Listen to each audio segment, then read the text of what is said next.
Course title, GST 202, Fundamentals of Peace Studies and Conflict Resolution. Module 1, Basic Understanding of Conflict. Unit 1, Definition, Causes, and Types of Conflict. 1.0 Introduction. The word conflict is as old as mankind. This is because the word has been in existence in all spheres of human life since the inception of the world. In the recent past, the world's socio-political environs have been on the boil despite the colossal amount of human and material resources expended on global peace and conflict management by several nations, states, regional organizations, and the United Nations, UN. Rather than global crisis diminishing in spite of the several steps taken, it is becoming more virulent and destructive because it has continued to drain the energy and manpower resources of the troubled spots, if not the entire world, and emasculate governance. 2.0 Objectives. At the end of this unit, you should able to identify the origin of the word conflict. Define conflict in your own words.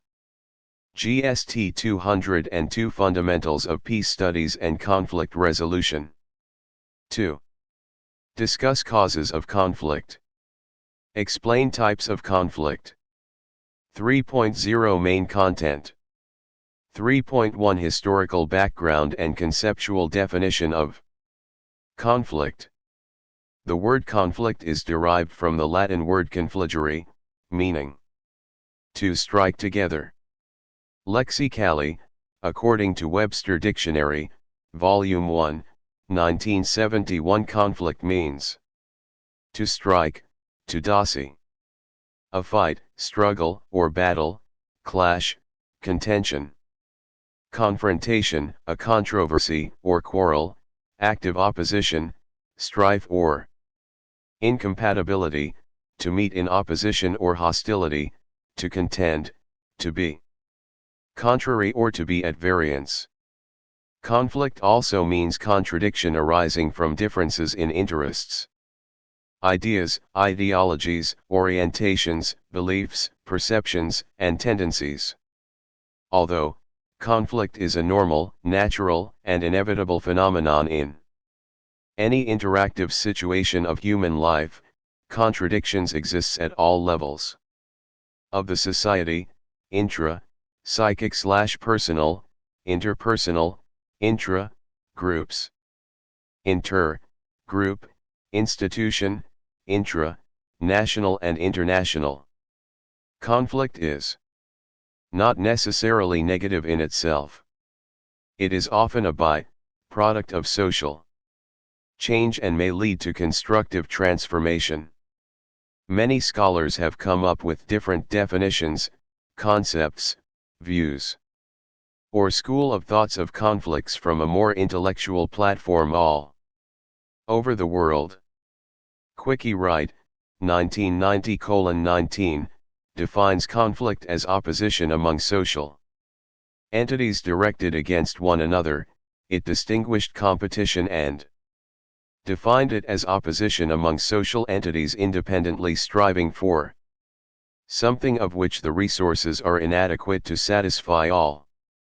Competitors may not be aware of one another, while they are parties to a conflict. 2 points which are directly related to conflict analysis and management can be deduced from this definition. One is that, contrary to the old perspective which regards conflict as national, it is not inevitable, only competition can be so regarded.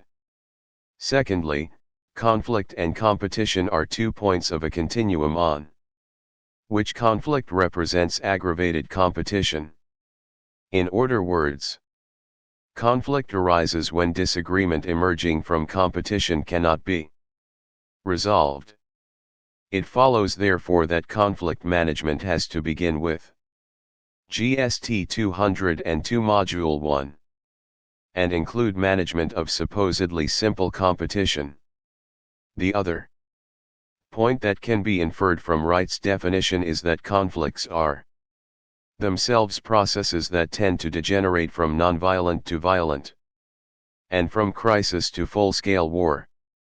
Conflict take on a wide variety of forms and have been classified based on the intensity or scale of violence, structural and character of parties in conflict, such as class, ethnic groups, religious group, racial group, and so on, and manifesting a distinct spatial character, such as national, regional, interstate, or international. However, nonviolent conflict has the potential to become violent if the regulatory mechanism is ineffective. Wright also opines that war is a type of conflict. Thus, by understanding conflict we may learn about the probable characteristics of war under different conditions and methods most suitable for regulating, preventing, and winning wars. Wright proceeds to give two senses in which war could be understood, that is, in the legal sense, war is considered a situation during which two or more political groups are equally entitled to settle conflict by armed force. Whereas in the sociological sense, which is of ordinary usage, war refers to conflicts among political groups carried on by armed forces of considerable magnitude. Kreisberg, 1973:17, simply defines conflict as a relationship between two or more parties who believe they have incompatible goals. Stagner defines conflict as a situation in which two or more human beings desire goals which they perceived as being obtainable by one or the other, but not both. Each party is mobilizing energy to obtain a goal, a desired object or situation, and each party perceives the other as a barrier or treat to that goal. Ross, 1993:6:14, notes that, if disadvantaged groups and individuals refuse to consider open conflict, they deny themselves what sometimes is their most effective means for bringing about needed change. Rose therefore saw nothing wrong in conflict. He saw it as a natural and inevitable human experience and as a critical mechanism by which goals and aspirations of individual and groups are articulated. It is a channel for the definition of creative solutions to human problems and a means to the development of a collective identity. What Ross is trying to infer is that without conflict we cannot have change. Similarly, Law, 1990:256-7, tries to disabuse our minds about the dysfunctional perception of conflict. He notes that 3. GST 202 Fundamentals of Peace Studies and Conflict Resolution. 4. Conflict is not deviant, pathological, or sick behavior per se. It is not the opposite of order. There is orderliness in conflict, although conflict can become disorderly, and it can be a very helpful and useful part of society. What to be feared is destructive conflicts, that is, conflict that have started producing negative results, rather than conflict itself. ActionAid, 1994, and Hoyvik and Meyer, 1994, see conflict as incompatible behavior between parties whose interests are or appear to be incompatible or clashing. Two things could be taken from these simple definitions. The first is that conflict emanates from social relationships. The conflicting groups must reside in close proximity, whether physically or psychologically. 3.2 Causes of conflict. As earlier mentioned, Conflict is inevitable and it keeps occurring in every individual life, either at home, work, social outings, or even when we sleep in our bedroom without interacting with anyone. Although we are familiar with those inexhaustible things that cause conflicts, but in this context, they can be categorized into four, namely: conflicts over resources, conflicts over psychological needs, conflicts involving values, conflicts over inadequate information, conflicts over resources. These types of conflicts are usually easy to identify because they can be seen and are more potentially easy to resolve. This conflict occurs when two or more people are competing for inadequate, or perceived to be inadequate, resources over a period of time. The competition may assume negative or destructive dimension when the available resources are not evenly and judiciously distributed. The relatively deprived would always struggle to improve their lot. This view agrees with the Marxian theory of conflict, which posits that the more the rate of unequal distribution of scarce resources in the society, the greater is the basic conflict of interest between its dominant and subordinate segments. He also says that when practices of dominant segment create alienation dispositions, the more the subordinate segments of a system become aware of their collective interests and question the distribution of scarce resources, the more likely they are to join in overt conflict against dominant segment of a system. Resources that cause conflict include GST 202 Module 1. Landed properties, money, vehicles, and company ownership/shares. Among others. Conflict over psychological needs. Conflicts over psychological needs of groups and individuals are conflicts which cannot be seen but affect the psyche of the individual and group. Self-actualization, need for individual and group respect. Attempt to project one's group to be better than the others.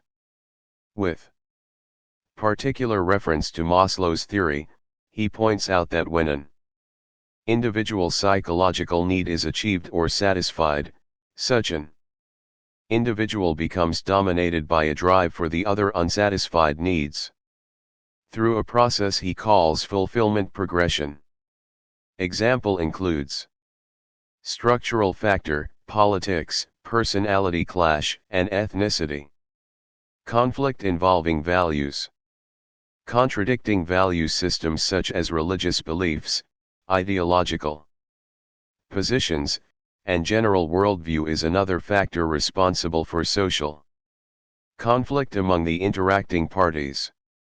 Conflict involving values are the most difficult to understand and resolve because most times people could die for what they believe in.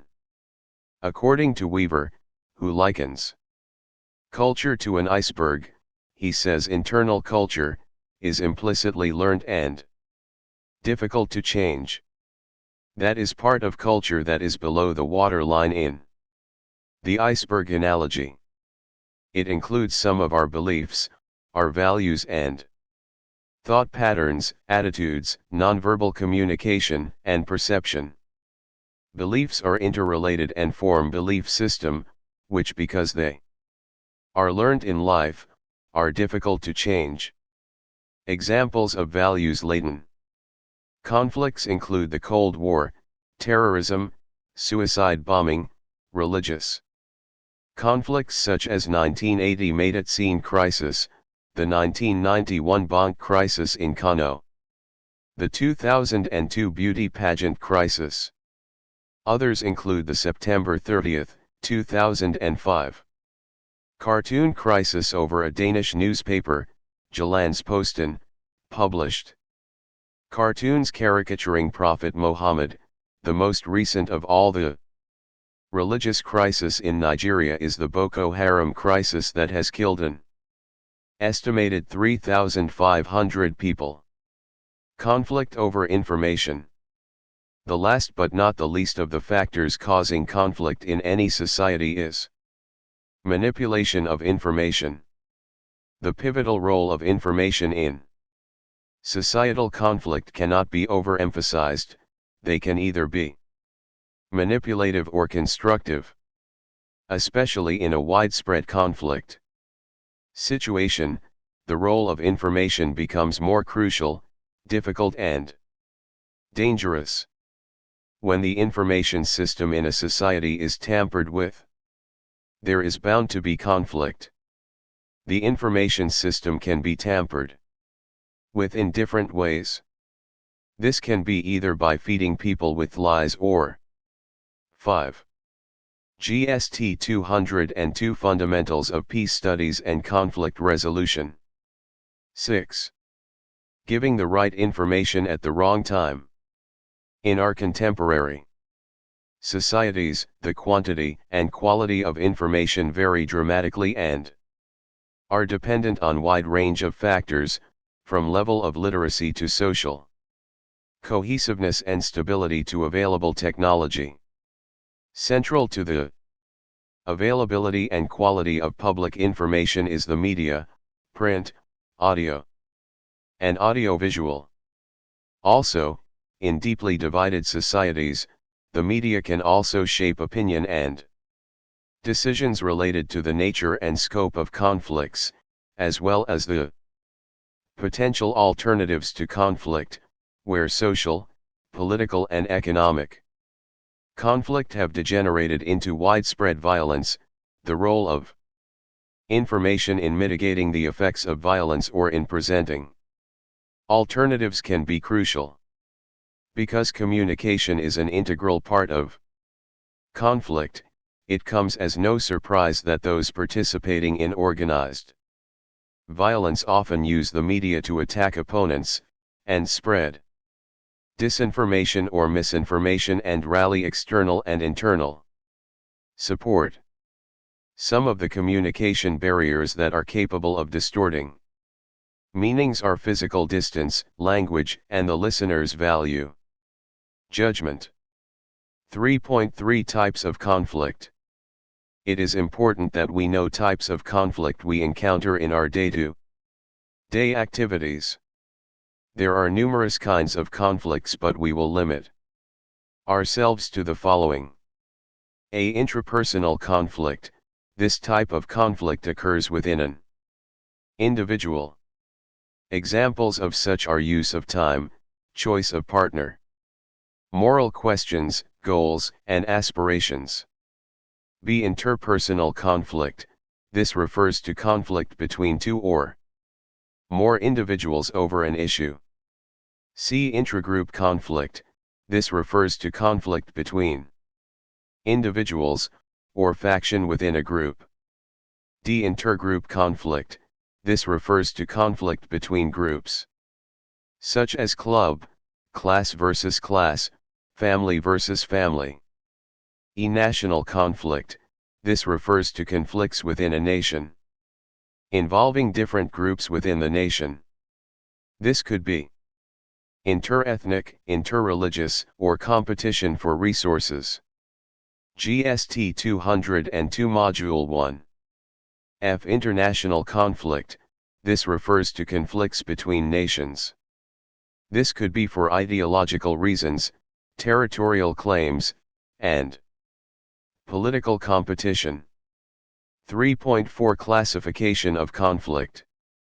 Ted Robert Gurr, in his article A Comparative of Civil Strife, and Quincy Wright in his paper The Nature of Conflict rightly argue that the level of violence rather than its absence or presence is a better criterion for classifying conflicts.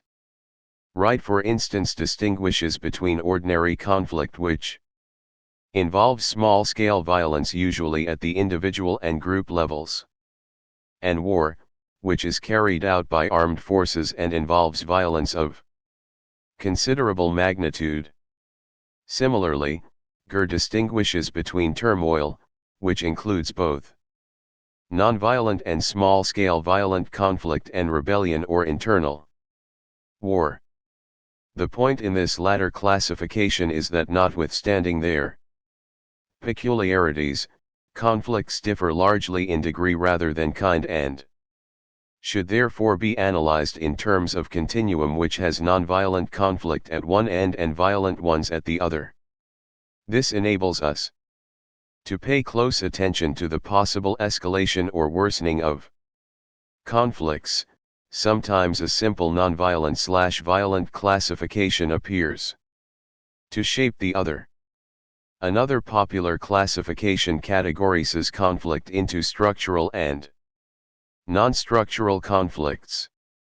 Structural conflicts, which tend to be endemic, are those which are predisposed by the innate character of the polity.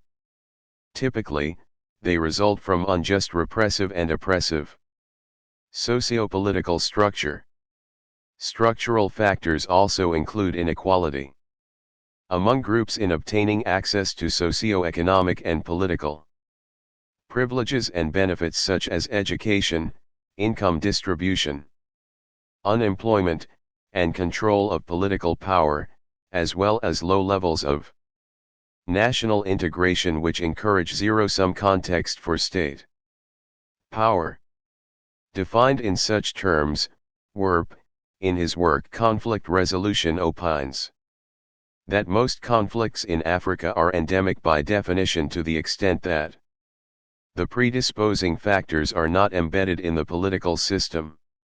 They result from specific policies or actions by the state or groups and do not generally last for too long. The third classification of conflicts is based on the character of the parties in conflicts. Thus, ethnic and religious conflicts, which are most prevalent in Africa, tend to be the most important basis of identity for 7. GST 202 Fundamentals of Peace Studies and Conflict Resolution. 8. Most individuals and as such attract strong loyalties to the groups involved. 4.0 Conclusion. In the light of the above discussion on the concept of conflict, we can deduce that conflict is inevitable in human life, but the degree or intensity of conflicts is determined by the attitude or mode of approaches adopted by the parties involved. 5.0 Summary. In this unit, historical background and various definitions of conflicts postulated by different scholars were critically examined, which various causes and types of conflict were discussed to facilitate proper understanding of the concept. 6.0 Tutor marked assignment. I critically discuss the concept conflict from your own perspective. 2. Is conflict negative or positive to human existence? Discuss. 3. Can conflict be totally eradicated? Discuss. 7.0 References/further reading. Ball, C. and Dunn, L. 1996. Non-governmental organizations. Guidelines for Good Policy and Practice. London, The Commonwealth Foundation. Druckmann, D. 1993. An Analytical Research Agenda for Conflict and Conflict Resolution. In Dennis J. D. Sumdole and Hugo Vander Merwe, eds, Conflict Resolution Theory and Practice. Integration and Application. Manchester and New York. Manchester University Press. Folger, J.P., 1997. Working Through Conflict, Strategies for Relationships. New York. GST 202 Module 1. 9. Unit 2 Conflict Theories. Contents. 1.0 Introduction. 2.0 Objectives. 3.0 Main Content. 3.1 Conflict Theories from Sociological Perspective. 3.1.1 Karl Marx theory. 3.1.2 Max Weber theory. 3.1.3 Conflict theory models of Dahrendorf. 3.1.4 Pluralist perspective of conflict. 3.1.5 Structural, functional theory. 3.1.6 The theory of structural balance. 3.1.7 Assumption on ethnicity and conflict. 3.1.8 Assumption on culture and conflict. 3.1.9 The role theories of Turner. 4.0 Conclusion. 5.0 Summary. 6.0 Tutor marked assignment. 7.0 References/further reading. 1.0 Introduction. It is important for you to learn about the theories and empirical studies conducted by scholars or researchers in the area of social conflicts to have comprehensive understanding of the various school of thoughts and their diverse views and opinions in this unit. The rationale for the study of these theories is to enable you identify the strengths and weakness of the previous work done in the past in relation to the protracted contemporary issues of social conflicts coupled with arrays of various emerging conflicts at all levels of every society worldwide. 2.0 Objectives. At the end of this unit, you should be able to categorize different conflict theories, analyze the various conflict theories, identify and relate one or more conflict theories to different conflicts facing the human race. GST 202 Fundamentals of Peace Studies and Conflict Resolution. 10. 3.0 Main Content. 3.1 Conflict Theories from Sociological Perspective. 3.1.1 Karl Marx Theory. Marx, the great social philosopher, opines that the degree of inequality in the distribution of resources generates inherent conflicts of interest. He explains that contradiction in capitalist modes of economic production, and how these would lead to conflict processes that would usher in communism via a revolutionary action that would be carried out by the proletariats, the ruled. Although his predictions were wrong, perhaps because of some fatal errors in his logic, but his analysis is still very much useful, applicable, and relevant to most of the conflicts being experienced the world over. Karl Marx views that the more the rate or degree of inequality in the distribution of the relatively available or the scarce resources in the society, the greater is the basic conflict of interest between its dominant and subordinate segments. The more the subordinate segments, proletariat, become aware of their true collective interests, the more likely they are to question the legitimacy of the existing pattern of distribution or allocation of scarce resources.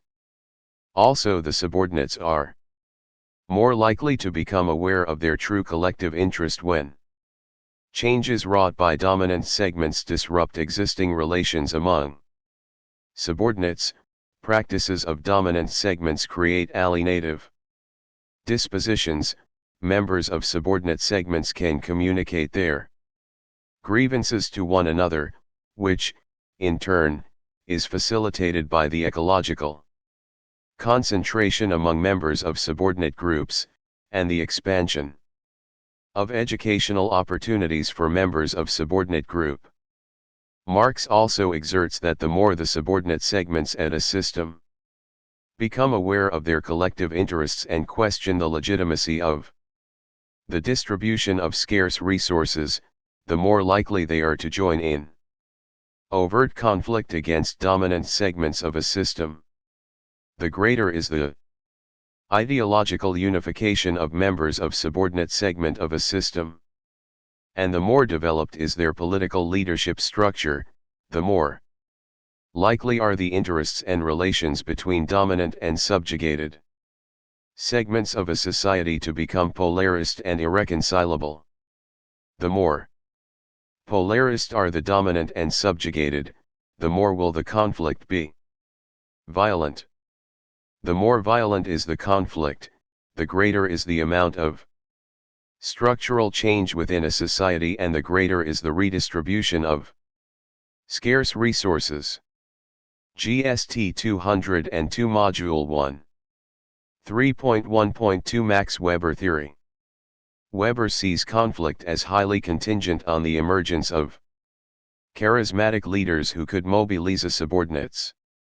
He opined that subordinates are more likely to pursue conflict with superordinates when they withdraw legitimacy from political authority, when the correlation among members in class, status, group, and political hierarchies is high, the discontinuity or degrees of inequality in the resource distribution within social hierarchies is high, and when social mobility and social hierarchies of power, prestige, and wealth are low, conflict between superordinates and subordinates becomes more likely. When charismatic leaders can mobilize a resentment of subordinates. When charismatic leaders are successful in conflict, pressure mounts to routinize authority through new systems of rules and administration. As a system of rules and administrative authority is imposed, the more likely are new subordinates to withdraw legitimacy from political authority and to pursue conflict with the new superordinates, especially when new traditional and ascriptive forms of political domination are imposed by elites. 3.1.3 Conflict Theory Model of Dahrendorf. Dahrendorf, 1958, introduces to the theory of conflict the view of productive and constructive conflict. He sees conflict as necessary for achieving an end in the society or for realization of social goals. He holds that social conflict produces change in the system which is necessary and good. Dahrendorf's attempt was to determine a systematic locus and a specific framework for a theory of conflict in sociological analysis. He contends for two different kinds of struggles in an organization. He calls them exogenous and endogenous conflicts. The endogenous conflict is the conflict that is generated within organization, system, or a society. In this, he agreed with Marx that internal conflict comes from the present social structure. He went beyond the internal dynamics of conflict to allow for external factors, which he called exogenous conflict. This also influences social change. In other words, exogenous conflict is brought upon or into a system from the outside. The theory asserts that certain conflicts are based on certain social structural arrangements and hence are bound to arise whenever such structural arrangements are given. Furthermore, the dichotomy of social roles within imperatively coordinated groups, and the division into positive and negative dominance riles are fails of social structure. Here are the assumptions. 11. GST 202 Fundamentals of Peace Studies and Conflict Resolution. 12. For the structural arrangement which could lead to conflict as Dahrendorf presents in his conflict theory model. In every imperatively coordinated group, the carriers of positive status quo, and the negative change of status quo, dominant roles determine two quasi-groups with opposite latent interest. The bearers of positive and negative dominant roles organize themselves into groups with manifest interests unless certain empirically variable conditions intervene. Interest groups which originate in this manner are in constant conflict concerned with the preservation or change in the status quo. The conflict among interest groups in the sense of this model leads to changes in the structure of the social relations in question. through changes in the dominant relations. 3.1.4 Pluralist perspective of conflict. The advocates of the pluralist school of thought such as Hugh Clegg et al. Holds a different view about conflict. The school views conflict as having a constructive contribution towards what is defined as healthy industrial order. Thus, given the appropriate institutions of regulation, the overt and active manifestation of conflict resolves discontent, reduces tension, clarifies power relation and adjusts the industrial structure. Accordingly, it creates as many solidarity groups as it devises, and re-embodies the principles of self-determination. The pluralist school emerged as a criticism to the political doctrine of sovereignty, the notion that in an independent political system, there must be a final authority whose decision is supreme. Contrary to this assumption, the pluralists believed that within any political system, there are groups with their own interests and beliefs, and the government itself depends on their consent, loyalty, and cooperation to survive. Rather than existence of a definitive decision by final authorities, this theory contends that there are instead only continuous conflicts, antagonisms, and compromises. In essence, a plural social or industrial relation has to accommodate different and divergent pressure groups in order to ensure that the differing group interests are harmonized such that social and political changes take place peacefully. Thus, to the pluralists, same is achievable through continuous negotiation, concession, and compromises within and among these pressure, interest, groups and between the authorities. GST 202 Module 1. 13. Given these backgrounds, and based on expositions of the functionalist and the pluralist schools, and their identification of the place of effective communication in the prevention and management of industrial conflicts, as evident on the need for clear communication, understanding, continuous dialogues, negotiation, concession and compromises within and among the differing groups in the workplace, institution or society.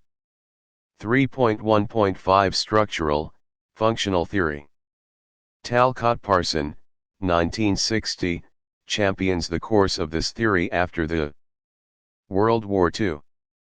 The structural functionalist asserted/projected that individuals will adjust to a given structure in an organization, institution, or society.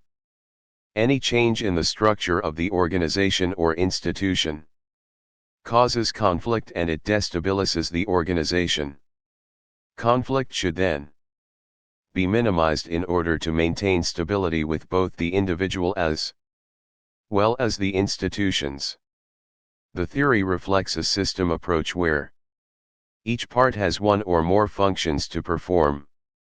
The theory sees conflict as dysfunctional, abnormal, and a disease which can be endemic to a society.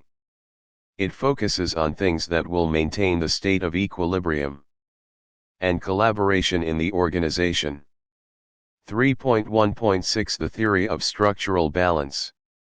Helder, 1958, in this theory states that ego tends to like whom his friend like, but dislike whom his enemy like. Also ego tends to dislike whom he dislike, and likes whom his enemy dislikes.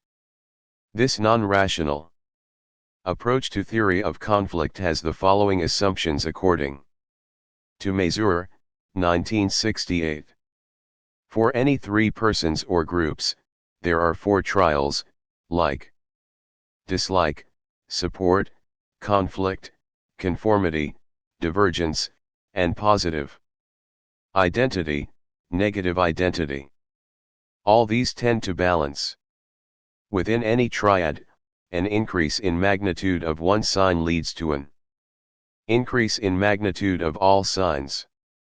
Relationship of like, support, conformity, and positive identity tend to coincide.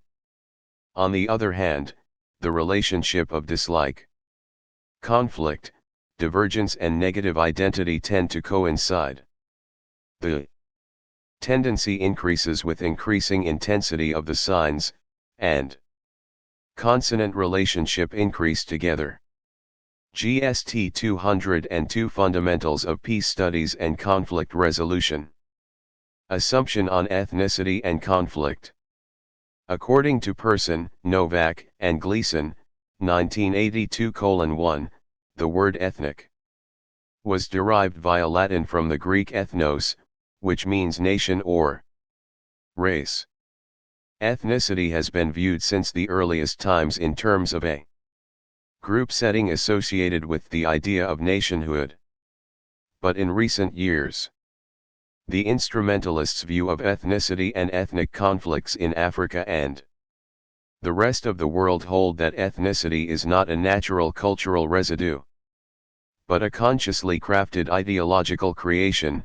Ethnic conflicts result from the manipulations of the radical elite who incite and distort ethnic/nationalist consciousness into an instrument to pursue their personal ambitions.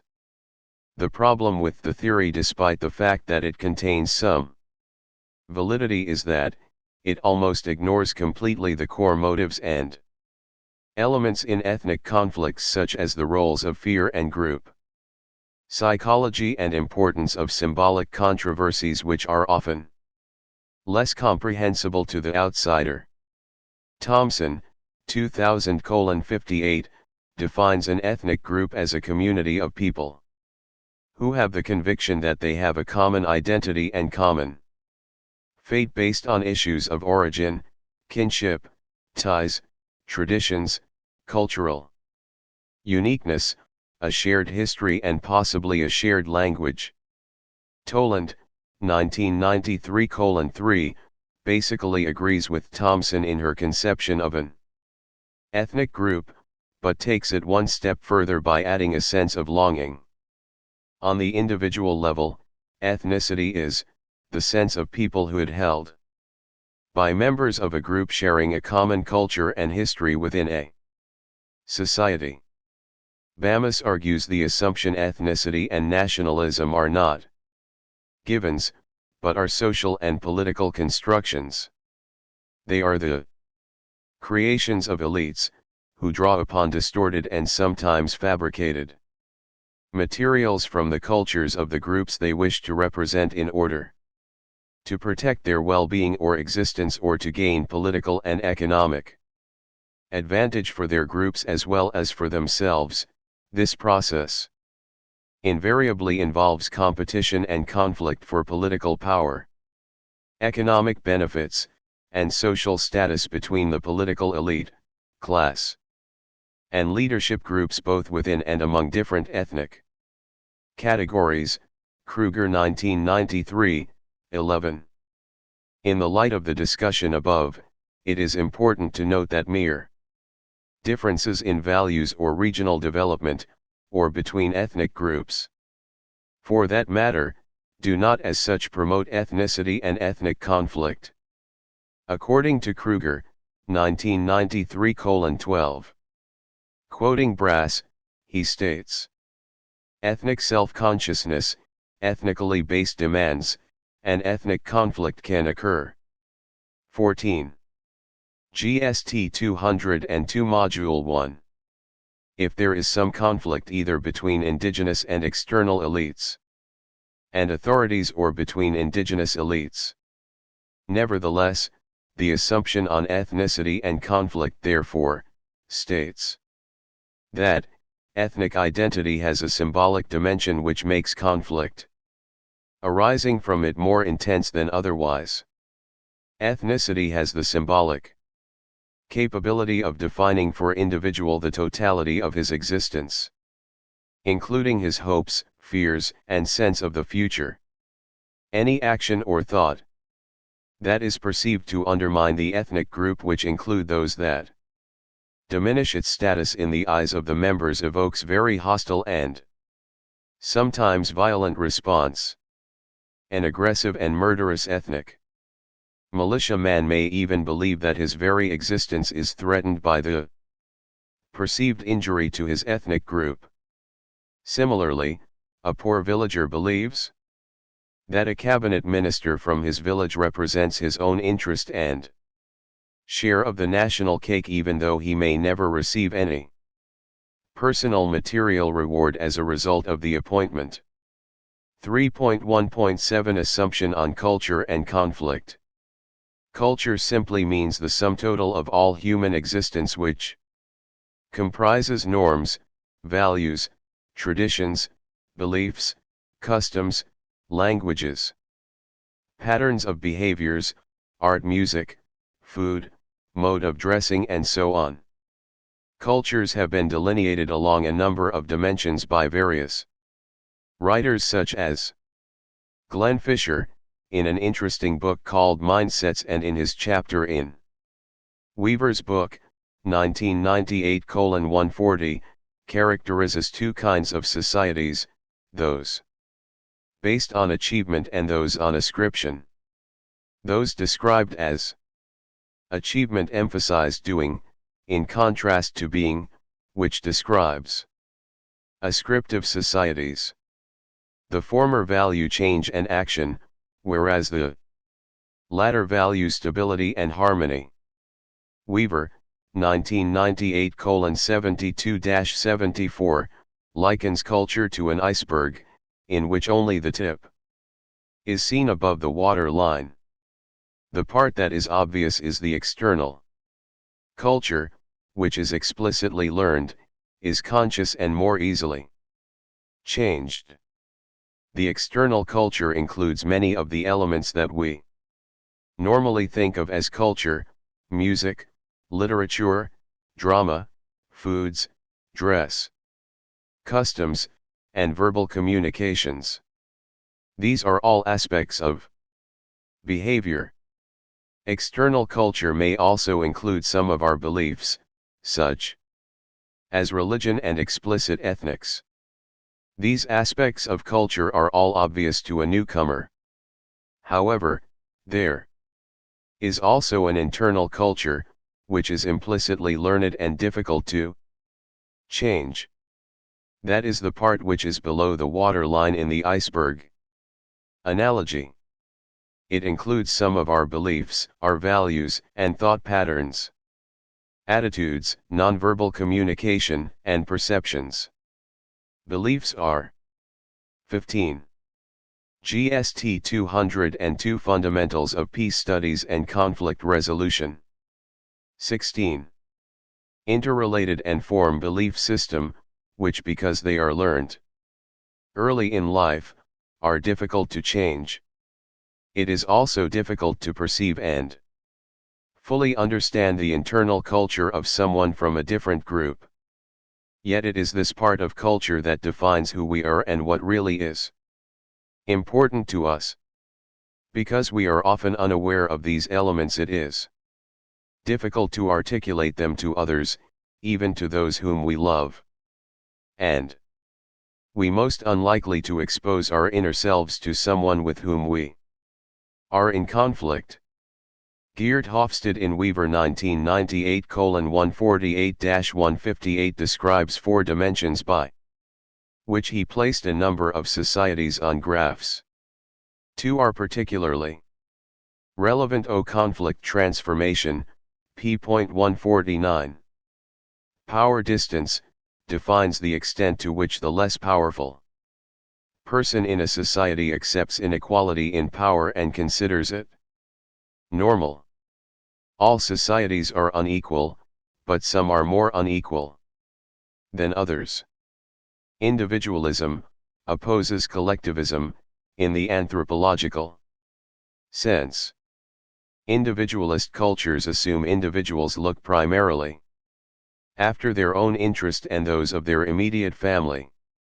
Collectivist cultures assume that individuals, through birth and possibly later events, belong to one or more close-in groups, from which they cannot detach themselves. A collectivist society is tightly integrated, an individualist society is loosely integrated. Hofstede characterizes American and Northern European societies as generally having low power distance and high individualism. Many African and Latin American societies have large power distance and low individualism. Some of the Southern European societies are in the middle with large power distance and medium individualism. John Paul Lederach, probably one of the best known theorists and practitioners in the field of conflict transformation today, posits that social conflict emerges and develops on the basis of the meaning and interpretation people involved attach to action and events. Social meaning is lodged in the accumulated knowledge, that is a person's bank of knowledge, 1995:8. Conflict is related to meaning, meaning to knowledge, and knowledge is rooted in culture. People act on the basis of the meaning that things have for them. The symbolic interactionist Herbert Blumer, 1969, emphasizes the importance of symbols and meanings attached to them. Therefore, Lederach's assumptions, 1995:9. 10, can simply be liberally summarized as follows. Social conflict is a natural, common experience present in all relationships and cultures. GST 202 Module 1. 17. Conflict is a socially constructed cultural event, people active participants in creating situations and interactions they experience as conflict. Conflict emerges through an interactive process based on the search for and creation of shared meaning. The interactive process is accomplished through and rooted in people's perceptions, interpretations, expressions, and intentions, each of which grows from the cycles back to their common sense. Knowledge. Meaning occurs as people locate themselves and social things, such as situations, events, and actions in their accumulated knowledge. A person's common sense and accumulated experience and knowledge are the primary basis of how he creates, understands, and responds to conflict. Culture is rooted in the shared knowledge and schemes created and used by a set of people for perceiving, interpreting, expressing, and responding to social realities around them. However, the term culture is often linked with ethnicity, as both the external and internal cultures are often determined by our ethnic groups, along with influences from the larger world through socialization, education, the media, and exposure to a different way of thinking and behavior. We talk about the culture of violence, the culture peace, the culture of poverty, the culture of corruption, corporate culture, and so on as they pervade different societies in various or different forms. 3.1.8 The role theories of Turner. Role is defined as that set of activities associated with any given position in an organization, which include potential behaviors in that position, and not only those of the incumbent in question. Although Turner accepts a process orientation, he was committed to developing interactionism into something akin to axiomatic theory. He recognized that role theory was segmented into a series of narrow propositions and hypotheses, and that role theorists had been reluctant to find unifying themes to link various role processes. Turner's strategy was to use propositions from the numerous research studies to build more formal and abstract theoretical statements. He, therefore, sought series of statements that highlight what tends to occur in the normal operation systems of interaction. To this end, Turner, GST 202 Fundamentals of Peace Studies and Conflict Resolution. 18. Provided a long list of main tendency propositions on a. Roles as they emerge, b. Roles as an interactive framework, c. Roles in relation to actors, d. Roles in societal settings, e. Roles in organizational settings, and f. Roles and the person. The most important of these propositions to this study are examined below. Role as an interactive framework. The establishment and persistence of interaction tend to depend on the emergence and identification of ego and alter roles. Each role tends to form as a comprehensive way of coping with one or more relevant alters roles. There is a tendency for stabilized roles to be assigned the character of legitimate expectations and to be seen as the appropriate way to behave in a situation. Tendency for legitimate expectations. In these three additional propositions, interaction is seen as depending on the identification of roles. Moreover, roles tend to be complements of others, as in parent/child, boss/employee roles, and this operate to regularize interaction among complementary roles. Role in societal settings. Similar roles in different contexts tend to become merged, so they are identified as a single role recurring in different relationships. Tendency for economy of roles. To the extent that roles refer to more general social contexts and situations, differentiation tends to link roles to social values. Tendency for value anchorage.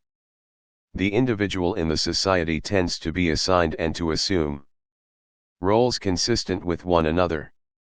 Tendency for allocation. Consistency. Many roles are identified, assumed, and imputed in relation to a broader societal context.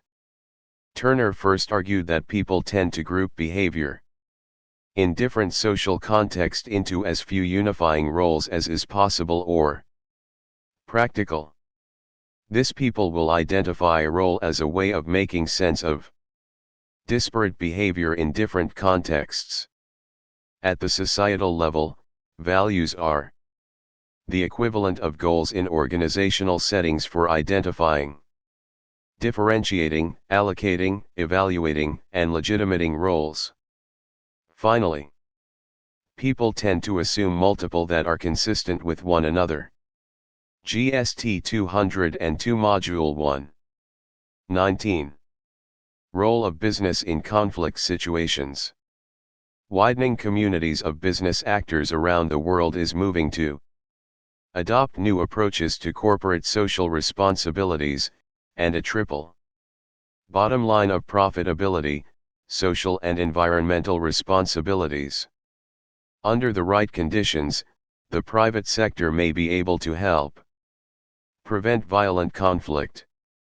Like public and aid-supported investments, the private sector needs to be guided by an informed commitment to guard against side effects of its investments which may have negative impacts on the structural stability of the local and national host society, and plan for ways in which it can ensure the maximum positive benefits.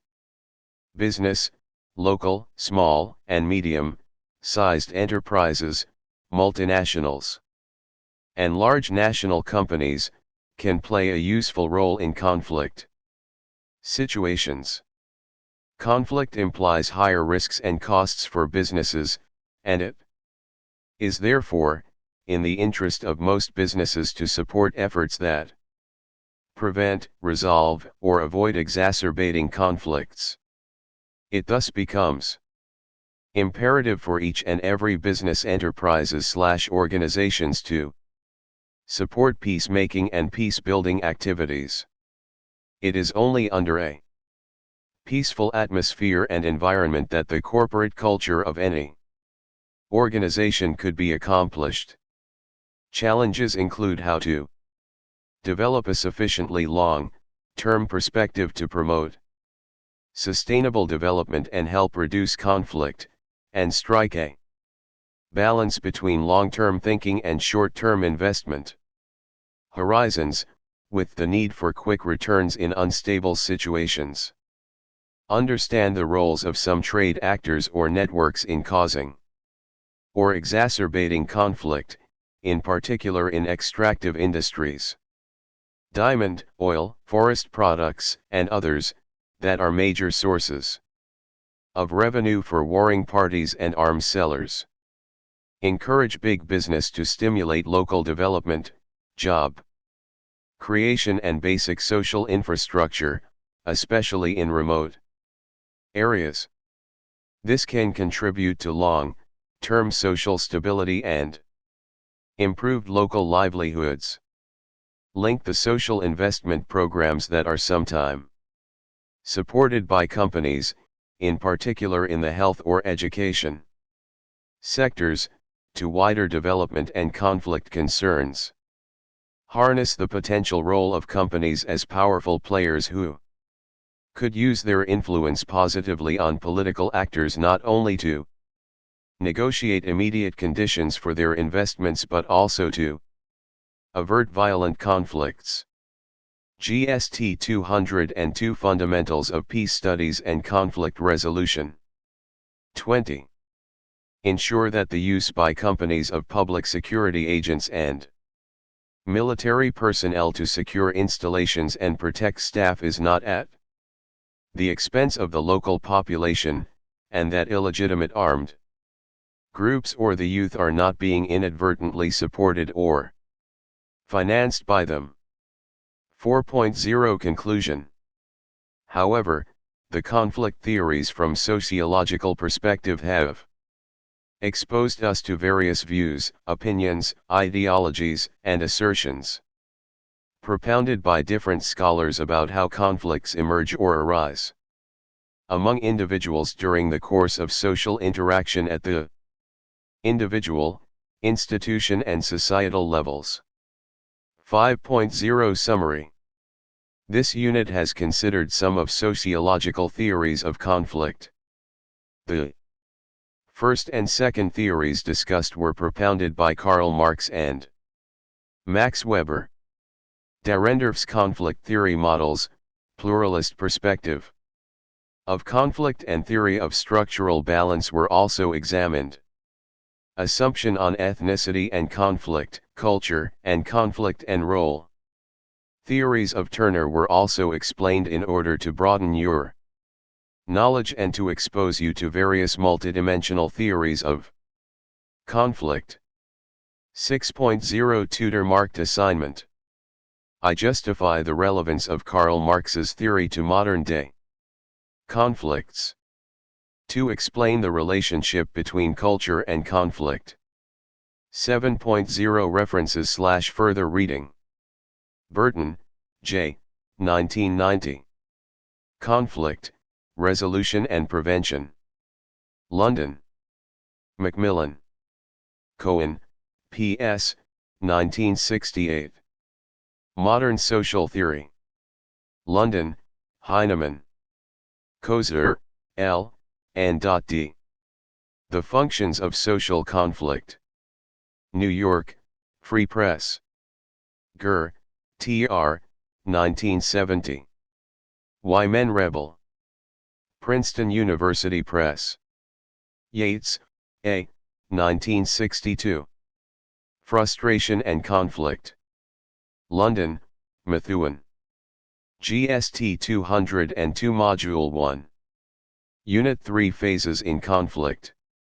Contents. 1.0 Introduction. 2.0 Objectives. 3.0 Main Content. 3.1 Stages of Conflict and Conflict Cycle. 3.1.1 Stages of Conflict. 3.1.2 Conflict Cycle. 3.2 Conflict energy. 3.3 Conflict handling styles. 4.0 Conclusion. 5.0 Summary. 6.0 Tutor marked assignment. 7.0 References/further reading. 1.0 Introduction. A beginner in the field of peace studies and conflict resolution usually perceives or sees conflict as something negative that should be avoided. Like the plague. Although, due to individual differences, conflict is an inevitable and recurrent fact of life. We should therefore develop our understanding of conflict and its positive management. The Chinese do not see conflict as negative in their language, rather, they see conflict as an opportunity or chance for change as well as risk or danger. Therefore, conflict is neither positive nor negative, however. How it turns out to be is determined by our response, which is a function of our perception, attitude, background, and the environments. Knowing the root causes of conflicts does not automatically proffer solution or clue on how to prevent or resolve them, as the inherent dynamic of conflicts tend to give them a life of their own. Conflict tends to emerge/evolve in a cyclical pattern, often with several vicious cycles that are closely entertained. Even a removal of the original problems may not guarantee an end to a conflict, as additional conflict is being generated by the conflict itself. However, having a positive approach to conflict helps one to manage it in a constructive manner with positive results, while people with negative connotation of conflict tend to handle conflicts in a destructive way with negative effects. Each conflict situation contains certain predictable elements and dynamics that are amenable to regulation and change. There are 21 GST 202 Fundamentals of Peace Studies and Conflict Resolution. 22 Key propelling variables in conflict, escalation, cycle, opportunity and willingness. Opportunity. This has to do with the available resources at the disposal of a person, group or a country, such as money, people, arms, land, minerals, good organization, external support, and so on. Willingness.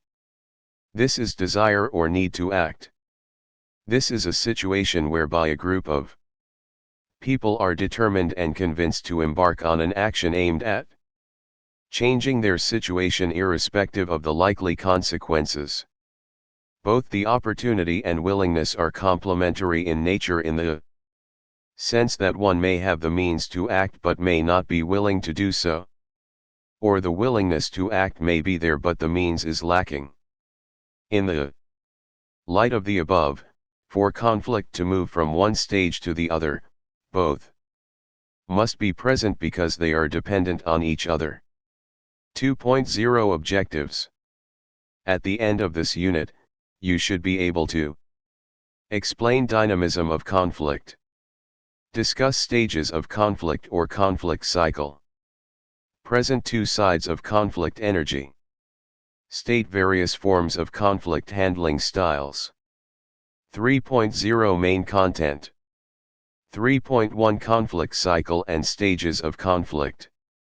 Conflict tend to progress from one place to another when the stakeholders, the oppressed and the oppressor, become more aware of a conflict of interest, means to act and then mobilize to alter the prevailing situation to each group advantage. In the course of altering the situation, or addressing the injustice being faced by the oppressed, a sporadic violence can erupt if either parties should fail to adopt positive approach of conflict management. 3.1.1 Stages of conflict. The following are the various stages of conflicts emerging in different parts of the world. GST 202 Module 1. 23. Source, Conflict Resolution Stakeholders Network, CRESNet. Training Manual 2001. Stages. A. The formation stage. This is the first stage of conflict whereby a problem emerges and acts or things, or situations that were previously ignored or taken for granted now turn to serious issues. The obvious antagonistic shifts in attitude and a behavior patterns is a clear indication of the early warning signs of conflict formation, which need to be addressed if further escalation is to be avoided. B. The escalation stage. This stage is characterized by the formation of enemy images. People begin to take sides, positions harden, communication stops, perception becomes distorted and parties begin to commit resources to defend their position. Leaders begin to make inflammatory public statements regarding their positions and street demonstrations intensity. 3. Violent crisis. 4. De-escalation stage. 2. Escalation stage. 1. Formation stage. Early warning signs. Improvement 5. Stage. Transformation 6. Stage. GST 202 Fundamentals of Peace Studies and Conflict Resolution. See the crisis stage. At this stage, parties in conflict now begin to use physical barricades to demarcate their territories. Attempts to defend or expand territories or interests lead to direct confrontation and eruption of violence. Stockpiled weapons or arms are now freely used in an attempt to dominate or have upper hand, leading to breakdown of law and order and essential services are virtually disrupted and people begin to experience discomfort due to lack of water, food, electricity, and other essential goods and services. D. De-escalation stage. This is the stage in which parties in conflict begin to experience gradual cessation of hostility arising from conflict weariness, hunger, sanctions, or external intervention. E. Improvement stage. At this stage, stakeholders begin to have a rethink, shift ground, and needs for dialogue are recognized and efforts are made towards attaining relative peace. F. Transformation stage. All causes of conflicts have been removed at this stage and reconciliation has occurred. This stage is the most difficult stage to attain in any conflict situation, though desirable, attainable and accomplishable. 3.1.2 Conflict cycle. It is now generally believed that conflict most times evolve in a cyclical pattern that are closely related. 24. GST 202 Module 1. 25. Time. Source, background paper for the Danida Conference on Conflict Prevention and Peace Building in Africa 2001, prepared by Bjorn Mahler. I. Latent phase. This is the first phase of the conflict cycle where a conflict is dormant and barely expressed by the conflicting sides that may not even be conscious of their conflicting interests or values. At this phase, a conflict can easily be nipped in the bud through a preventive action on the basis of early warning in principle.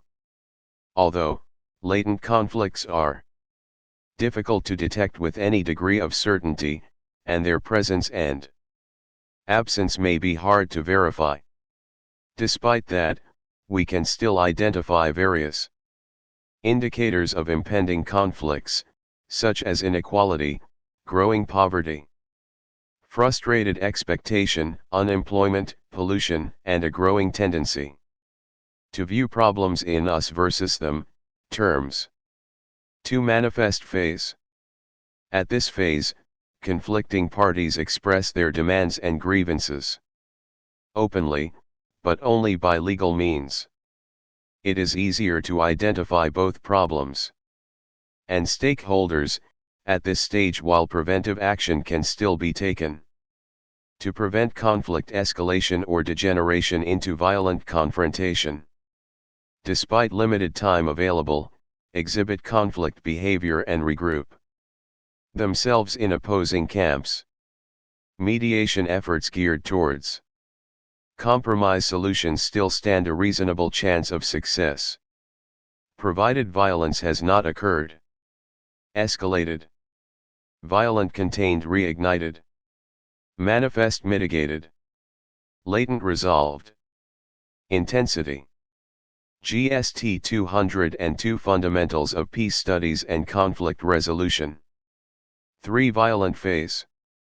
This phase is characterized by direct physical attacks and confrontations, leading to spilling of blood and loss of life of both conflicting parties and innocent people, and thereby produce additional motives for struggle. Elongation, if only to get even or escape retribution for atrocities committed.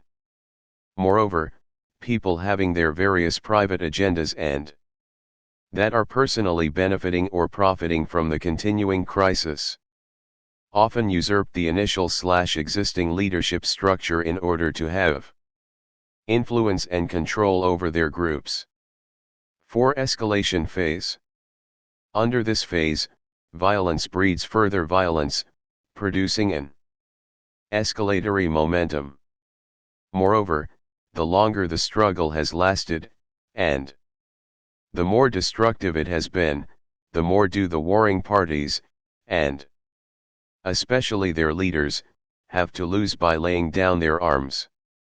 Only victory can justify the preceding bloodshed, hence, the proclivity to struggle on as long as there is even a slight hope of prevailing, thereby attaining the power to set the terms.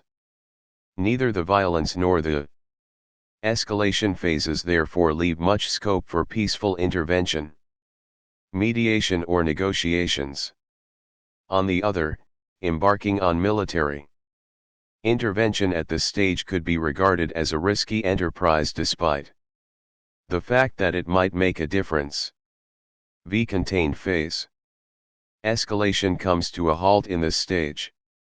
This could be because the conflicting parties have temporarily exhausted their supply of weaponry, leading to lower intensity. At this stage, there appears hope for negotiations and mediation efforts by the intervention of a third party, aiming towards a truce. Most times, peacekeeping forces can be introduced to protect each side against the possible breaches of the truce by either of the conflicting parties. The truce agreed upon allows for the provision of humanitarian aid to the civilian victims without supporting either of the warring sides. 6. Mitigated phase. Mitigated stage of any conflict is the period during which the basic causes of conflict remain in place, but the conflict behavior and attitude has been significantly changed with reduced or less violence and more political mobilization and negotiation. At this stage, the ray of post-conflict recovery can easily be read and felt in the minds of political leaders on opposing sides, while external factors are at the advantage of. 26. GST 202 Module 1. Gaining new leverage, that is, serving as potential, but not unconditional, provider of aid. 7. The resolution phase. This phase is the most perceived critical stage of all the phases, as success or failure of post-conflict peace building will determine whether the conflict will flare up again. For a tangible and enduring or sustainable success to be accomplished, both the underlying causes of the conflict and its immediate consequences must be addressed. This include reordering of power relationships, bringing some of those responsible for the preceding bloodshed to trial and facilitating reconciliation between the opposing sides as a precondition of future coexistence. At this stage, the importance of external actors is very crucial in the following areas, such as provision of various forms of assistance and support to the emerging civil society after the resolution of the conflict, and to support programs for disarmament, demobilization and reintegration of former combatants, including child soldiers. 27. GST 202 Fundamentals of Peace Studies and Conflict Resolution. 28. 3.2 Conflict Energy. Source: Conflict Resolution Stakeholders Network, CRESNet.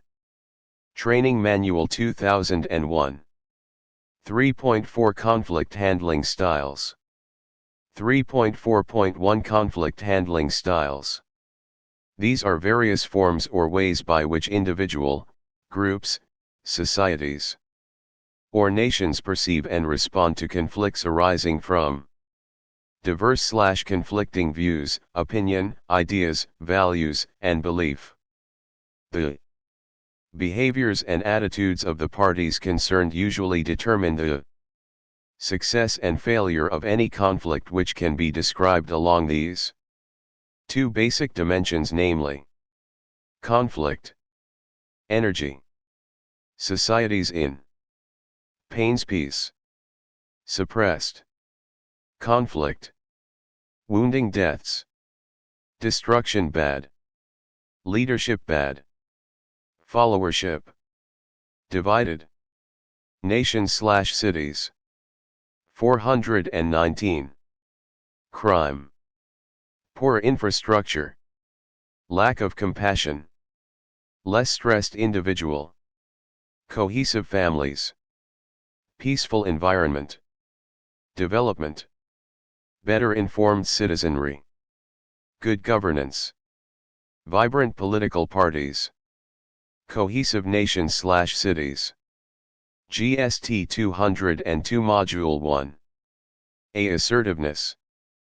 This describes the extent to which an individual attempts to satisfy his needs and concern. B. Cooperativeness. This explains the extent to which a person attempts to satisfy his needs and concerns as well as the other person's needs. These two basic dimensions of behavior can be applied to define or explain the following 5 conflict handling styles: dominating/competing, accommodating, avoiding, collaborating and compromising. Dominating/competing. This takes place when an individual is very assertive and not cooperative. Such a person pursues his own concerns at another person's expense. It is a power-oriented mode. It is a position that states, I have to win. It can also mean, I have to stand up for myself, for my rights.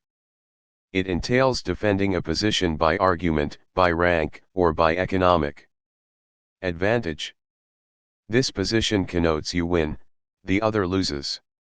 2. Accommodating. You are unassertive and cooperative. It is the opposite of competing. When accommodating, you neglect your own concerns to satisfy the concerns of the other person. There is an element of self-sacrifice in this handling style. It can be selfless, generous, it can be yielding because of weakness or low self-esteem. 3. Avoiding. You are unassertive and uncooperative. You do not, immediately, pursue your own concerns or those of other person. You do not address the conflict. It can be a diplomatic way of handling conflict, postponing for a better time. It can also be a withdrawal, that could lead to worsening of a relationship. 4. Collaborating. Under this dimension, you are both assertive and cooperative. It is the opposite of avoiding.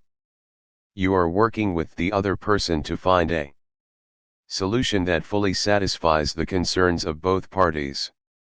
It means dialogue, it means good listening, it means understanding your and the other person's needs and concerns and creating solutions to meet those concerns. In this case, both sides win. A win-win situation for all. 29. GST 202 Fundamentals of Peace Studies and Conflict Resolution. V. Compromising. You are partially assertive and partially cooperative. When you compromise, you attempt to find an expedient, mutually acceptable solution which partially satisfies both parties. When you compromise, you split the difference, you make concessions, you give up something to gain something in return. You seek a middle ground position. You win a little, and you lose a little. 3.4.2 Model 2. This second model grouped conflict handling styles into three major headings or classifications in as much as approaches to conflict vary from individual to individual. The classifications are thus: 1. Avoidance/denial. This is a common way of handling or dealing with conflict. We may decide to avoid the other party/person or pretend that the conflict does not exist even though we are hurt or angry. We need to observe that this approach or style of handling conflict often leaves us feeling more hurt, frustrated, and annoyed. It can be likened to a housewife who keeps sweeping dirt under the carpet. The dirt will surely become a heap, which she will not be able to manage one day. This approach creates room for a win/lose option, an option where one person gets what he/she needs, and the other person gets nothing. This style does not actually solve the problem but buries it for the time being. However, this style is useful in some situations, for example, avoidance method can be a stopgap to reflect on what next line of action or step to be taken. 2. Confrontation/fighting. In this approach, some people, group, nation, or state might decide to slog it out with the other party in conflict situation. They threaten, attack, yell, insult, and tenaciously hold on to their point of view and disagree with the other party's point of view. This approach often leads to violence and it creates lose/lose option, an option where both parties lose. Neither party gets what he/she needs. In some cases, confrontation might also lead to win/lose where the stronger party with bigger power wins while the weaker party ends up being the loser. 30. GST 202 Module 1. 31. 3. Problem solving. This is an approach whereby the parties in conflict listen with the intent, conflict and attack underlying elements in the conflict and attack the issues. The parties adopting this style normally show respect for differences and look for ways to resolve the problem. Furthermore, people using this style or approach are less concerned about who is right or wrong. They view conflict as belonging to both parties, which require their mutual collaboration to resolve. This approach creates room for a win/win solution, a situation where both parties come out satisfied with the solution. They are both happy and satisfied because their needs and desires have been met and their relationship has been restored. 4.0 Conclusion. Based on the above discussion, it is now crystal clear that it is important to know the stages or phases of conflict progression to enable you Ascertain the step to be taken in the prevention of conflict escalation and management approaches to be adopted in managing conflicts that are at different stages or phases of conflict cycle. 5.0 Summary. In this unit, two key propelling variables in conflict escalation are discussed together with the stages of conflict, conflict cycle, and conflict energy, while various conflict handling style were extensively discussed. 6.0 Tutor marked assignment. I with particular reference to the key propelling variables in conflict escalation, discuss 5 stages of conflict of any of the types of conflict. 2. Define conflict cycle and explain different phases of conflict known to you.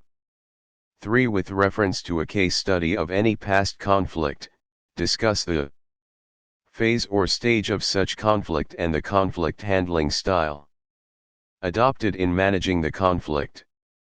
7.0 References/further reading. Zhang, H., ed. 1999, Conflict Resolution, Dynamics, Process and Structure. Aldershot, Ashgate. Kreisberg, L., 1998. Constructive Conflicts. From Escalation to Resolution. Lanham, Roman and Littlefield. GST 202 Fundamentals of Peace Studies and Conflict Resolution. Lipsey, R.K., 1997. Breaking the Cycle. A Framework for Conflict Intervention. New York, St. Martin's Press. Meall, H., Oliver R. and Tom, W., 1999. Contemporary Conflocid. Resolution, the Prevention, Management, and Transformation of Deadly Conflict. Cambridge, Policy Press. Repeasing He, K., 1998. Civil Wars, Civil Peace. An Introduction to Conflict Resolution. London, Pluto Press. Sandali, J.D. and Hugo, V.M., eds. 1993, Conflict Resolution Theory and Practice. Integrated and Application. Manchester. Manchester University Press. Wallenstein, P. and Margareta, S., 2000. Armed Conflocid, 1989-99. Journal of Peace Research, Volume 37, p. 5. 32. GST 202 Module 1. 33. Unit 4 Conflict Analysis. Contents. 1.0 Introduction. 2.0 Objectives. 3.0 Main Content. 3.1 Meaning/definition of conflict analysis. 3.2 Categories of stakeholders. 3.2.1 Criteria for determining primary stakeholders. 3.3 Pre-intervention conflict analysis. 3.4 Definition of conflict mapping and tracking. 3.4.1 Conventions for mapping relationship. 3.5 Conflict analytical tools. 4.0 Conclusion. 5.0 Summary. 6.0 Tutor marked assignment. 7.0 References/further reading. 1.0 Introduction. It is a clear known fact that conflict exists at all levels of human interaction, either at interpersonal, intragroup, intergroup, or at communal, national, and international levels. Therefore, it has become imperative for a conflict management practitioner, intervener, or a peace studies and conflict resolution student to acquire necessary knowledge and skills required to enable such a person gain an insight into the hidden issues in conflict. The issues ranging from the causes of the conflict, stages/phases of conflict, the stakeholders, parties in conflict, and the conflict analytical tools and techniques necessary for proper understanding of conflict analysis in view of proffering sustainable solution to the conflict. Analysis is usually accompanied by conflict mapping and tracking, both of which are very important at giving the conflict management practitioner a clear picture of what is happening, what is at stake, and what could be done to manage the difficult situation. 2.0 Objectives. At the end of this unit, you should be able to define the concept of conflict analysis, explain the meaning of stakeholders, categories stakeholders and itemize criteria for determining them, state pre-intervention conflict analysis, define conflict mapping and tracking. GST 202 Fundamentals of Peace Studies and Conflict Resolution. 34. Identify conventions used in mapping relationships. Enumerate different conflict analytical tools. 3.0 Main content. 3.1 Meaning/definition of conflict analysis. Conflict analysis is a critical review, interpretation, and explanation of what is observed and recorded about the conflict situation. Alternatively, conflict can be defined as a process by which the root causes, dynamics, issues, and other fundamentals of conflict are examined, reviewed, and unraveled through the use of various mechanisms for proper and better understanding of the conflict from several perspectives. Conflict analysis avails peace experts intervening in a conflict the opportunity of gathering necessary data or information that will facilitate bringing together of parties in dispute and reveal a dependable, reliable, and effective direction on the choice of strategies and action to be adopted for a successful intervention and termination of conflict. 3.2 Categories of stakeholders. A stakeholder is defined as those men and women, group, or parties who are directly or indirectly involved in the conflict and have a significant stake in the outcome. A. Primary stakeholders. They are those whose goals are, or are perceived by them to be, incompatible and who interact directly in pursuit of their respective goals. They are the direct investors in the conflict. B. Secondary stakeholders. These categories are affected directly by the outcome of the conflict but do not feel to be directly involved. As the conflict progresses, they may become primary and primary may become secondary. C. Interested stakeholders. These parties have an interest in the conflict.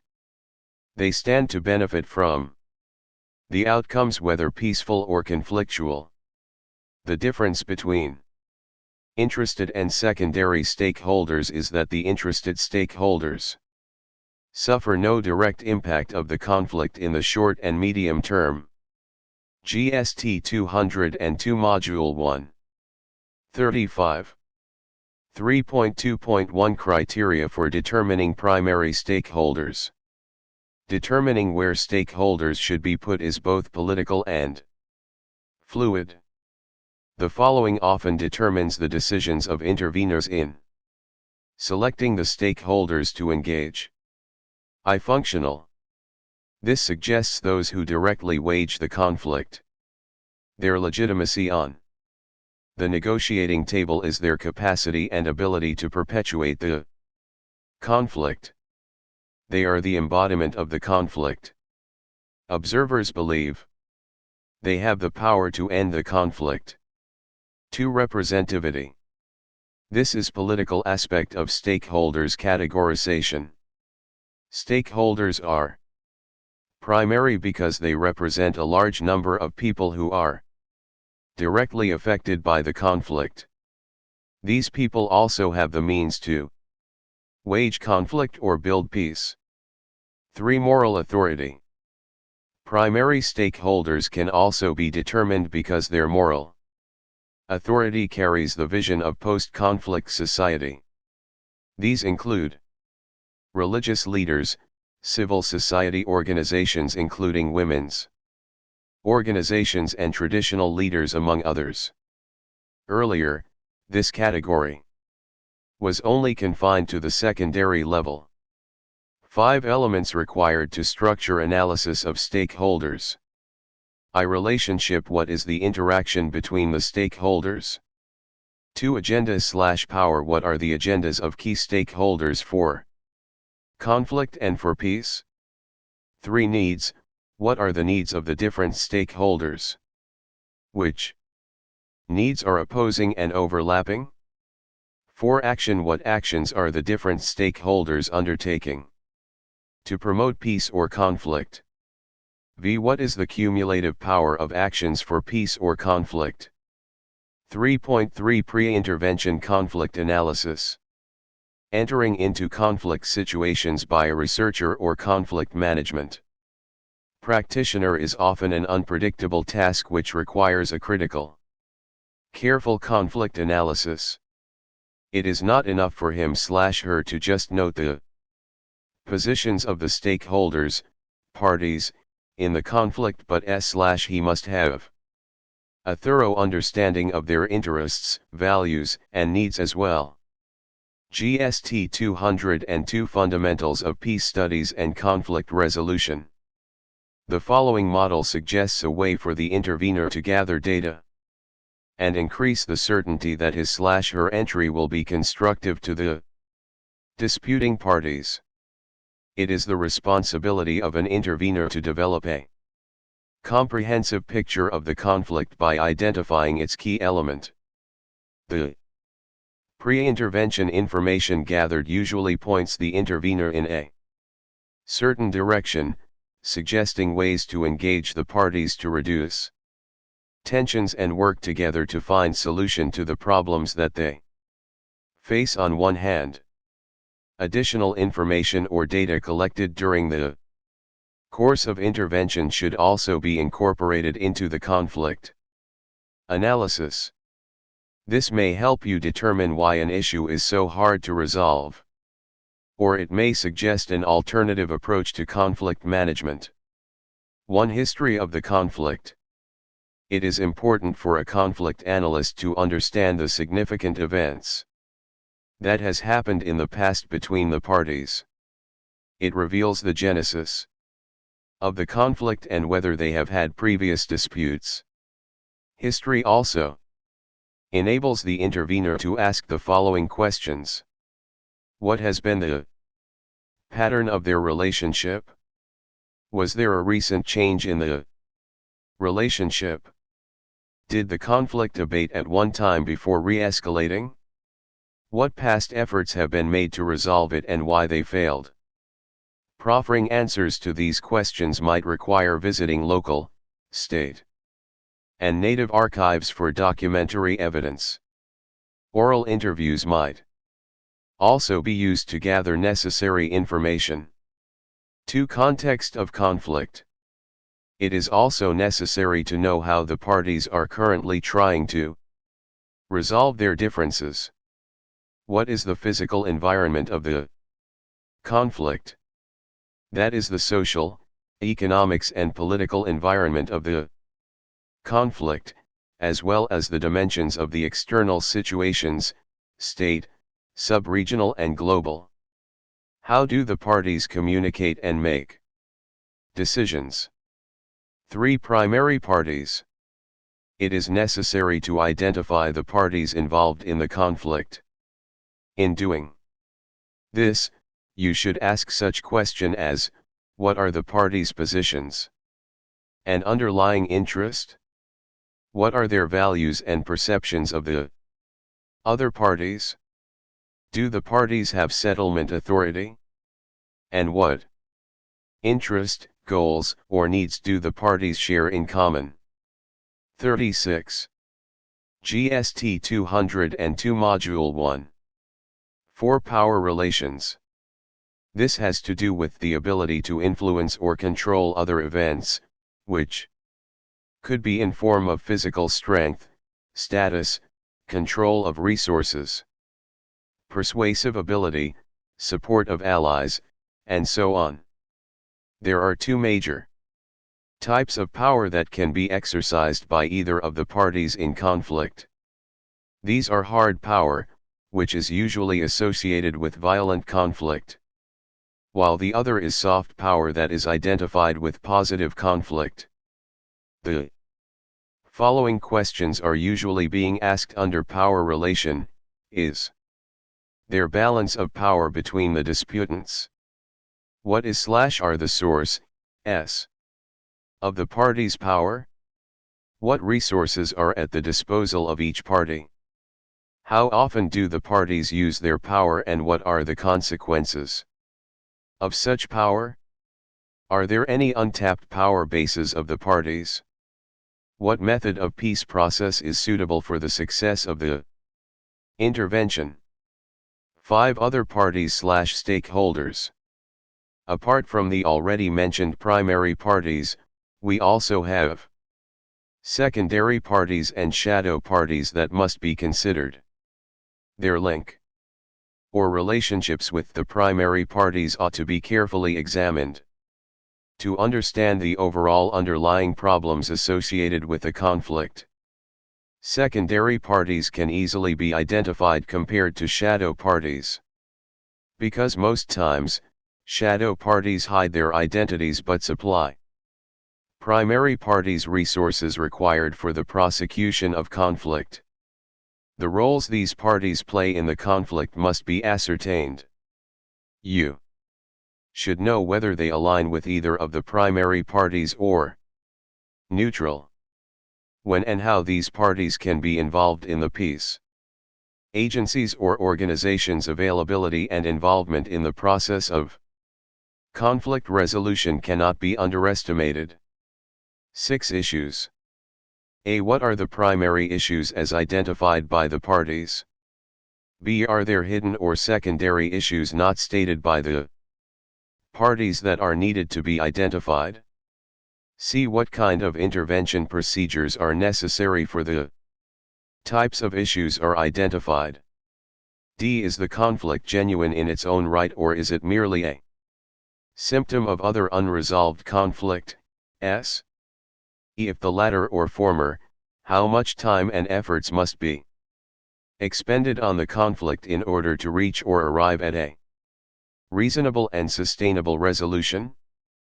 37. GST 202 Fundamentals of Peace Studies and Conflict Resolution. 38. 7. The immediate situation. This involves ascertaining the present situation by asking such questions as, what is happening now? Should the first step be efforts to move towards negotiations, or are short-term violence reduction strategies called for? It is the responsibility of the intervener to determine the most effective and reliable conflict management strategy to adopt in accordance with the urgency and demand of the conflict situation. For example, if the conflict is at a violent stage, definitely, the intervener may be compelled to adopt some violence reduction strategies to reduce the rate of likely casualty that may arise. 8 stages of conflict. A. We have to ascertain whether the conflict is escalating or stabilizing, and ask why. B. If the conflict is escalating, what is happening? Are issues moving from specific to general? Is there an increase in issues or resources used to wage the conflict? Has disagreement turned to antagonism? Is there an increase in the level of power being used by either parties? Are the parties polarist? Has extremist leadership arisen? Is communication affected or being distorted? Are parties Engaged in propaganda campaigns. See if the conflict is stabilizing, what is happening. Are safety value mechanisms put in place? Is there a fear of escalation? Are there agreements on norms and values? Are there social bonds, friendships, cross-cutting memberships among party members? Are there other third-party interveners or external interference or threat? Are there time constraints or other limitations on the further use of resources? 9. Timing. Timing is important in pre-intervention conflict analysis for the following reasons. To ascertain the actual and right time of intervention. Determine the most profitable and successful time of the intervention. To know the party that is likely to benefit from immediate intervention. GST 202 Module 1. 39. 10 possible options of intervention/settlement. The level of knowledge and understanding of the parties. Alternatives should be considered. Level of parties' awareness of each other's alternatives or options should be considered. Examine the efforts made so far by the conflicting parties in the accomplishment of their options. Evaluate the realistic nature of the parties. 3.4 Definitions of conflict mapping and tracking. Conflict mapping. Where, 1979:18, describes conflict mapping or the first step in intervening to manage a particular conflict. Conflict mapping can also be defined as graphical representation of the conflict in which the conflicting parties are placed in relation to the situation on ground. Maps are used for a variety of purposes to understand conflict situation.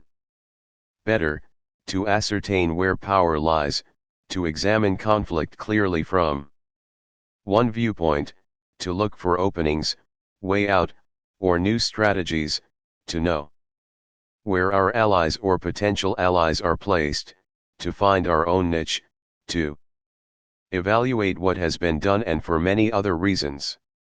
Conflict tracking. Conflict tracking is the process, which involves monitoring, observing, and recording the trend of change and continuity in the conflict process. What to keep track of could include: conflict parties include internal leadership struggles, varying prospect for military success and the reading of general population to express support for a settlement, possible ways of redefining goals and finding alternative means of resolving differences including suggested step towards settlement and eventual transformation, likely constraints on these, and how these might be overcome. It is important for the person keeping track of the conflict to pay careful attention to the minutest details about the issue and circumstances around him. GST 202 Fundamentals of Peace Studies and Conflict Resolution. 40. 3.4.1 Conventions for Mapping Relationship. The following are the particular conventions we use in mapping relationships existing between or among the stakeholders, parties involved in a conflict situation. 1. The circles indicate parties to the situation. The size of the circle indicates power relations of the parties. 2. Straight lines indicate direct relationship between the parties when communication is at its best. 3. Double connecting lines indicate an alliance. 4. Dotted lines indicate informal, weak or intermittent relationship. 1. Arrows indicate the predominant direction of influence or activity. 6. Lines like lightning indicate discord or conflict. 7. A double line like a wall across lines indicates a broken relationship. 8. A square or rectangle indicates an issue, topic or something other than people. 9 shadows show external parties which have influence but are not directly involved. Source: Conflict Resolution Stakeholders Network, CRESNet. Training Manual 2001. 3.5 Conflict Analytical Tools. Conflict mapping, tracking and analysis processes are the essential ingredients required in pre-third-party intervention for the collection of essential and comprehensive information/data by a mediator or conflict intervener to discover purposeful tools and techniques that can be used or adopted to suit their needs. Through such data, Moore, 1996:114, notes that a mediator would GST 202 Module 1. 41.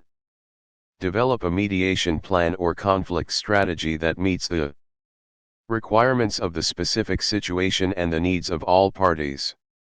Avoid entering a dispute with a conflict resolution or management procedure that is appropriate for the stage of development or level of intensity that the dispute has reached.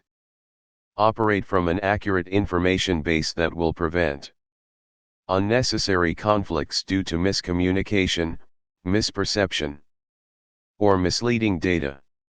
Clarify which issues and interests are most important.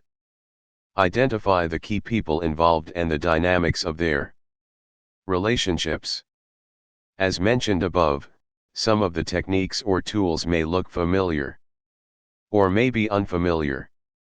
However, all have been tried and used repeatedly and successfully by people from many different types of conflict situations. In many cases, groups have adapted them to suit the particular needs they have or based on the perceptions of the people who walk on it. Some of the available tools/techniques are discussed below. A timeline. Timeline is a graph that shows events plotted against a particular time scale.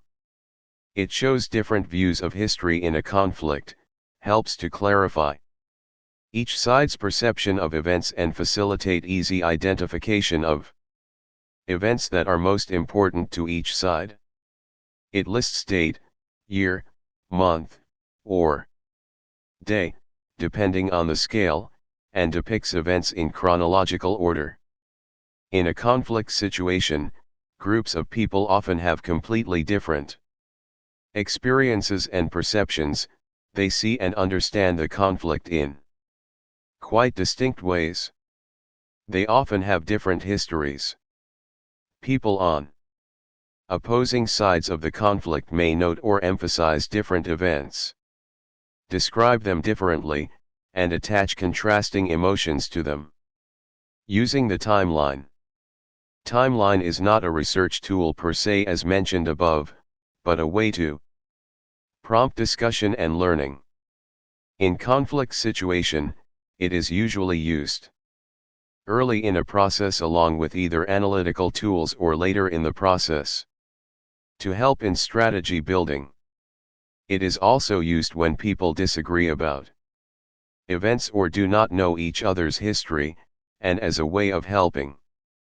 GST 202 Fundamentals of Peace Studies and Conflict Resolution.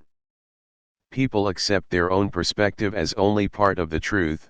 Variation is use. It is used by parties themselves and shared with each other. It is followed by a discussion about events that are highlighted by each side, and adding a line for peace initiatives during the same time period. ABC Triangle Methods of Analysis. A. Attitude. BC. Behavior, context, environment. Attitudes, willingness to change, fixed position. Behavior, agitation, demand, pleas, violence. Context, the background. ABC analytical tool sees conflict having three above-mentioned elements, which affect one another. The third-party intervener or peacemaker in a conflict uses this tool by drawing up a separate ABC triangle for each of the major stakeholders. In the conflict, he lists key issues relating to attitude, behavior and context from the party's viewpoint, identify the most important need and fears, and inform each of the parties his needs and fears as you think. And place these in the middle of the triangle of each of them. You later compare and contrast the perception of the parties for detecting the major object of conflict and then pay attention on the majority. The causes and issues, which are the products of the parties' differences, will be addressed, while intervener will make the parties see reasons on why they should do away with negative perceptions and embrace peace in order to bring about positive and sustainable peace. The onion/donut method of analysis. This is a graphic tool based upon the analogy of an onion and its layers. The outer layer contains the positions, parties' wants. Underlying these are the interests of the parties in conflict, what parties want to achieve from the situation concerned. The third layer is the core cause at the conflict situation, that is, the most important needs to be satisfied. It is important for intervener to carry out or do this onion analysis for each of the parties involved. 42. GST 202 Module 1. 43. When times are stable, relationships are good, and trust is high, our actions and strategies may stem from our most basic needs. We may be willing to disclose these needs to others, and discuss them openly, if we trust them, and they may be able, through analysis and empathy, to grasp our needs even before we disclose them. In more volatile or dangerous situations, and when there is mistrust between people, we may want to keep our basic needs hidden. To let others know our needs would reveal our vulnerability, and perhaps give them extra power to hurt us. If all of us are hidden from each other, they are also less likely to grasp our needs through analysis or empathy. Because of lack of knowledge and because our mistrust changes our perceptions of each other. In such a situation of conflict and instability, actions may no longer come directly from needs. People may look at more collective and abstract level of interests, and base their actions on these. When the interests are under attack, they may take up and defend a position, which is still further removed from their original needs. This type of analysis enables intervener to understand the dynamics of a conflict situation, and prepare dialogue facilitation between groups in a conflict. The analysis is most useful in a mediation or negotiation processes when parties involved in either of the processes wish to clarify for themselves their own needs, interests, and positions. As they plan their strategies for negotiation, they can decide how much of the interior layers, interests and needs, they want to reveal to the other parties involved. Force, field analysis. This tool can be used to identify the different forces influencing a conflict. It is used to analyze both positive and negative forces in a conflict. Whenever action is being taken to bring about change, their interest, needs. GST 202 Fundamentals of Peace Studies and Conflict Resolution. 44. Will be other forces that are either supporting or hindering what you are trying to achieve. This tool offers a way of identifying these positive and negative forces and trying to assess their strengths and weaknesses. It can also help you to see more clearly what is maintaining the status quo. How to use this tool? First and foremost, you begin by naming your specific objective. That is the action you intend to take or the change you desire to achieve. Write this objective at the top of the page and draw a line down the center of the page. On one side of the line, list all the forces that seem to support and assist the action or change to happen. Next to each one, draw an arrow towards the center, varying the length and slash or thickness of each arrow to indicate the relative strength of each force. These are pointing in the direction of the desired change. On the other side of the line, list all the forces that seem to restrain or hinder the desired action or to minimize in some way the negative force, in order to facilitate increase in the likelihood of the desired change happening. At this stage, you may want to examine your plan of action and make modifications in your strategy if necessary in order to build upon the strengths of the positive forces and then try to reduce or even remove the effects of the negative forces. The force field analysis was developed by an American social psychologist, Kurt Lewin, 1951, as a useful tool built on the premise that forces are often driven by human habits, customs, and attitudes that can affect the change process. GST 202 Module 1. 45. Force Field Diagram. PPP Model. People. Problem Process. People. Who are the individuals and groups directly involved? Who will be affected by or can influence the outcome? What leadership and structure does each group have? How does each group view the situation? How is each group affected?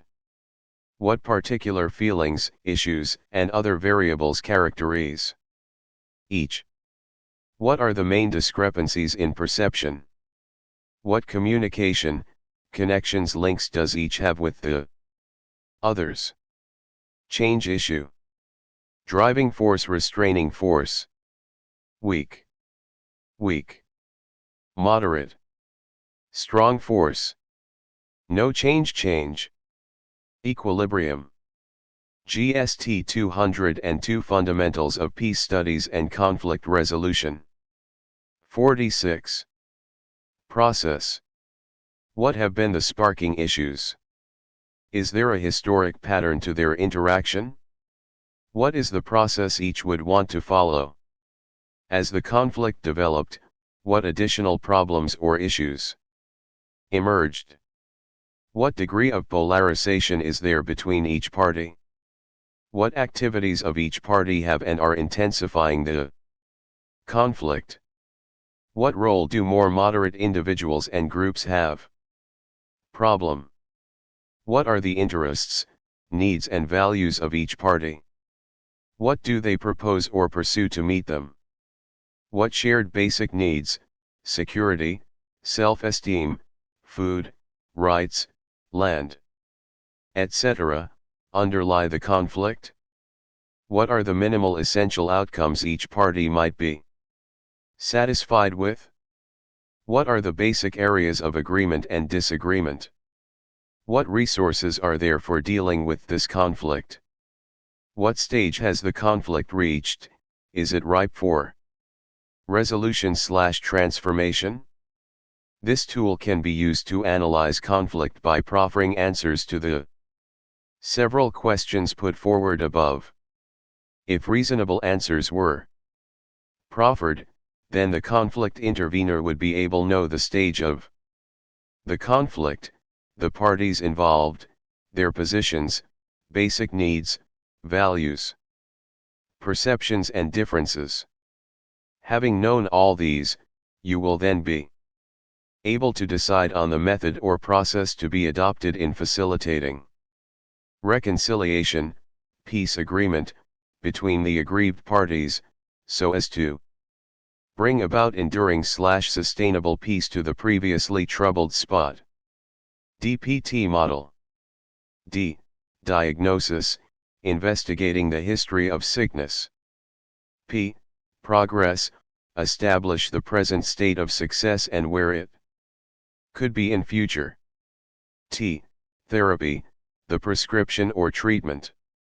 This analytical tool is based on the premise that any individual or society that is in conflict is sick and therefore they need to see a doctor.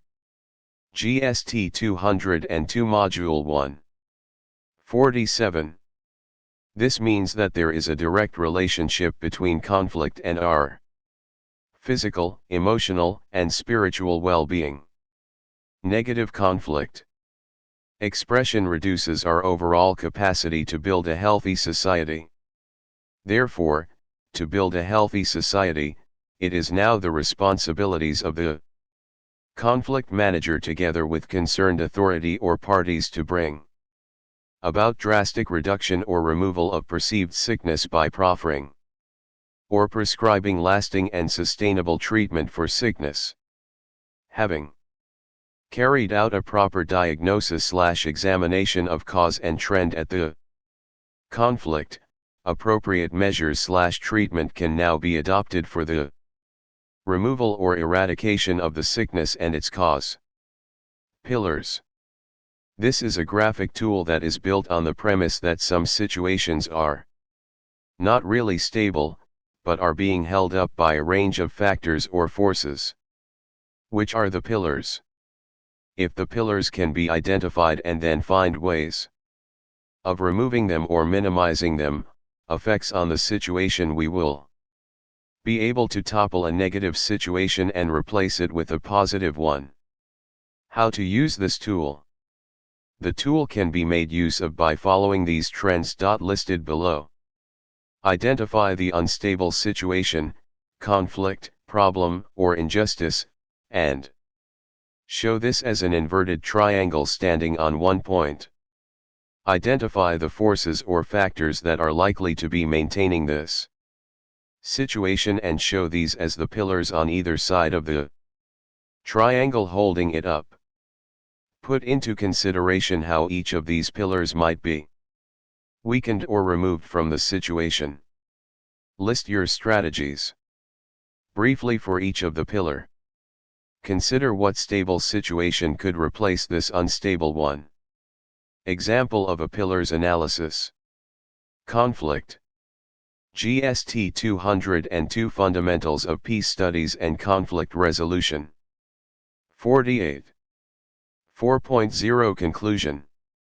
With all the above discussions, we can now see that before any conflict can be prevented or resolved amicably from degenerating into a violent one, it is important for a conflict manager or intervener to be well equipped and versatile in conflict analysis techniques or tools to afford him the opportunity of understanding the conflict situation, and knowing the stakeholders, causes of conflict, the parties' views, perceptions, interests, values before embarking on conflict resolution/management process that will bring about positive and sustainable peace.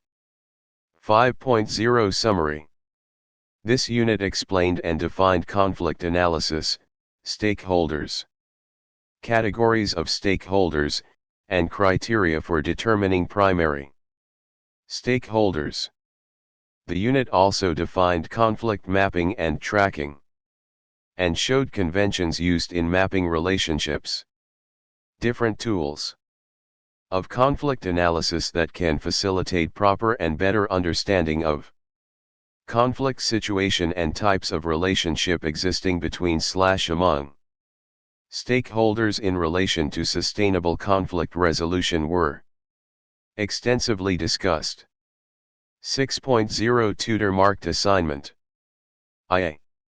What is conflict analysis? B. Discuss any 4 conflict analysis tools. 2a. Define conflict mapping and tracking. B. Draw or show different conventions used in mapping of relationships and indicate their meanings. 3a. Who are stakeholders? B. Explain different categories of stakeholders. 7.0 References/further reading. Azar, E. 1990. The Management of Protracted Social Conflict, Theory and Cases. Worcester, Dartmouth. Burton, J. 1990. Human Needs Theory. London, Macmillan. Fisher, Setal, 2000. Working with Conflict, Skills and Strategies for Action. London, Z. Mitchell, C. 1988. The Structure of International Conflict. London. Macmillan. Otite, O. and Albert, I.A., 1999. Community Conflict in Nigeria. Ibadan. Spectrum Academic Associates Peace Works. GST 202 Module 1. 49. Unit 5 Conflict Transformation. Contents. 1.0 Introduction. 2.0 Objectives. 3.0 Main Content. 3.1 A Conceptual Overview of Conflict Transformation. 3.1.1 Conflict Transformation. 3.2 Types of Transformation.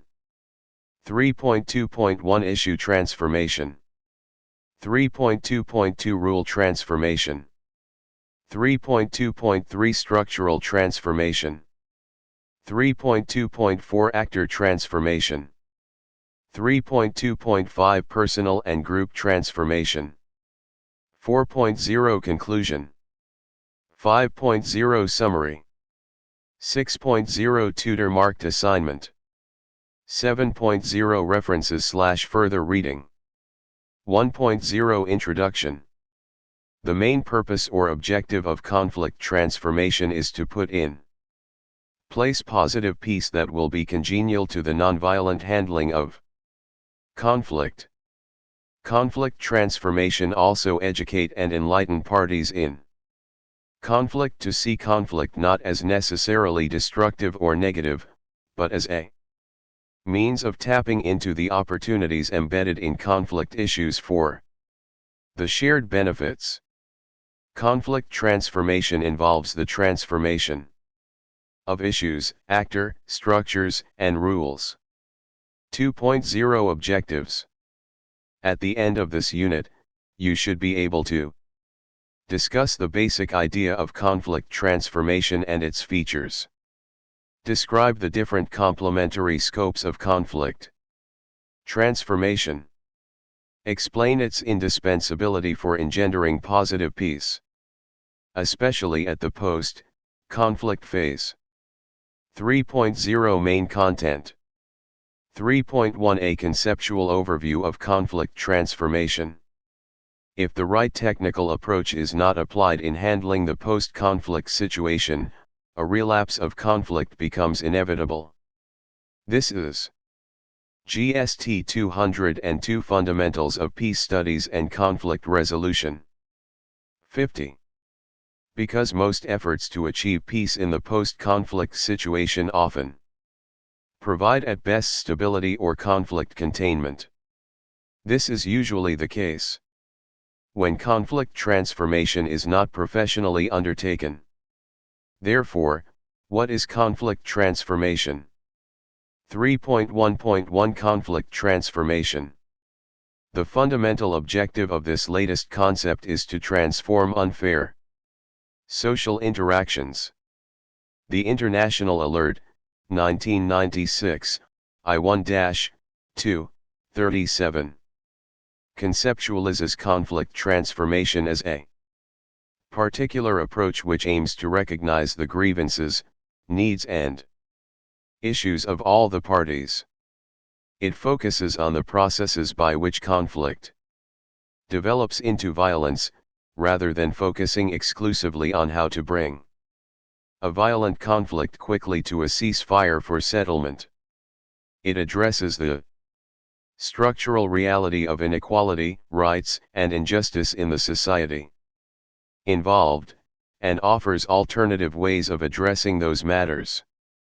This approach aims to transform a conflict from violence and destruction into a constructive force which reduces social change, progressively removing or at least reducing the conditions from which the conflict and violence have arisen.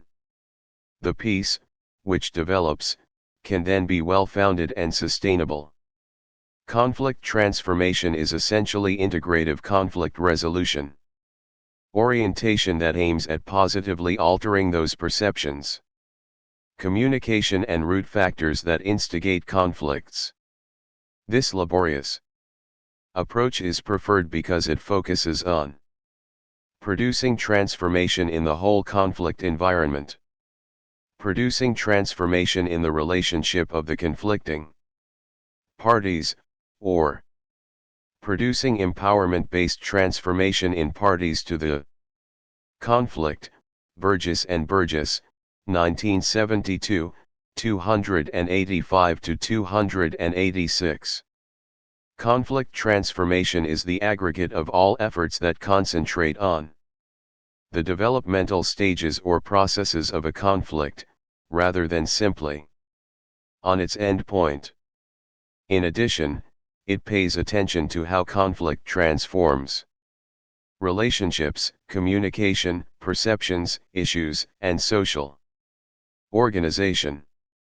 Based on this, conflict transformation aims to transform the conflict from violent manifestation characterized by armed conflict and war to constructive and peaceful expression. Conflict transformation also focuses on transformation and sometimes the removal of all structures that impede sustainable positive peace. It also seeks ways of involving all stakeholders including erstwhile GST 202 Module 1. Combatants, local individuals, communities, and external third parties in a concerted way. Conflict transformation can also be defined as an improvement of the whole context of the conflict, a positive change in the disputants' relationships or complete behavioral and attitudinal changes of the disputants. Conflict transformation entails an informed reassessment and redefinition of the disputants to explore avenues for new compensations and appointments. The aim of this is to transcend zero-sum, win-lose phase to arrive at a positive sum, win-win, agreement. New mutually benefiting arrangements are proposed and worked out in which the hitherto contested issues become less or no longer relevant and other issues and values become more dearer to all the parties in the conflict. An example is the Franco-German reconciliation after the Second World War. Conflict transformation has also been defined as a particular approach that takes into cognizance the grievances, needs and issues of all the parties. It pays due attention to the degeneration stages of conflict to violence rather than solely on how to bring a violent conflict to a ceasefire or settlement. It confronts the structural reality of inequality, rights, and injustice in the locales concerned and proposes alternative ways of addressing those realities. Conflict transformation aims to transform a conflict from violent and destructive stage into a constructive force, which will lay the foundation for social change. This can be achieved by systematically and progressively removing and playing down the conditions that gave rise to conflict and violence. The objective is to have a well-founded and sustainable peace. In achieving the foregoing, due attention is paid to the actors, the issues, the rules, and the structures. In approaching conflict transformation, there are two broad approaches. These are nonviolent conflict transformation associated with Gandhi, otherwise known as the Gandhi theory. The second, though seemingly Unscrupulous approach is a combination of approaches that does not presuppose resolution of the incompatibilities, but tries to freeze the conflict, negate it, protect it, through all kinds of devices, including structural and direct violence. The nonviolence theory or Gandhi theory is vehemently intolerant of the use of either structural violence or direct violence because it will contradict the spirit and letter of the nonviolence theory. In addition, nonviolence is an admonition to struggle against both direct and structural violence, and an equally strong admonition not to use them in the struggle. Nonviolence or Gandhi theory will also not condone the 51. GST 202 Fundamentals of Peace Studies and Conflict Resolution. Fair protractive devices earlier mentioned because they are antithetical to the nonviolence theory of conflict transformation. For Gandhi, there is no way to peace, peace is the way to be taken now. One of the chief proponents of conflict transformation is John Lederach. In his analysis, Lederach distinguishes conflict transformation from conflict management and conflict resolution. Conflict transformation is desirable than the two because it emphasizes a broader and deeper understanding of the conflict. Conflict resolution suggests that conflict is destructive like fire, therefore, it should be put out quickly. It also implies that conflict is a flash or spark that can be handled once and for all in a decisive manner through mediation or other intervention processes.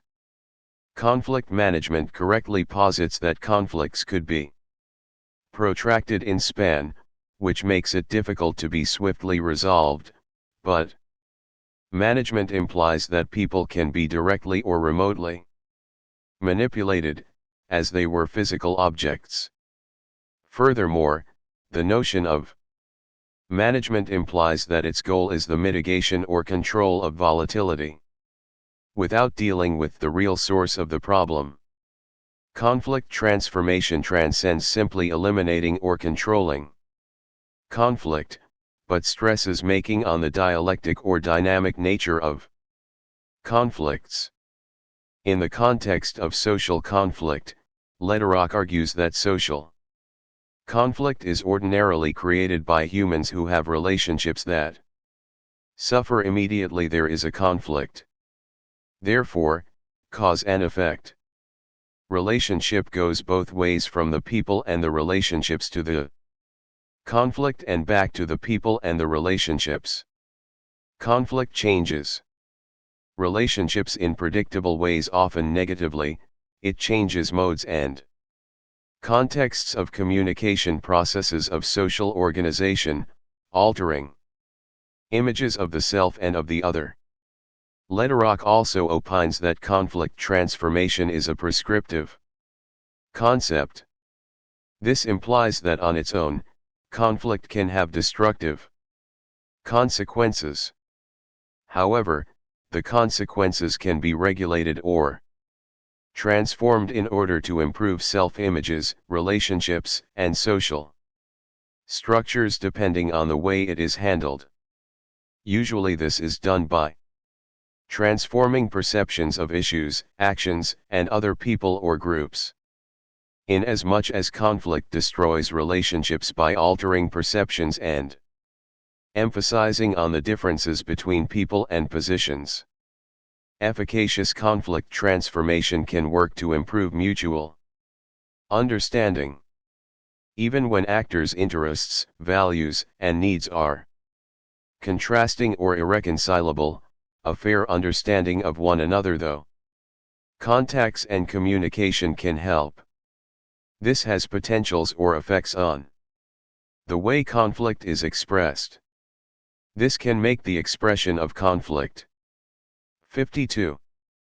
GST 202 Module 1. 53. Aggressively or violently replaced by nonviolent advocacy, conciliation, or attempted cooperation. For the success of conflict transformation processes have been evolved. Although different writers emphasize different aspects, nevertheless, most of them seem to agree on the following for conflict transformation. To be effective, multi-level participation involving elements from all social levels of the involved parties, from top decision makers through middle range opinion leaders to grassroots constituents, including those who would normally be excluded from the process and whose interests would not be represented in normal negotiations. Efforts to empower the underdogs in the struggle so that between parties that are more equal than they could otherwise be. Efforts to ensure that those directly involved in the conflict can control the transformation processes to their own satisfaction and thus make sure that any outcomes have the approval and support of those affected. Focus not merely on immediate issues but also on long-standing traumas and on any deep-rooted sense of past injustices. Brokerage by appropriate intermediaries who understand the culture and social structures in which adversaries are embedded. Co-creation of a new understanding of the conflict, how it arose, and what it needs to be changed in order both to resolve it and to ensure that other, similar dispute do not arise in future. An ability to create and put in place procedures that will maintain and continue the changes found necessary to resolve the current conflict and prevent others arising in future, or when they arise, taking on a protracted and destructive form.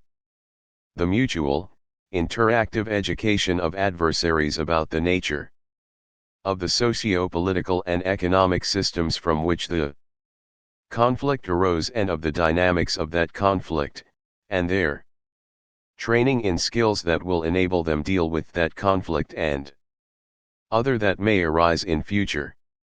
The above, according to Mitchell, helps to understand the concept of conflict transformation in three main categories. The first category comprises those dealing with personal changes, the second, those dealing with structural changes, and the third, those dealing with relationship changes. Conflict transformation is geared towards positive peace and restorative justice. In theory and practice, it transcends conflict management and conflict resolution. It stresses the restoration of relationships to the status quo ante of the conflict. GST 202 Fundamentals of Peace Studies and Conflict Resolution. 3.2 Types of Conflict Transformation. 3.2.1 Issue Transformation. In many instances, issues are often shaped by perception and the fear of its effects on parties concerned. These are some of the factors that impinge on conflict transformation. Schmid, 2000, defines issue transformation as a change in the political agenda of the conflict, downplaying the importance of original conflict issues and emphasizing shared concern for new issues. However, for issue transformation to aid any conflict transformation process, the particular types of conflict must be accurately understood and analyzed. Therefore, a modification of Schmid definition becomes auspicious because other than political issues or conflicts, there are other types of conflicts with vexed and salient issues that must necessarily be transformed. Issues of identity, security, religion, ecology, and others also often need to be transformed. The main thrust of issue transformation is to make discordant tunes less salient while making concordant tunes better perceived and appreciated. Issue transformation also entails the dexterous handling or manipulating of issue structure and contents to enhance the possibility of conflict transformation.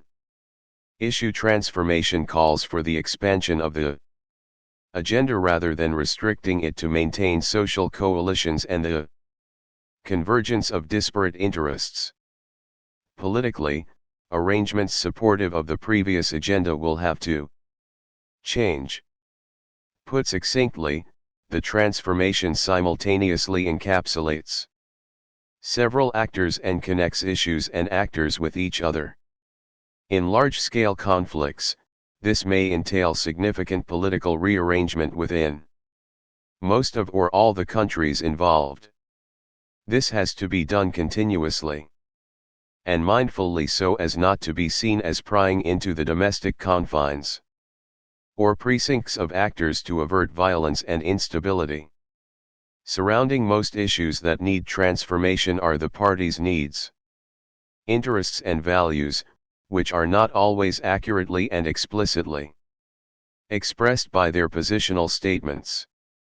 Interests, needs and values are the concepts that underlie most conflicts, yet one often mixed up.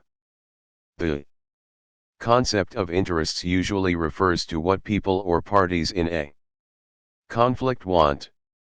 They may be material things as they often are or not.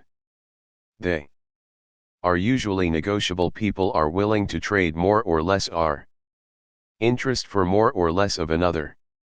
For the fact that conflicts are defined based on the incompatibility of interests, it is assumed that for things like money, land, jobs etc., the more one person or group possesses, the less the other party possesses.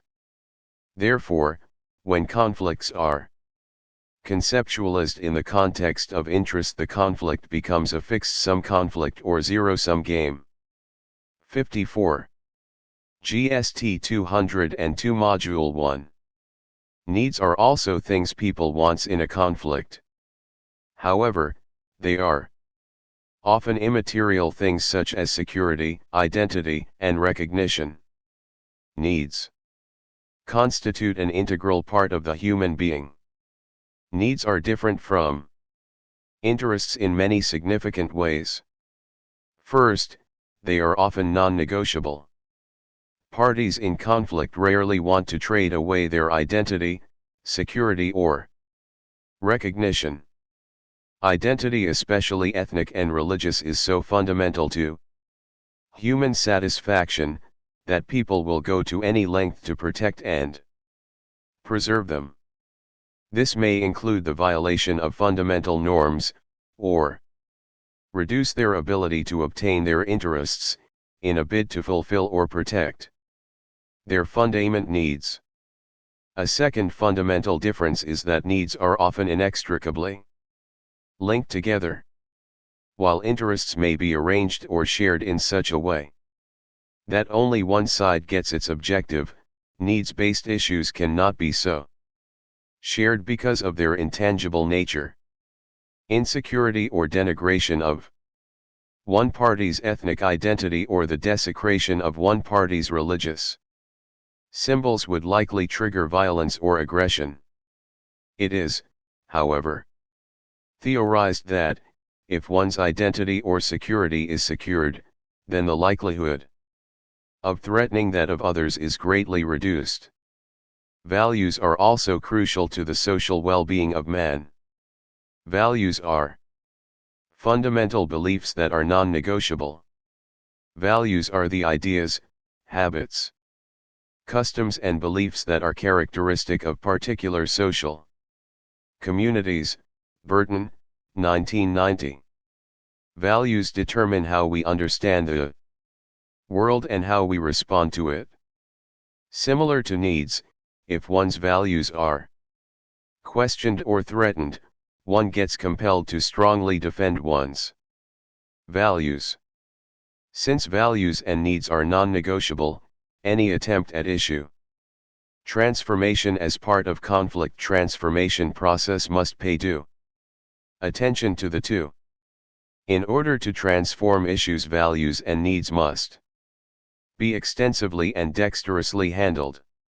This is more expedient because of the increasing occurrences of intrastate conflicts, especially in many African countries, mostly based on ideological conflicts, which are inextricably linked to issues of needs and values. 3.2.2 Rule Transformation. As the popular saying goes, rules are made for human being and not vice versa. Among the Yoruba of southwestern Nigeria, it is also opined that there can be no violation of rules or norms where none hitherto existed. Rule transformation as part of conflict transformation. Processes usually occur during intense conflict or after. Vanunen, 1991. Describes rule transformation as one of the measures to restructure a conflict. Rule transformation tries to redefine the norms which actors in a conflict are expected to follow in their mutual interactions. According 55. GST 202 Fundamentals of Peace Studies and Conflict Resolution. 56. To the structuralist approach, the rules of behavior have been presumed to be dependent on the position of an actor in the structure and in that way on its relative power and interests. This implies that rules would only alter the behavior of an actor in a conflict based on the interests of the actors and the relative power it possesses to achieve the interests. In recent times, scholars such as Veyman, 1991, argue that rules can have independent impact on inter-actor relations. This is why it is opined that a significant transformation of rules can be expected to alter actor behavior and hence create a new basis for managing the conflict. At this juncture, it becomes apposite to explain further that rule transformation also aims to change rules operation in a conflict setting, or surrounding the issues in a conflict in a way that will at least meet the needs of the parties in conflict in order to reduce violent or destructive confrontation. In most international conflicts or large-scale civil wars, an outsider that commands true respect of the parties may be in the best position to initiate and manage it. To achieve proper rule transformation, some conditions are necessary. These conditions may include the disappearance of legitimate authority institutions and law and order. Zartunan, 2001, illustrates this with 6 different cases: Lebanon, Liberia, Somalia, Zaire, Congo, Haiti, and Yugoslavia. The rules have to changed or transformed in the aforementioned conflict theaters based on the stark reality that parties needed help to get out of the conflict. Webb. The emphasis is on third-party diplomacy relying primarily on negotiation, not on military or other physical involvement, although this may be involved ancillary. The 6 instances above confirm the efficacy of preventive diplomacy in initiating rule transformation. The cases are: 1. Lebanon under civil war from 1975 until 1989. February 1976, Arabization of the Syrian initiative to provide incentives and modifications for the proposed constitutional document while the conflict was still in civilian hands. July 1982, Reagan initiative that focused on the Lebanese problem, brought in Syria, and worked deliberately on a peace agreement. March 1984, Saudi and U.S. cooperation with Syria to provide incentives and guarantees and to include militia and parliamentary leaders to reinforce the Lausanne Agreement, and December 1985, March 1986. Saudi, Egyptian and Western involvement alongside Syria to broaden and strengthen the Damascus Accord. GST 202 Module 1. 57. 2 Somalia under civil war after 1988. October 1988, UNSC, Organization of African Unit.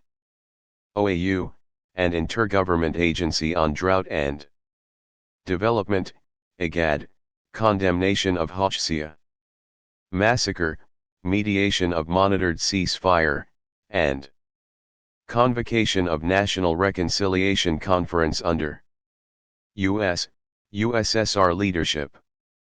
May 1990 to January 1991, U.S., 1 GAD mediation of Syed Barnes' resignation, such as arranged by Mengistu in March 1991, and leadership transition through a sovereign national conference, as used elsewhere in Africa.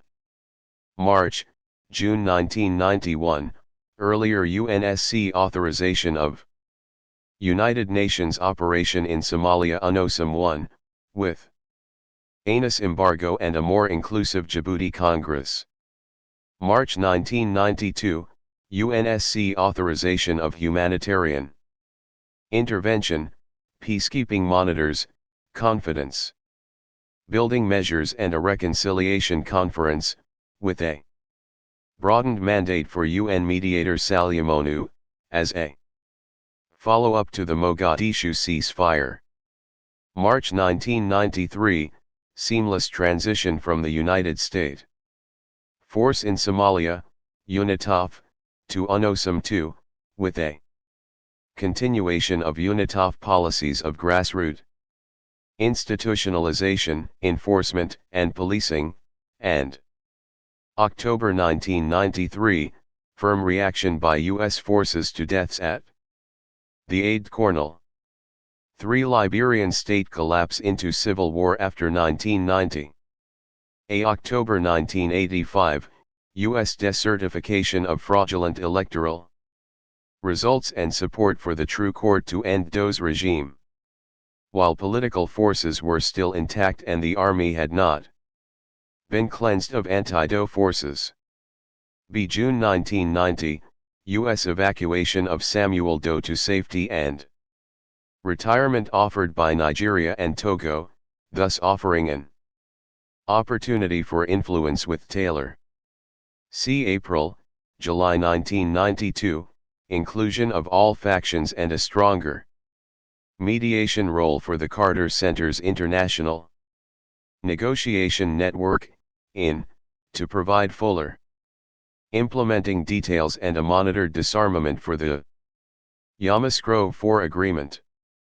July 1993, stronger mediation rule by the Carter Centers and the Special Representative to the UN Secretary-General to provide for realistic disarmament and interim governance at Cotonou and GST 202 Fundamentals of Peace Studies and Conflict Resolution. 58. July 1998, follow-up to the Taylor-Kaba Agreement. Through redeployment of an augmented ECOMIG force along the Liberian, Sierra Leonean border and in the Diamond region. August 4, 2003, ECOWAS mission in Liberia, ECOMIL. Numbering 3,500 troops were deployed to Liberia. Nigeria contributed 1,500 troops to the vanguard. The mandate of ECOMIL included establishing zones of separation, 205, between the parties to the conflict. Facilitating the functions of the Joint Monitoring Commission, JMC, in accordance with the Accra Agreement on Ceasefire and Cessation of Hostilities. Taking necessary steps to guarantee the security and freedom of movement of personnel of the force and of humanitarian agencies. Forming the nucleus of an international stabilization force, ISF, and preparing the ground for its deployment. Sources: Zentman, 2001, and Uramis, 2005. The instances above show instances where the rule governing primary parties were altered or transformed by third parties through acts of preventive diplomacy. There are empirical cases of rule transformation within the gamut of conflict transformation approaches. 3.2.3 Structural transformation. A major distinguishing feature of conflict transformation is the transformation of necessary structures. This is one of the fundamentals of conflict transformation that makes it different from conflict resolution and conflict management. The explicit commitment to effecting structural transformation goes a long way in transforming any conflict. This is even one area where consensus exists between conflict resolution theorists and practitioners on one hand and proponents of conflict transformation. This is because a durable peace can only be achieved with some level of structural change, either political or socio-economic. This is often reinforced when the implication of not affecting the structural transformation becomes imminent. It will not be incorrect to state that one of the causes of many violent conflicts is structural imbalance, especially in plural societies. This structural imbalance could be in terms of representation in places like the army, civil service, and other national or juicy, plump institutions.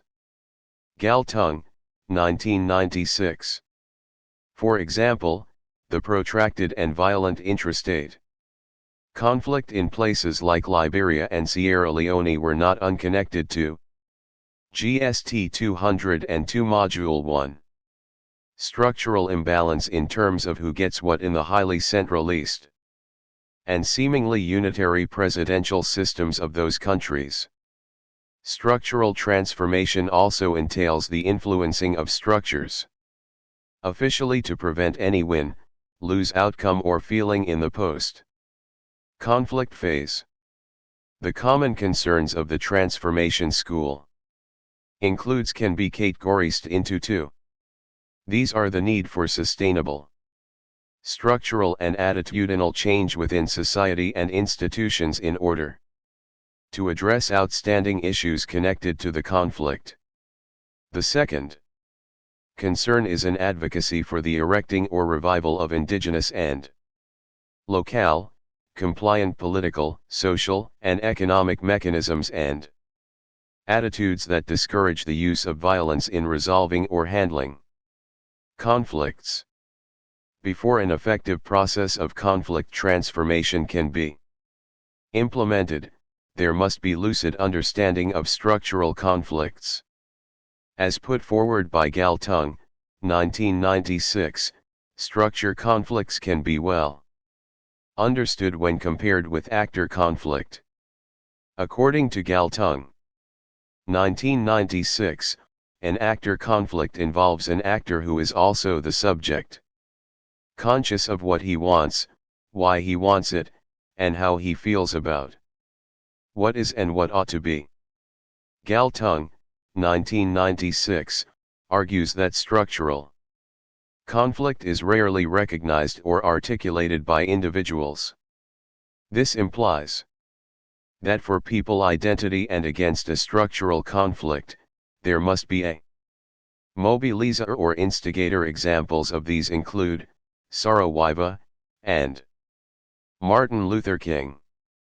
Furthermore, Galtung posits that a situation of structural conflict implies structural violence, characterized by a vertical structure. This features the repression of freedom, particularly political freedom, and economic exploitation. A structural conflict is sustained through some ways. First, the prevention of consciousness formation and conscientization. This is done by using agenda setting as a tool or manipulation of information from above. Second, by preventing mobilization and organization of those in the lower stratum of the society. Conscientization and mobilization are often repressed by the entrepreneurs or lords of structural conflict and violence because they are the processes needed for people to identify and articulate their interests in the community. This is why structural conflicts are not easily articulated, because identifying or understanding them is often made difficult or impossible by the conflict entrepreneurs, sometimes the state. Therefore, it can be deduced that a social structure or system that allows formation of consciousness, conscientization, mobilization, and mass organization of people from below cannot be described as fundamentally structurally violent. In order to deal with structural conflict, Galtung 59. GST 202 Fundamentals of Peace Studies and Conflict Resolution offers 4 approaches based on the nonviolence school of thought. These are confrontation, struggle, decoupling, and recoupling. Confrontation implies selecting and addressing an issue that is central and reflective of the conflict. This approach, based on Gandhi's famous Salt March to Dandi in Gujarat, April 5, 1930, entails starting the issue clearly and expressing the desired outcome. Struggle for overcoming repression and/or exploitation is concerned about how the struggle is prosecuted or implemented. In the Gandhi line of nonviolence, this must be by the nonviolence methodology, that is, peace by peaceful means.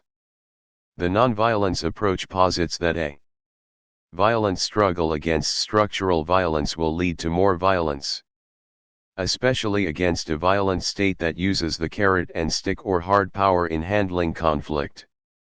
The assertion in this context is for the peace researcher to emphasize that conflict can only be solved if all parties are convinced that they cannot force the other to submit.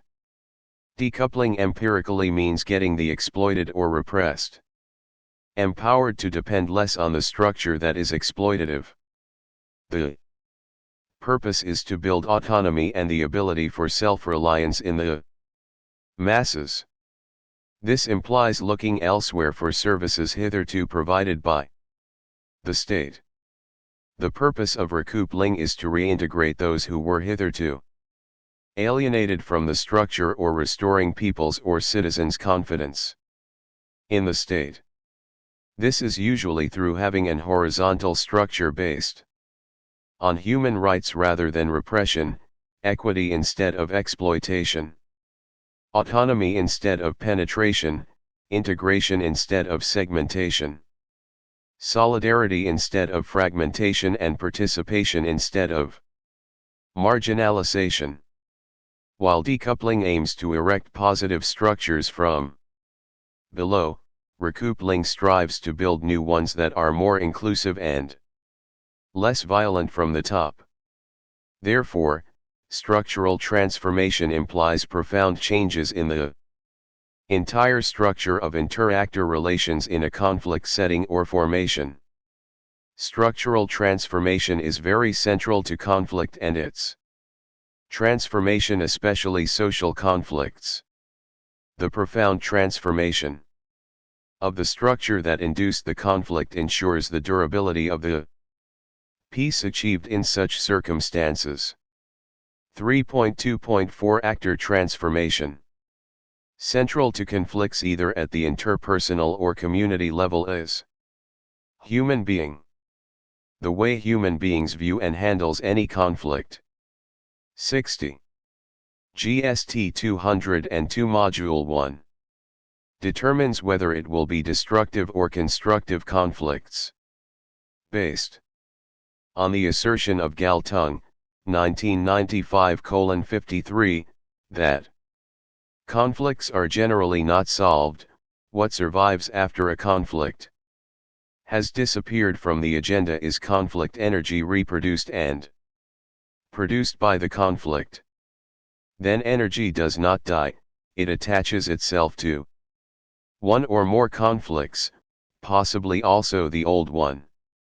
Therefore, the need for man, the chief agent in conflict, to be empowered to transcend the conflict has informed the concept of actor.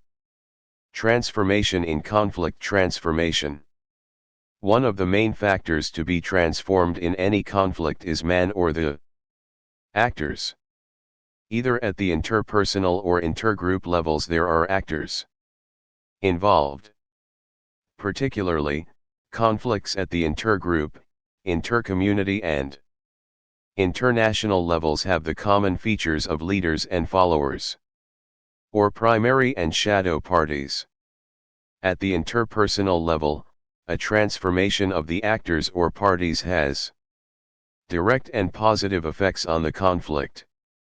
This can be achieved by strengthening actors' capacity to analyze situations and make effective decisions for themselves and to appreciate the views of others. It focuses on improving the actors' sense of empowerment or self-determination, and their abilities for recognition or responsiveness to others. This embodies the goal of the transformative approach to a conflict, beyond just reaching an agreement about the issues that appear to divide the parties, or even less desirably, having intermediaries construct a settlement to which the parties are then expected to stick to. In addition, at the interpersonal level, the potentials or advantages of transformational mediation cannot be ignored. Succinctly put, transformational mediation entails helping individuals to wriggle out of difficult circumstances and reducing human differences in the midst of conflict. This stems from the potentials of mediation to produce two useful effects: empowerment and recognition. Simply put, empowerment means the restoration to individuals on consciousness of their own value and strength and their own ability to handle life's problems. Recognition implies the reawakening in individuals of acknowledgement and empathy for the situations, problems, and plights of others. Transformational mediation at the interpersonal level also helps actors to define problems and goals in their own terms, thus validating the importance of these goals and problems in the parties' lives.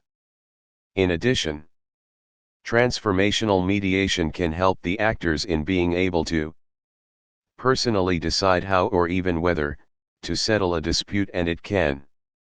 61. GST 202 Fundamentals of Peace Studies and Conflict Resolution. 62. Help the parties marshal their own resources to address problems and achieve their own objectives. In short, the aim of transformational mediation is that it helps parties in conflicts to perceive it as opportunities for growth and transformation, not as problems that is inherently and pathologically destructive. The proponents of transformational mediation, such as Bush and Folger, also argue that transformation of society is an indirect result of individual transformation. Although they accept that this may need a long period of time to take place, especially in societies susceptible to violent and intractable conflicts like Cyprus, Sri Lanka, or former Yugoslavia, it is nevertheless a desirable and worthwhile venture. This is because of potential to change the society through the individual. Although there is no fixed mode of achieving societal transformation through individual or actor transformation, it must, however, be based on the peculiarities of each case. At the broader level, transformation of actors should include the general promotion of natural empathy and understanding between parties, particularly among leaders, opinion makers, and grassroots individuals, including a sense of shared responsibility for the origins and dynamics of the conflict in the first place. Furthermore, transformation processes should be targeted at erasing completely the sense of helplessness about the conflict among participants, especially those at the local and grassroots levels of the parties, and at increasing the sense of empowerment. This should be targeted at achieving some impacts on the way they conduct conflict, its resolution, and the structures that hitherto gave rise to it. At this level of actor transformation of conflict, emphasis should be on achieving major and widespread improvement in people's framing and understanding of the issues in conflict, acknowledgement of the legitimacy of the other party, its claims, concerns and hopes, sense of responsibility for the origins of the conflict and the interactive manner in which it has inevitably been presented, consciousness of the other party's perspectives and objectives, and reasons for their being held, recognition of the need for short-term mutual reassurance and building of longer-term trust between the parties, sense of competence and capability in confronting the search for solutions to the conflict and undertaking actions to prevent repetition, willingness to include the interests of those not morally represented in the search for solutions, including future generations. GST 202 Module 1. 63. Acknowledgement of the existence of past grievances, injuries, and traumas, plus willingness to examine these thoroughly and to search for means of healing the damage caused through a variety of means, including reconciliation and mutually acceptable process of restoration, and if necessary, redistributive justice. Acceptance of the need for a durable, inclusive, and acceptable solution to a mutual problem, which may involve major structural change. In another context, actor transformation within the ambit of conflict. Transformation can include processes of disarming, demobilizing, and reintegrating of ex-combatants who usually constitute the primary parties in most violent conflicts. This is very plausible, particularly at the phase of reintegration. Actors are principal factors in conflicts, whether at the interpersonal or intergroup level. The attainment and sustainability of peace depends largely on the extent of the transformation that has taken place within and amongst actors in conflict. Therefore, transforming actors, irrespective of the intensity of the conflict, has a strong bearing on the conflict and relationships. The indispensability of actor transformation in conflict transformation has been stressed. The effect on conflict and relationship has also been highlighted, coupled with a description of processes involved in conflict transformation. Appleby, 2001, based on Lederach's thought on transformation, proposes that actor transformation should involve the grass, root and mid-level players. These comprise well-meaning and respected leaders drawn from the community, especially in cases of communal conflicts. This must, however, be done carefully, not to inadvertently worsen the conflict situation by bringing people with veiled unscrupulous interest in the conflict or shadow parties. 3.2.5 Personal and group transformation. This option considers the prospects that certain positive changes exist in the heart of every person that could be harnessed to positively transform conflicts. Basically, reciprocal respect for one another must be harnessed to correct misrepresentations, mistrust, extreme dislike, deliberately distorted perceptions, etc. It advocates the need for individuals to be willing to reach settlement with others with whom they had conflicts in time past. That is, people should be open-minded about the idea of Reconciliation rather than being rigid and deliberately prejudiced. Or, to state this principle more clearly, community-wide reconciliation efforts cannot result into any meaningful achievement in situations where individuals are blocking efforts to their personal transformation. It thus emphasizes the need for individuals to embrace the idea of forgiveness. GST 202 Fundamentals of Peace Studies and Conflict Resolution. 64. And entertain the idea to start anew with their former adversaries or enemies. Therefore, it is significant for the community elites or opinion leaders to be persuaded by the personal transformation agenda in order for them to run with it to appropriately manage the conflict. 4.0 Conclusion. In the light of the above, it has therefore become imperative for conflict transformation to be embraced by all sundry. This is so because conflict transformation pays attention to how conflict transforms relationships, communication, perceptions, issues, and social organization rather than simply focusing on its endpoint as relates to conflict resolution and conflict management. 5.0 Summary. In this unit, two broad approaches to conflict transformation were discussed. The nonviolent conflict transformation associated with Gandhi is vehemently intolerant of the use of either structural violence or direct violence, while the other approach is a combination of approaches that does not presuppose resolution of the issues or incompatibilities at stake, but tries to freeze the conflict, negate it or protect it through any available means. Despite the various approaches emphasized by different writers, most of them seem to agree on an all-encompassing conflict transformation processes. In addition, different types of conflict transformation were also discussed for proper understanding of students. 6.0 Tutor Marked Assignment. I discuss Gandhi's theory of conflict transformation. To explain how an effective conflict transformation can be achieved. 3. Enumerate types of conflict and explain any two. 7.0 References/further reading. Adaban Y. W.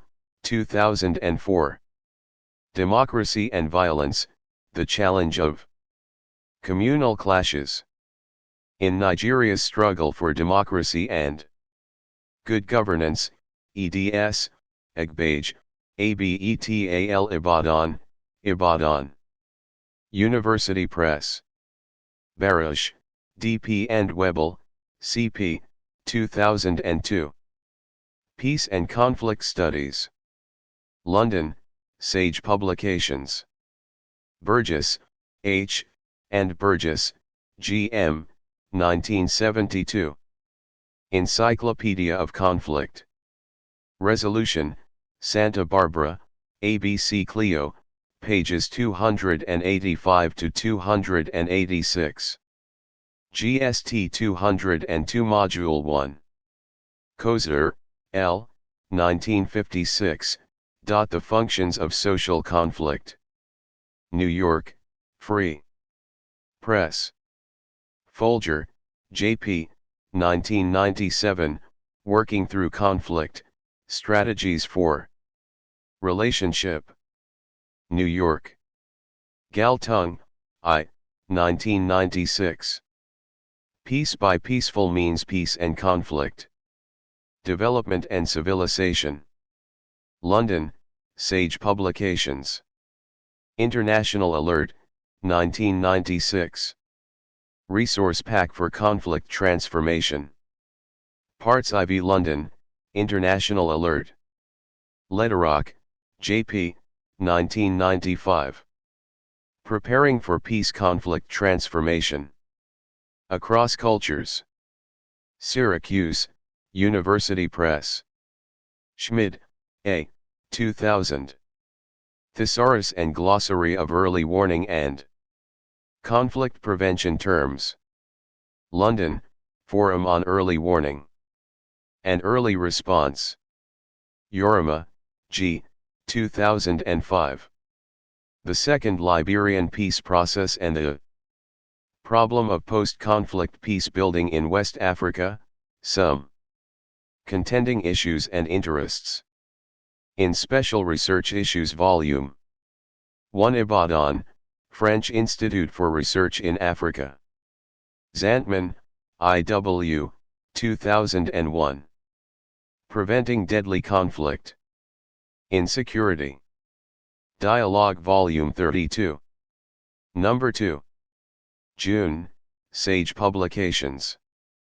65. GST 202 Module 2. 66. Module 2 Dynamics of Conflict. Unit 1 Relationship between Perception and Conflict. Unit 2 Language Barriers in Conflict and Resolution. Unit 3 Early Warning and Early Response Mechanism. Unit 4 Arms Control and Demilitarization. Unit 5 Peace and Education. Unit 1 Relationship between Perception and Conflict. Contents. 1.0 Introduction. 2.0 Objectives. 3.0 Main Content. 3.1 Relationship between Perception and Conflict. 3.1.1 Perception Characteristics Framework. 3.1.2 Causes of Conflict Framework. 3.4 Barriers to Social Perception. 3.5 Managers and Perception. 4.0 Conclusion. 5.0 Summary. 6.0 Tutor Marked Assignment. 7.0 References/further reading. 1.0 Introduction. In this unit, you will learn about the basic relationship between perception and conflict and how individual or group views and understands certain issues or how situations can promote cordial and proper relationship, harmony, love, and peace or lead to discord, confrontation, mistrust, and even crisis that can lead to loss of lives and properties in the society. 2.0 Objectives. At the end of this unit, you should be able to distinguish between perception and conflict. Discuss the perception characteristics framework. Describe the causes of conflict framework. Identify barriers to social perception and why managers study perception. GST 202 Fundamentals of Peace Studies and Conflict Resolution. 67. 3.0 Main Content. 3.1 Relationship between Perception and Conflict. Basically, conflicts arise when individuals and people in communal and organizational settings perceive that others represent threats to the accomplishment of their goals regardless of whether these threats are real or imagined. In order to strategically approach this subject, we shall guide our discourses with two frameworks, namely 1, the perception characteristics framework, and 2, the causes of conflict framework. 3.1.1 Perception Characteristics Framework. Under this framework, we shall examine the relationship between the 5 characteristics of perception and conflict. I. Perception and the environment, people's actions, emotions, feelings and thought processes. The way in which a person perceives the environment largely determines the way he/she will react to it. If an individual perceives that the environment is friendly, accommodating, and appreciative of his/her personality, he/she is less likely to be aggressive to the environmental actors.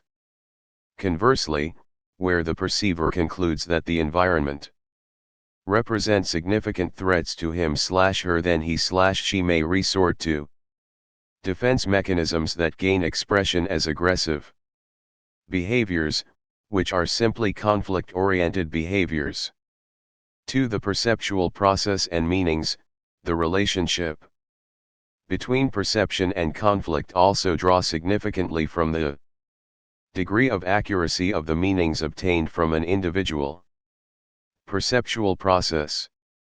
The framework of this process consists of receiving information, inputs, which is then selected/interpreted, organized, before the perceiver embarks on his actions/reactions. Outputs. From this framework, it is evident that conflict can ensue if the perceiver does not receive complete inputs or is incapable of processing the received information correctly due to its huge volume. You will recall that stereotype is one factor that prevents a perceiver from acquiring detailed information about someone being perceived. 3. Transition from perception to action, the time lapse between perception and the perceiver's responses is another factor that links perception to conflict. When perceptions are built on stereotypes, such as the ethnic stereotypes that exist across Nigeria, the attendant actions are usually quick and not subject to deep consideration. This is one factor that is probably responsible. GST 202 Module 2. 68. For the ethnic conflicts we frequently experience in Nigeria.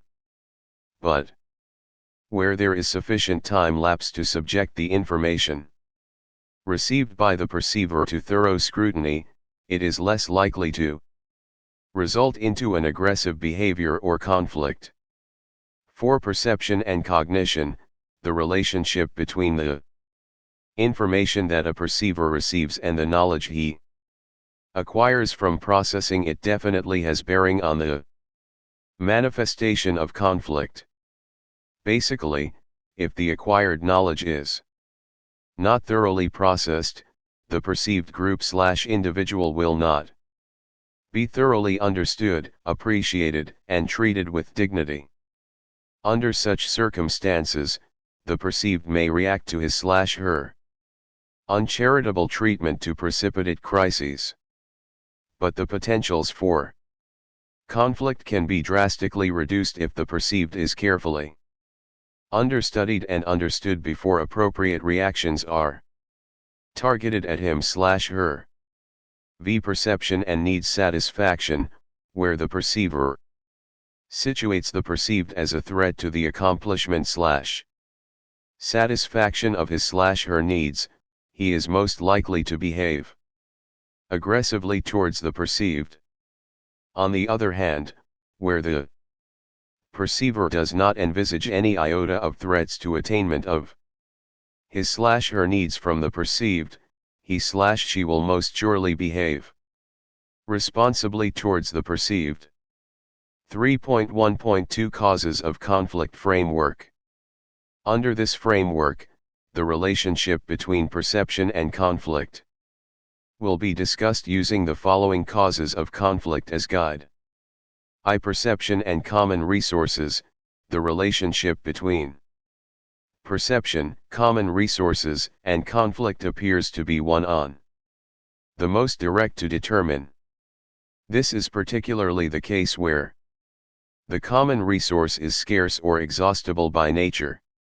Thus, when a certain group perceives that another group that is competing with it is likely to block its access to the resource in question, the perceiver group could become highly aggressive.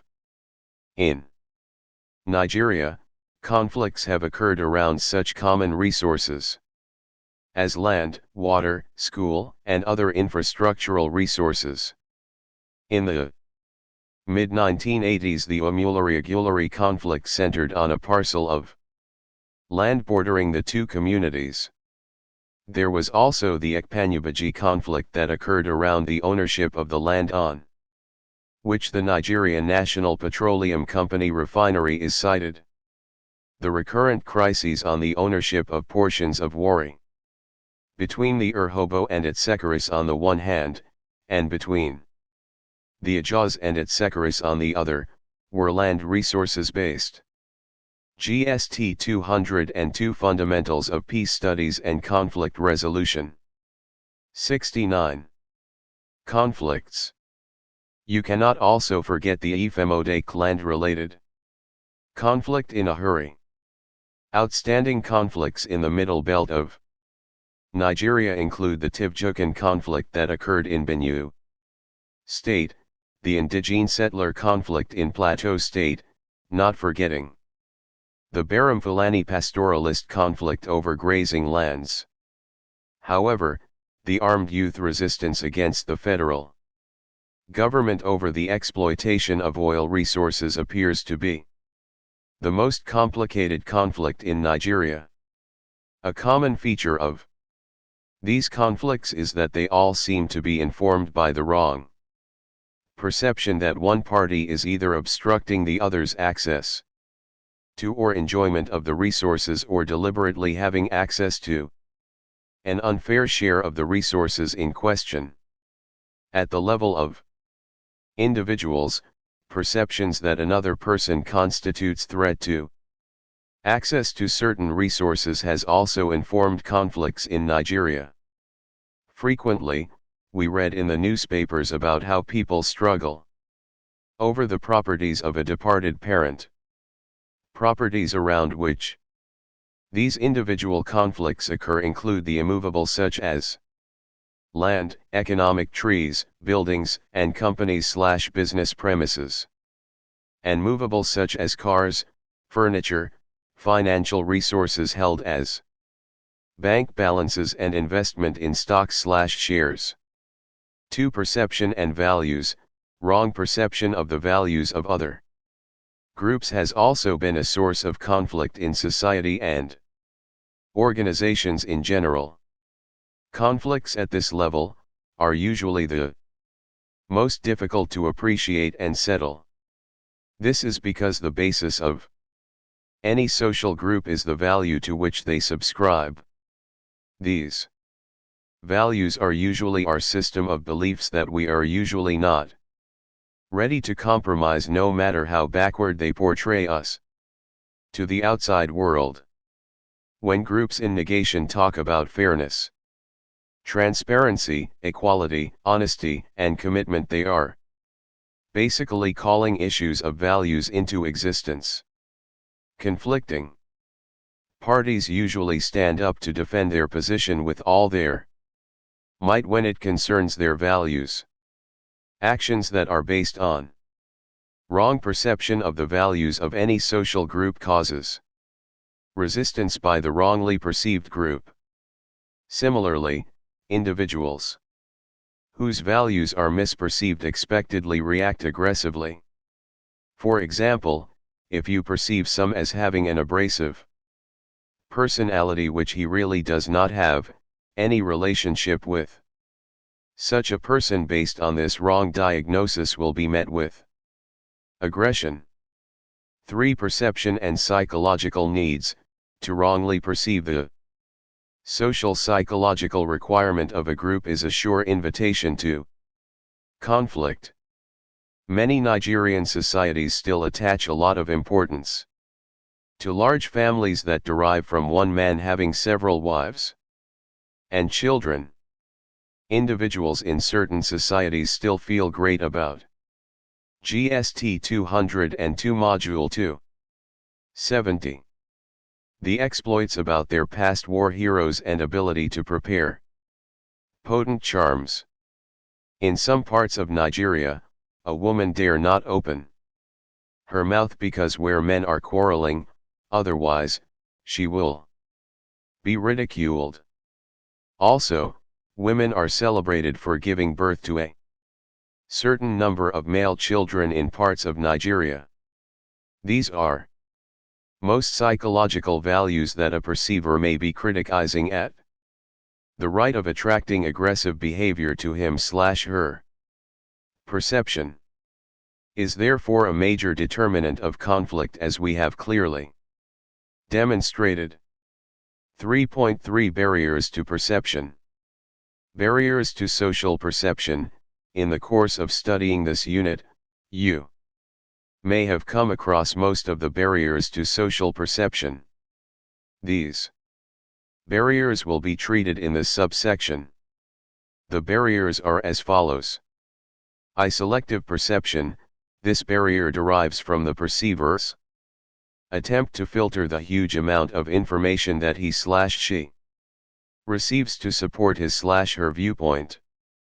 In doing this, the perceiver tend to leave out those pieces of information that are capable of threatening or bringing discomfort to them in one way or the other. Nelson and Quick, Ibid, 87-88, illustrates this factor using the analogy of an employee who does not complete his monthly sales report promptly. But because this employee consistently brings in the highest number of new sales contracts, his manager always gives him/her positive performance evaluation reports. Indicatively, the manager is applying selective perception, leading him to overlook the negative information being generated from the employee's constant failure to complete his/her sales report promptly. 2. Stereotyping. This is a generalization about a group of people. Nelson and Quick, Op. Cit. Furthermore, these authors explain that working with stereotypes helps perceivers to decrease the information about a people to a workable level, and they are efficient for compiling and using information. Sometimes, stereotypes could become genuine perceptual frameworks when they turn out to be accurate. But, when stereotypes do not portray the correct picture, which is mostly the case, they harm the perceived. Attractiveness is also a stereotype to the extent that it projects the perceived as sensitive, warm, sociable and outgoing. 3. First impression error. Forming long-lasting impression about the perceived based on initial perception is what this concept describes. One of the reasons for which we tend to maintain first impressions is because they tend to be easily kept in mind. The GST 202 Fundamentals of Peace Studies and Conflict Resolution. 71. Fundamental error in first impression arises from observation of a little part of the perceived and generalizing as a true characterization of the perceived. For implicit personality theories, this explains the usually inaccurate many theories that we harbor in our minds for determining the appearances and behaviors of the perceived. These theories basically help us structure our thoughts and map out shortcuts to our perceptions. In other words, perceivers tend to group traits and appearances into clusters that seem to go together. Nelson and Quick, Op. Cit. You should note that personality theories constitute barriers to admitting new information even when available. V. Self-fulfilling prophecies. This category of barriers addresses how our expectations affect our interaction with people and the accomplishment of that which we desire. Nelson and Quick, Op. Cit. Illustrate that self-fulfilling prophecy is also known as the Pygmalion effect, named for the sculptor in Greek mythology, who carved a statue of a woman that came to life when he prayed for his wish and it was granted. 3.4 Managers and perception. The management process is indeed complex. What makes it complex derives from the fact that it requires that judgment be made about the actions of people at work. Thus, whether managers are aware or not, they are involved in the perceptual process on a daily basis.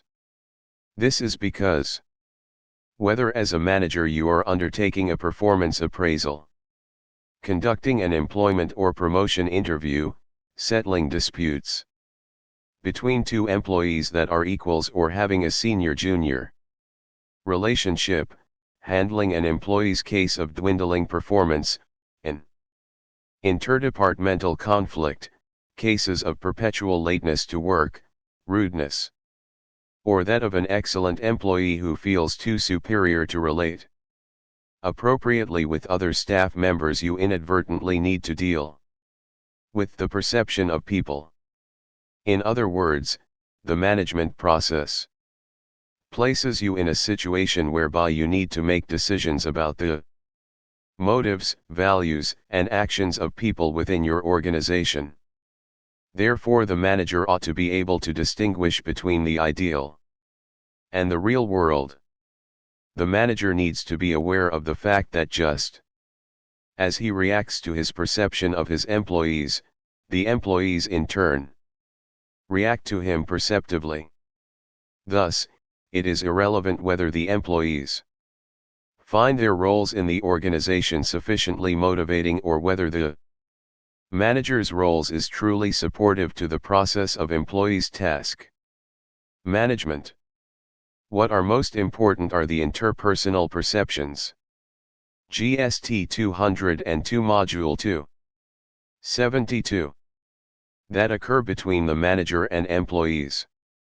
But more importantly, the perception of the manager's actions by employees should interest the manager the most. According to Rao and Narayana, 1998, 331, a manager can improve his perceptual accuracy if he becomes aware of how perceptions are formed and distorted. But majority of managers appear to have been arriving at employee-related decisions through observations and trials and error approaches. These authors listed the following examples of some of the assumptions that guide managers' dealings with their employees. The notion that people are basically lazy and should be controlled. The notion that organizations are basically successful because they are large. The notion that leaders that have mastered the art of speaking are logically good leaders. The notion that organizations that are insensitive to their employees are usually the large ones. The notion that people tend to be generally emotional. The notion that a productive employee always turns out a satisfied worker. However, a critical assessment of those statements reveal they are not axiomatic or always correct. Inasmuch as managers may work with these kinds of perceptions, they are, nevertheless, encouraged to strive for perpetual precision or accuracy. Lawler and Rode, in Rao and Narayana, Op. Cit. 331, posit that experiencing the environment is an active process in which people try to make sense out of their environment. In this active process, individuals selectively notice different aspects of the environment, appraise what they see in terms of their own experience, and evaluate what they experience in terms of their needs and values. Since people needs and past experience often suffer markedly, so do their perceptions of the environment. From the foregoing, it is apparent that a manager's knowledge of the perceptual process is the most profound step towards achieving effectiveness as head of his department or unit or organization. Self-assessment exercise. With your understanding of conduct in this unit, describe the relationship between perception and conflict. GST 202 Fundamentals of Peace Studies and Conflict Resolution. 73. 4.0 Conclusion. Having discussed extensively in this unit the relationships between perception and conflict, you can now see or observe that perceptions can metamorphosis into the processes of conflict or vice versa, that is, Conflict can also influence perception in society. 5.0 Summary. In this unit, you have been led to make further distinctions between perception and conflict. To achieve this aim, your attention was drawn to two frameworks, the perception characteristics and the causes of conflict. Furthermore, we concluded with a consideration of the reasons for which the study of perception is important to managers. 6.0 Tutor marked assignment. What are the similarities and differences between the concepts of perception and conflict? 2. Describe the essential features of the perception and the causes of conflict. Characteristics. Frameworks for distinguishing between perception and conflict. 3. Distinguish between perception and conflict using the barriers to perception as a guide. 4. What are the benefits of the study of perception to managers in organizations? 7.0 References/further reading. Godwin, O.U., 2010. Perception and Conflict. Lagos, National Open University of Nigeria Press. Nelson, D.L. and Quick, C.J., 1977. Organizational Behavior. Foundations, Realities, and Challenges. New York, West. Publishing Company. Lawler, E. and Road, J.G., 1976. Information and Control in Organizations. Pacific Palisades, California, Goodyear Publishing. Rao, V.S. and Narayan, P.S., 1998. Organizational Theory. Delhi. Konark Publishers Pvt Limited. GST 202 Module 2. 74. Unit 2 Language Barriers in Conflict and Resolution. Contents. 1.0 Introduction. 2.0 Objectives. 3.0 Main Content. 3.1 Language-based barriers to communication. 3.1.1 Meaning can be misunderstood.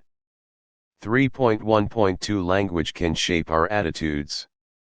3.1.3 Language can cause polarization. 3.1.4 Language can be sexist. 3.2 How to use language effectively. 3.2.1 Use accurate language.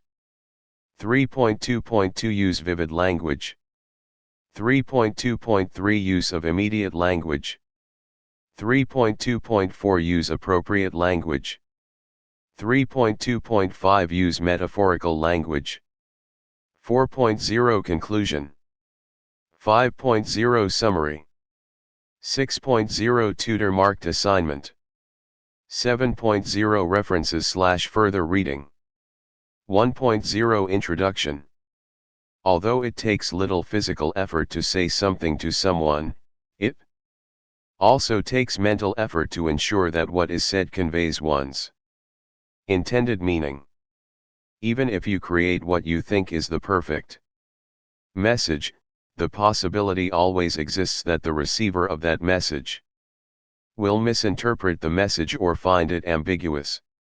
Therefore, the receiver must also make an effort to receive the intended message. Misunderstanding and barrier occur for numerous physical, mental and cultural reasons. Ineffective use of language and communication are chiefly some of these reasons. 2.0 Objectives. At the end of this unit, you should be able to explain language-based barriers to communication. Discuss effective use of language in communication. GST 202 Fundamentals of Peace Studies and Conflict Resolution. 75. 3.0 Main Content. 3.1 Language-based barriers to communication. There are over 450 different languages in use every day in Nigeria. The number includes dialects spoken in various regions of the country. We must recognize that communication is a symbolic interaction rich in subtlety. It will never be strictly concrete or objective and always carry the potential for misunderstanding and conflict. Misunderstandings occur for numerous physical, mental, and cultural reasons. Ineffective use of language is one reason. Among the most common language-based barriers to communication are bypassing, indiscrimination and polarization. 3.1.1 Meaning can be misunderstood. What is said and what is heard and understood by the listener often differ. Such misunderstanding between a sender and a receiver is called bypassing. How many times have you said to someone, "But that is not what I meant"? Bypassing usually results from the false belief that each word has only one meaning and that words have meaning in themselves, but a glimpse at our everyday language quickly illustrates that most words have multiple uses and meanings. Words acquire many meanings because they change over time and are used and understood differently in various cultures and regions, and often they reflect the knowledge and situation of the user.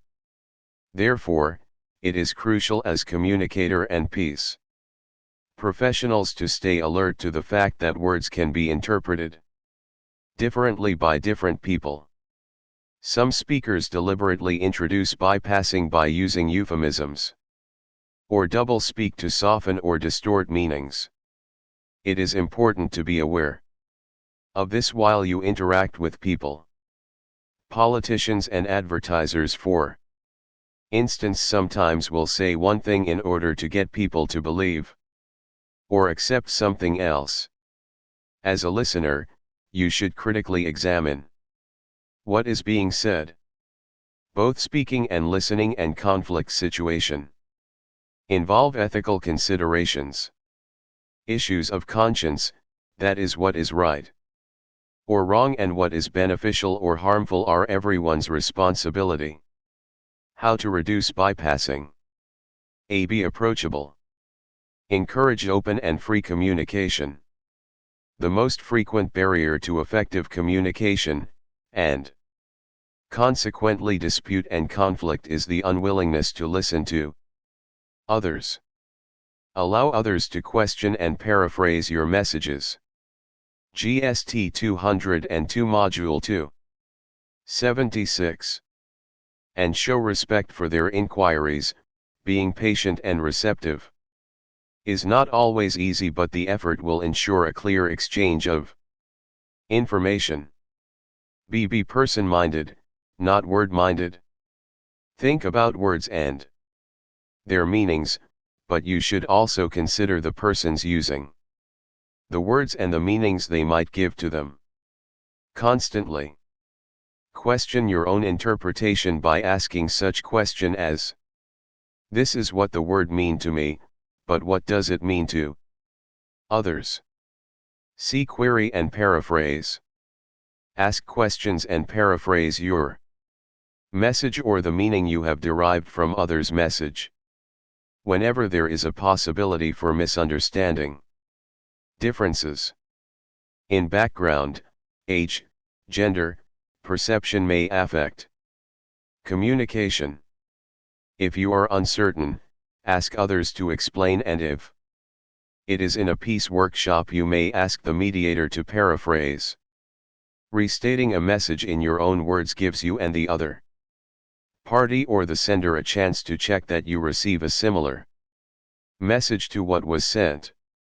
As the importance and complexity of a message in conflict resolution situation is, so is the need to ask questions and paraphrase. Be sensitive to contexts. Consider the verbal and situational contexts in which communication occurs. The meaning of a Word can be more precisely interpreted by considering the words, sentences and paragraphs that precede and follow it and the setting in which communication takes place. 3.1.2 Language can shape our attitudes. Indiscrimination is the neglect of individual differences and the overemphasis of similarities. It is also a form of perceptual set in which a person chooses to ignore differences and changes in events, things and people. Language plays a significant role in our tendency to see similarities between things even when they do not exist. Nouns that categories that is teenager, divorce, student, professor, facilitator. Northerner, Niger Delta, government official, politician, and so on. Encourage us to focus on similarities. Statements such as politicians are crooks and students cheat in exam may be interpreted to include all politicians and all students, instead of some politicians and some students. They fail to distinguish between individuals. Such generalization often results in stereotyping. Stereotype is categorizing events, objects, and people without regard to unique individual characteristics.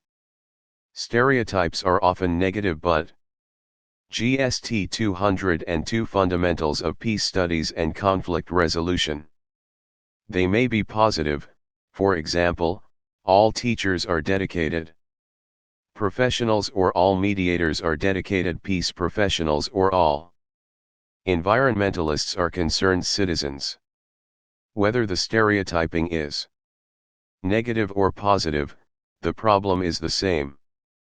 Individual qualities are ignored. Stereotyping is quick and easy to do because it does not require analysis, investigation, or thought. By precluding distinctions, stereotypes give us neat, oversimplified categories that facilitate our evaluation of people, situations, and events. There are ways to reduce discrimination in our interaction. Indexing points out differences that distinguish various members of a group and thus reduces indiscrimination. Indexing identifies the specific person, idea, event, or object to which a statement refers. For instance, politicians are corrupt, athletes are dumb, or any statement that lumps people, ideas, events, or objects into a single category. Immediately ask, which ones are you talking about? No matter what people may think, not all politicians are corrupt. Politician A is different from politician B, and politician B is different from politician C. The same is true of athletes. They might belong to a class or group that has an identity and whose members have similarities, but the group is composed of individuals, each different from the other. 3.1.3 Language can cause polarization. Polarization is the tendency to view things in terms of extremes, rich or poor, beautiful or ugly, large or small, high or low, good or bad, intelligent or stupid, though some things exist somewhere in between. This definitive way of thinking is aggravated by aspects of language. Polarization can be destructive, escalating conflict to the point at which two parties simply cannot communicate. This escalation is referred to as the pendulum effect in peace studies. The pendulum represents a person's perception of reality, which includes feelings, attitude, opinions, and value judgments about the world. When the pendulum is hanging in the center, a person's perception is considered to be realistic, virtuous, intelligent, sane, honest, and honorable. Of course, most of us believe that our pendulums are at or near the center most of the time. When two Individuals disagree in their perception of reality, their pendulum begins to move in opposite directions. The distance the pendulum swings represents their differences in opinion or conviction. As the conversation intensifies, each remark provokes a stronger reaction from the party to whom it is directed until both parties are driven to positions at opposite extremes. For instance, when two roommates argue over whose turn it is to clean, one might begin by saying, "It is your turn. I did it the last time." The other is likely to respond, "No, I did it the last time. Now it's your turn." If the disagreement continues and no solution is found, both will become more entrenched in their positions and their comments may. 77. GST 202 Module 2. Turn into personal attacks. The situation can degenerate to the point at which one of the other threatens to move out. Such an extreme outcome is typical of discussion driven by the pendulum effect. Emotions can eventually run so high that the differences between the parties seem insurmountable and a mutually agreeable settlement seems unattainable. Speaker can avoid the danger of polarization by recognizing the potential for misunderstanding and by making statements that do not represent nuanced extreme. 3.1.4 Language can be sexist. There is a difference in how men and women may use language and converse with one another. Some communication and language theorists believe that men tend to use language to assert status, whereas women use language to establish and maintain social relationships. They also believe that men use language to dominate or compete. The result, according to them, is that the game of communication for men and women is the same, but the rules are different. When men and women communicate with each other, there is the potential for clash and conflict because of different language use. The problem is magnified when sexist language is used either consciously or unconsciously. Our goal should be to use gender-inclusive language. Language that does not discriminate against male or female. Unfortunately, English language is structured with an inherent bias in favor of men. There are, for example, no singular gender, neutral pronouns in the English language. Therefore, traditionally, the masculine pronouns, he, him, and his, have been used to refer to people. In general, even if the referent could be a male or female user of the masculine pronoun is not incorrect grammatically, but its use in generic situations is a social issue. Language sets expectations that at times discriminate against the stereotype use of he and him, and the general absence of she or her subtly, but powerfully give the impression that men hold important roles but women do not. Thus, our language creates the expectation that the female gender is inactive and does not hold important roles. Furthermore, sexist language can be misleading. We use only he or she when describing the symptoms, the effect, the reasons, and the treatment. Thus, the group that was not included in the discussion might believe that it is a male disease or a female disease and does not pertain to them. If that happens, half or more of the audience will not pay attention to the speech, and this might not heed the precautions and expose them to greater danger. 78. GST 202 Fundamentals of Peace Studies and Conflict Resolution. Sexual stereotypes and the assumption that the male gender is superior to the female gender characterize sexist language. In most society, sexist Language involves attitude as much as the use of specific words. Words with a positive connotation are used to describe males, for example. Independent, logical, strong, confident, aggressive. Females, on the other hand, are associated with words having negative connotations, for example dependent, illogical, weak. For instance, a sentence like this could be termed a sexist communication. She is the chief executive officer, CEO, of the company, and she is a woman, or Chizoba got that position because she is a woman. These sentences describe women who have risen to high authority positions, or that the only reason Chizoba got the position was because she is a woman. In other words, they imply that women are less qualified or inferior to men. Stereotypes do not occur in a social vacuum. On the contrary, they often exert powerful influence on the lives of those who are stereotyped. Gender stereotypes influence perceptions and behavior of both men and women. Stereotypes of women affect both how they are treated in society and how they see themselves. Language and substituting gender. Inclusive terms represent a positive step toward doing away with them. Other stereotypes are reinforced in the use of homophobic language. When someone asks another to tell me what to look for so I can recognize gays and lesbians and then avoid them, the speaker is demonstrating both insensitivity to individuals and a general negative categorization of a group of people, each of whom is unique.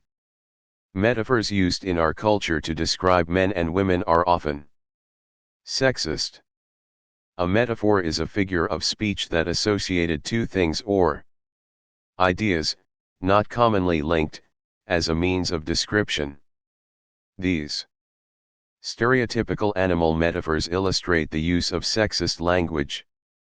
Men are likely to be described as aggressive wolf, and women as harmless pets, that is, kitten or chick, or as unattractive animals, that is, cow, pig, dog.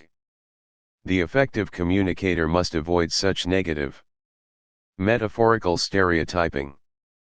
Find more positive metaphors related to men, and use inclusive language in general. It is important that the language we use as peace students be inclusive and not demeaning to any group of individuals. Language influences how we see others around us. Inappropriate language causes perceptual and social problems that should not be tolerated in any society. 3.2 How to use language effectively. The ability to use language efficiently and effectively as peace students will require not good education alone but years of consistent practice. 79. GST 202 Module 2. Although many variables will influence the effectiveness of language use, 5 aspects of language according to Seeler, 2005, merit special attention. They are accuracy, vividness, immediacy, appropriateness, and metaphor. 3.2.1 Use accurate language. Using accurate language is critical to speaking. Choosing a wrong word can distort your intended message, misguide your receiver, and undermine your credibility. When you speak, you need to ensure that your goal should be precision. Do not leave room for misinterpretation. You should constantly ask yourself, what do I want to say and what do I mean? And when necessary, consult a dictionary to be sure you have chosen the correct word to express your message. The more words you can use accurately, the more likely it is that you will find the one you need to make your meaning clear. You must expand your vocabulary. Two of the best ways to do this are through Listening to others and reading. Pay attention to words that you do not understand. Whenever you come across an unfamiliar word, determine the context in which it is used, and consult a dictionary to find its meaning. Once you have acquired a new word, try to put it to use. Words that are not used are typically forgotten. Expanding your vocabulary takes effort and time, but with practice, it can become part of your daily routine.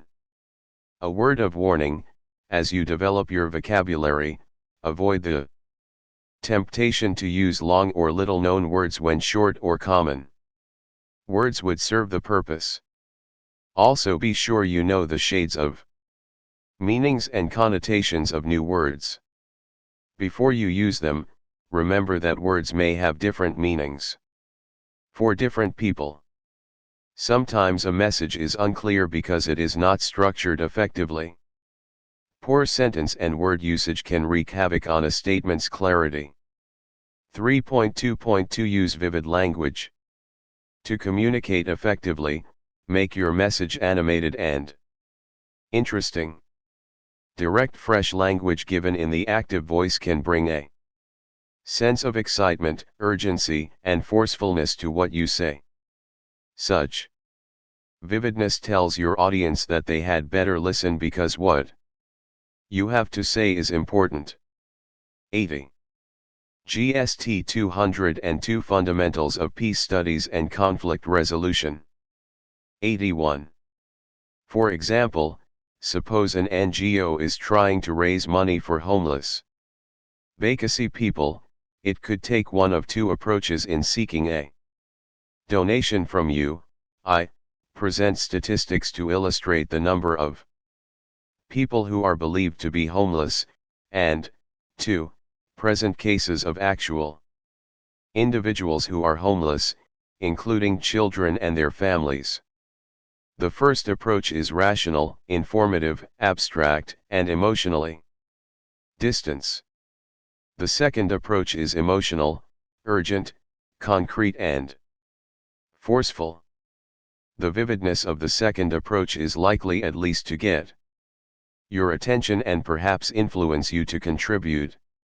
According to social psychologists, vivid language affects us in several ways.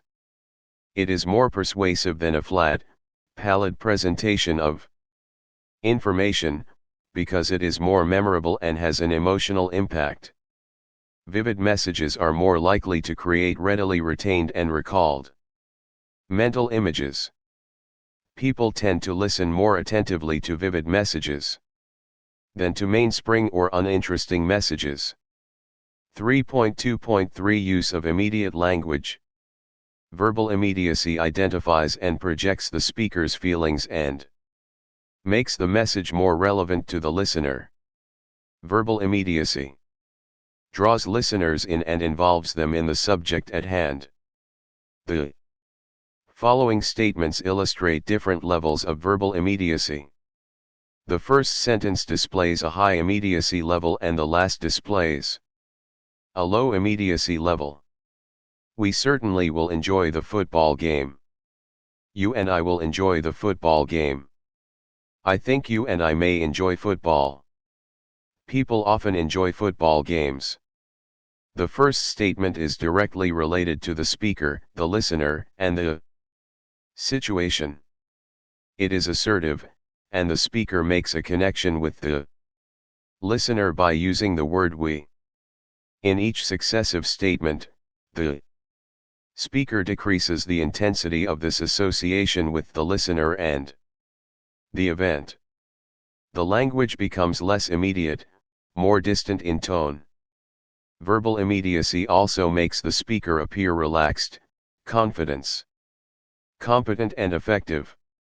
Also, receivers tend to view messages characterized by immediacy as similar to their own beliefs more readily than those cast in language related to the speaker, topic, or receiver. GST 202 Module 2. 3.2.4 Use appropriate language. Each time you speak, your listeners have specific expectations about the kind of language you will use. Different kinds of language are appropriate to different situations. For instance, the language you would use in addressing the student union president or leader in your school would be much more formal than the language you would use when chatting with friends. You are not likely to call the president by a nickname and would be equally unlikely to call a friend Dr. or Mr. or Mrs. or MS, except in jest. Using language that is inappropriate for a given situation damages your credibility, and your message might be misunderstood or misinterpreted or disregarded. It is therefore crucial to assess each speaking situation and adjust your language accordingly. 3.2.5 Use metaphorical language.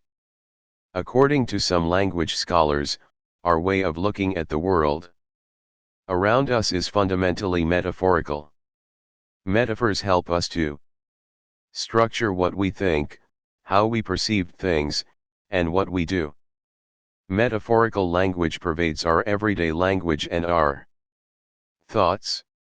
A metaphor is a figure of speech in which a word or phrase relates one object or idea to another that is not commonly linked to it. A successful use of this figurative expression makes an object or idea more clear and vivid. Metaphorically, language is culture-bound, and most metaphors have meanings only within a specific language community.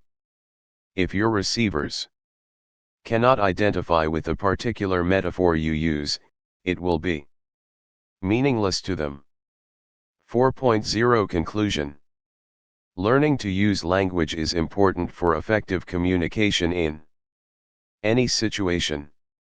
The ability to use language determines our success, makes communication personal, and allows us to translate our thoughts, feelings, and experiences into meaningful message to our listener. The misuse of language is more than simply a matter of misusing words. It also affects our ability to think. Since thoughts and language are inseparable, when we cannot find the words to express a thought, perhaps our thinking is not clear. If our thoughts are not expressed clearly and accurately, misunderstanding is inevitable. 82. GST 202 Fundamentals of Peace Studies and Conflict Resolution. 83. 5.0 Summary. The goal of communication is to exchange meaning and understanding in any conflict resolution situation. If language did not convey meaning, it would serve little or no purpose. We tend to associate specific words with specific meanings and to take that relationship for granted, but in reality, words have been arbitrarily paired with meaning. Words are not actual objects or ideas but symbols that represent objects or ideas. Meanings therefore are not in words but in people. As such, language can obscure, distance, or hide meaning and create barriers. The competent communicator must therefore ensure that he finds ways to understand and be understood. 6.0 Tutor marked assignment. Which of the language barriers discussed in this unit is most likely to occur in your interactions? 2. How can language be used or misused? 7.0 References/further reading. Adarai Bigby, N.A., 2010. Language and Information Management in Peace and Conflict Resolution. Lagos, National Open University of Nigeria Press. pp. 21-30. Aina, S., 2002. Anatomy of Communications. Abeokuta, Julian. Publishers. Gunderson D.F., 1988. Communication and Law Enforcement. New York, University Press of America. Gamble, T.K. and Gamble, M. 2002. Communication Works. New York. McGraw-Hill's Publishers. Thomas, K. 1972. Resolving Conflict. New Orleans, Ralpal Publication. Inc. GST 202 Module 2. 84. Unit 3 Early Warning and Early Response. Mechanism. Contents. 1.0 Introduction. 2.0 Objectives.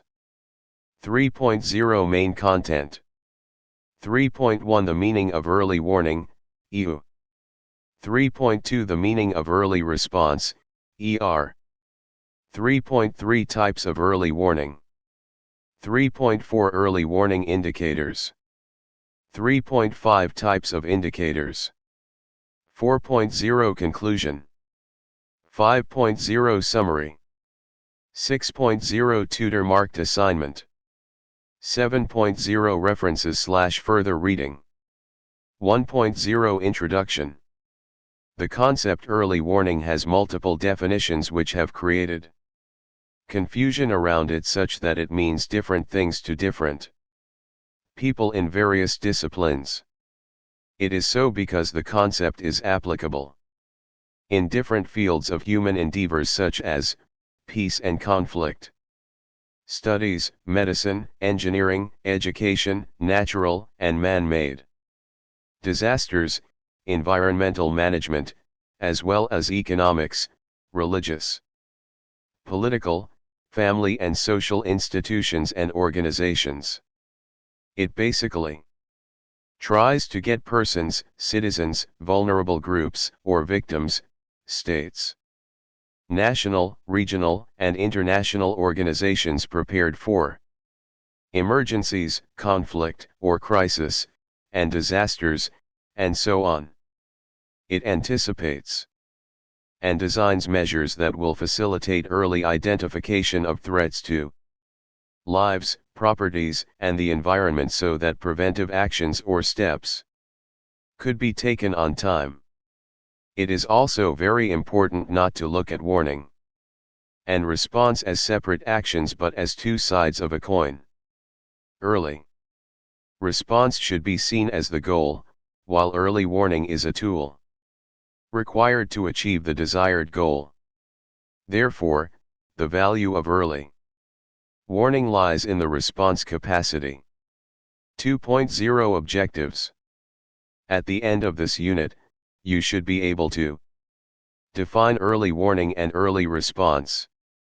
Identify the relationships and interdependence between early warning and early response.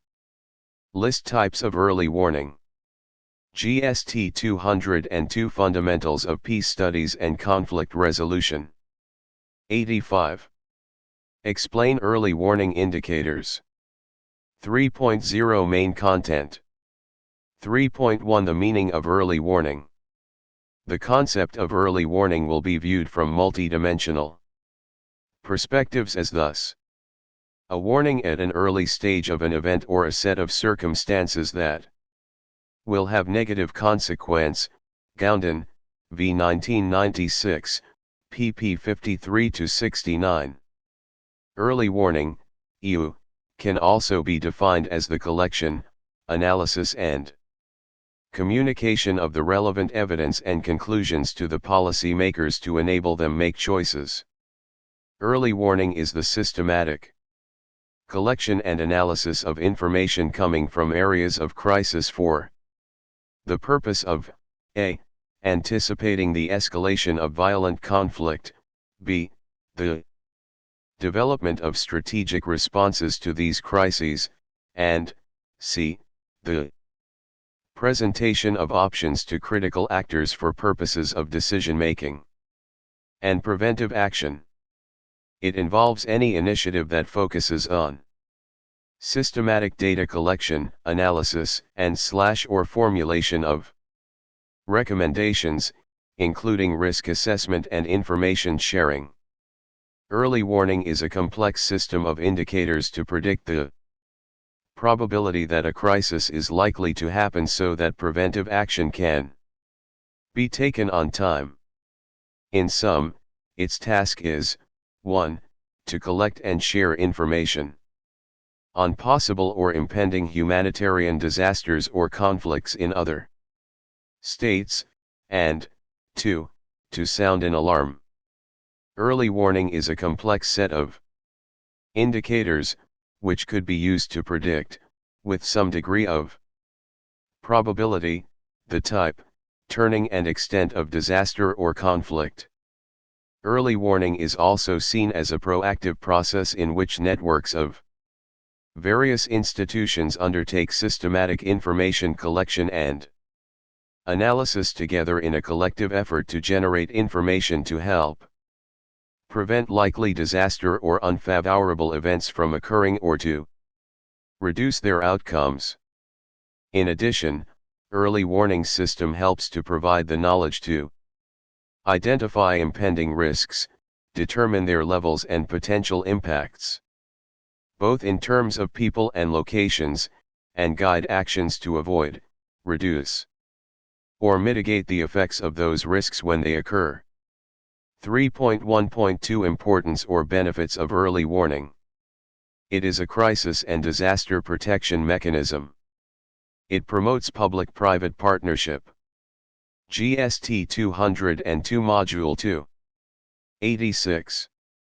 It introduces and supports services at the local level that directly enhance development. It promotes increased development and application of scientific knowledge, including improved science and technology. Information dissemination. It advances community participation for its own sake. It creates the potential for increased utilization of indigenous knowledge and values. Effective early warning promotes improved environmental management and sustainable livelihood that are harmonious with the environment. It reveals the causes of conflict. It gives room or enables us to monitor the development process of potentially violent conflict continuously. Security of vulnerable populations and endangered environments. Therefore, the purpose of early warning therefore is not to confidentially inform the concerned authority that a problem is developing, but to create a national, regional, and international will and momentum to do something about the deteriorating situation. This implies that early warning should not only point to the problem but also suggest action. Early warning can be concerned with military conflicts, military coups, environmental, resources, political, economic, religious, family conflicts, impending humanitarian disasters, such as famine/starvation, drought, flow of refugees, genocide, and host of others. It thus therefore become imperative for the government, agencies, organizations, or policy makers to show a disposition of one ready to act fast whenever such privileged information and patriotic campaigns by stakeholders of an impending early warning indicators in order to avert any form of disaster or destructive conflict. 3.2 The meaning of early response, ER. Early response refers to any initiative that occurs in the latent stages of a perceived potential armed conflict, man-made or natural disaster with the aim of reduction, resolution, or transformation. It refers to the process of consultation, policy making, planning, and action to reduce or avoid armed conflict, or to guide against, reduce or mitigate the effects of natural or man-made disasters on people or the environment. According to the United Nations General Assembly definition, early response is the process of using information gathered from early warning systems to design action aimed at preventing violent conflict. This action could be the development of a policy or programs GST 202 Fundamentals of Peace Studies and Conflict Resolution. Involves the developing of strategies to prevent conflict at different levels using specific entry points. It is therefore become imperative for the government or policy makers, and each and every concerned citizens, direct and indirect, to show a disposition of being ready to act fast whenever such privileged information and patriotic campaigns by stakeholders of an impending early warning indicators in order to avert any form of disaster or destructive conflict. Also, for early warnings to be effective, there must be new, short and more focused delivery of the principal conclusions to decision makers, governments, intergovernmental bodies, the media, NGOs, and the general public. This cannot be an afterthought, but must be given sustained attention by the responsible organizations, assisted by communication specialists. 3.3 Types of early warning. There are different types or aspects of early warning as earlier mentioned in the introduction section of this unit. Only few will be briefly discussed or explained in this unit, as they will be discussed extensively one after the other later. They are as follows. A. Conflict early warning. This is the type of early warning information or system aimed at preventing an impending conflict that could take any form if not quickly prevented. B. Disaster early warning. This is geared towards preventing or minimizing an impending natural disaster that is inevitable or cannot be prevented, such as earthquake, hurricane, tsunami, climate change, and so on. C. Hazards assessment. It has to do with collection, analysis, and communication of evidence discovered at the scene of an accident or calamity, with the aim of advising the necessary or concerned authority on the rapid and effective steps to be taken to alleviate the suffering or the impact on the victims. 3.4 Early warning indicators. The dictionary definition refers to indicators as those things which are pointers to a given condition.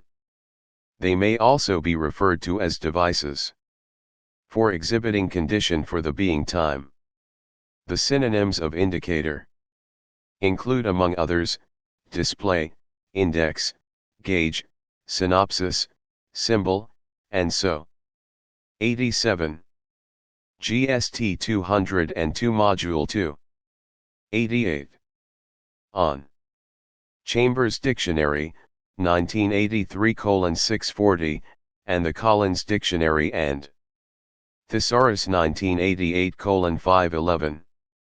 Among the things the analyst would cite to be indicators of conflict in Africa are armed forces and their deployment, the extent of tension within and between communities and groups, the absence of framework for resolving the conflict and/or where its existence is not recognized or respected by the parties in conflict, etc. 3.5 Types of indicators.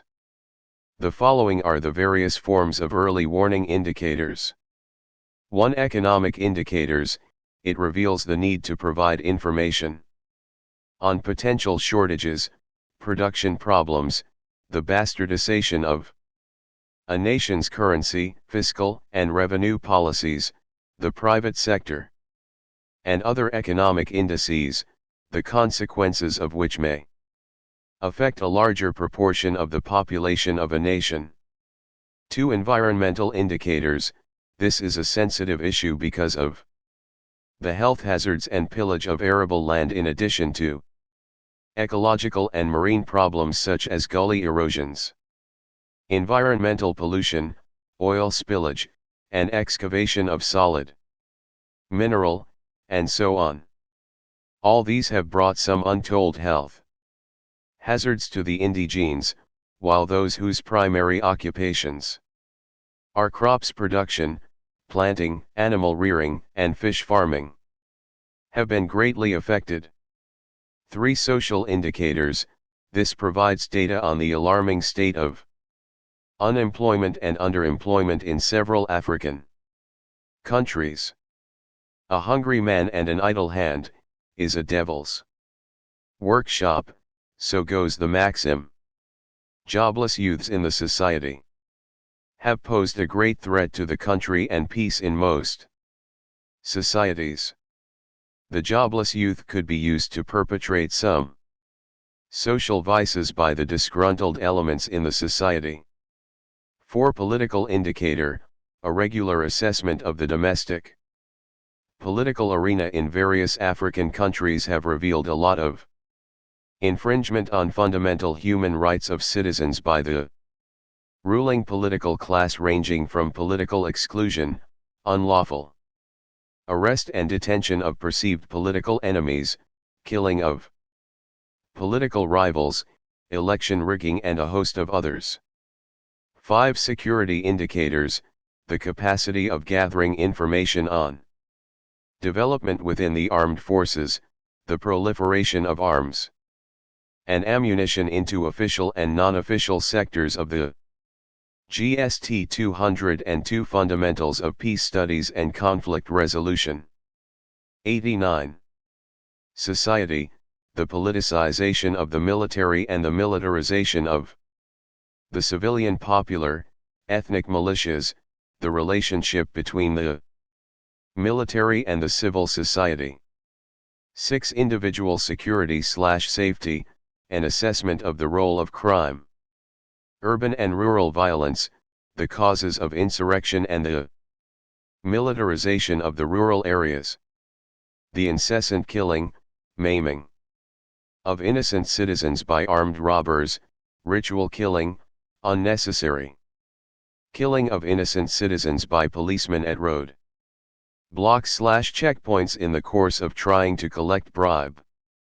All these have engendered hatred, frustration, intimidation, molestation, and protest from aggrieved citizens, thereby taking laws into their hands because of the inability of the state to protect and guarantee their safety and protection. 7. Rural indicators. Effective information gathering at the grassroots level helps to douse inter- and intracommunal strife. The morass of conflict at border towns, villages, and in one country and the other, demands that a constant watch must be kept on the rural areas using media channels to maintain tranquility and peace. 8. Educational indicators. A continuous decline in the quality of education despite increase in the standard is posing a great threat to the growth and development of our nation, Nigeria, and several other African countries. As has been established, education is the bedrock or backbone of science and technological advancement of any nation. And the higher the level of technology of a nation, the greater and faster is her human labor and economic growth and development. Poor educational funding and low salary compared to what is obtainable in other African countries, talk less of Western nations, have forced most Nigerian academics to the Western nations in search of greener pastures. This ugly development still persists to the detriment of the present younger generation as well the future generations. 9. Demographic indicators. This involves sudden demographic changes and displacement of people and increasing territoriality of groups/peoples. 4.0 Conclusion. The purpose of early warning is not only to have access to information about the deteriorating situation but to do something about it. This implies that early warning should not only point to the problems but also GST 202 Module 2. 90. Suggest actions to tackle the deleterious effects or to guide against any Form of dangerous or disastrous consequence. 5.0 Summary. In this unit, the meaning of early warning and early response were discussed, coupled with the relationships and interdependence between early warning and early response. Different types of early warnings were briefly explained, while various forms of early warning indicators were also discussed for students' consumption. 6.0 Tutor marked assignment. What do you understand by the concepts of early warning and early response? 2. Is there any relationship between early warning and early response? Discuss. 3. State the importance of early warning and early response to the society. 7.0 References/further reading. Alkire, S., 2003. A Conceptual Framework for Human Security.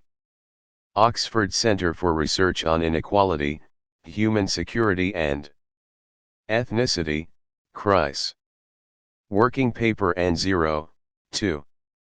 Davies, J.L., 2000. Early Warning of Humanitarian Crises, Sequential Models and the Role of Accelerators in Preventive Measures. Building Risk Assessment and Crisis Early Warning Systems. John, L.D. and Ted, R.G., eds. Lanham, Roman and Littlefield. Publishers. Fusito, M., 2003. Preventive Diplomacy and International Violence. Prevention. Retrieved 16-8-09, from www.beyondintractability.org. Ger, T.R., 1994. Conceptual, Research, and Policy Issues in Early Warning Research, an Overview. The Journal of Ethno Development, 4:1. GST 202 Fundamentals of Peace Studies and Conflict Resolution. Unit 4 Arms Control and Demilitarization. Contents. 1.0 Introduction. 2.0 Objectives. 3.0 Main Content. 3.1 Definition of small arms/light weapons. 3.1.1 Types of small arms and light weapons. 3.2 Characteristics of small arms and light weapons. 3.3 Arms race.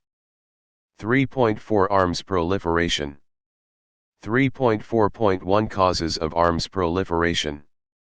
3.4.2 Effects of arms proliferation. 3.5 Arms control. 3.5.1 Aims of arms control. 3.6 History of arms control. 3.7 Demilitarization. 3.7.1 Types of demilitarization methods. 3.7.2 Objectives of DDR. 3.7.3 Prerequisites for DDR. 3.7.4 Requirements for successful DDR implementation. 4.0 Conclusion. 5.0 Summary. 6.0 Tutor marked assignment. 7.0 References/further reading. 1.0 Introduction. The end of the Cold War and the collapse of the former Soviet Union brought about easy access to highly lethal weaponry ranging from assault rifles to rocket launchers, facilitated by the opening of borders and the rapid expansion of free trade. Such weapons are increasingly falling into wrong hands, and all categories of fighters, including children, who eventually turn them against those whom humanitarian law is designed to protect. Research findings have revealed that death toll from small arms and light weapons exceed the toll of the atomic bombs that devastated Hiroshima and Nagasaki during the Second World War. Small arms can now be referred to as weapons of mass destruction because of carnage They cause in the trouble spots all over the world. One of the major efforts to preserve international peace and security in the 21st century has been to control or limit the number of weapons and ways in which weapons can be used. 91. GST 202 Module 2. 92. 2.0 Objectives. At the end of this unit, you should be able to define small arms and mention types of small arms known. Define arms proliferation and state sources of arms proliferation. Discuss arms control and different types of arms control. Mechanisms. Highlight the importance of arms control. Explain some demilitarization processes. 3.0 Main content. 3.1 Definition of small arms/light weapons. There are various definitions of what constitutes small arms and light weapons, but we will only give one here.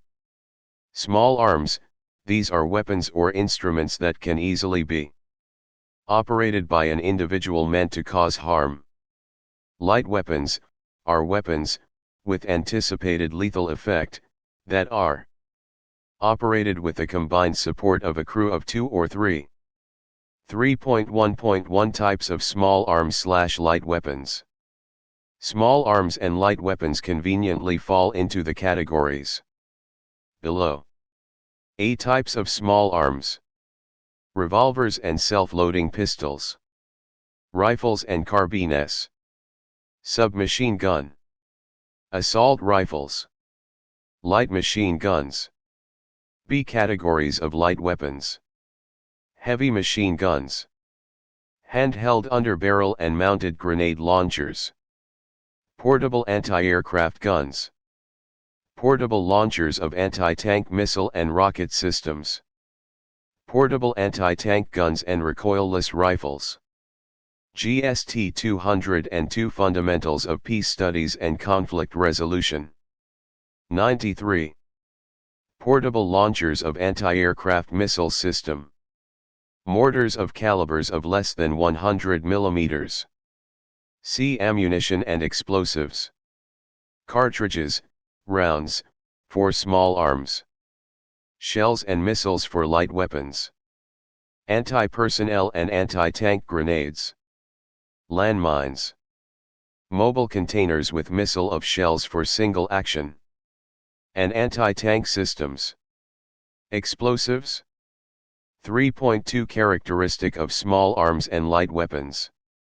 I. Simplicity and durability, compared to major weapons systems, which requires regular upkeep and maintenance due to their complicated electronics, avionics, and propulsion subsystems.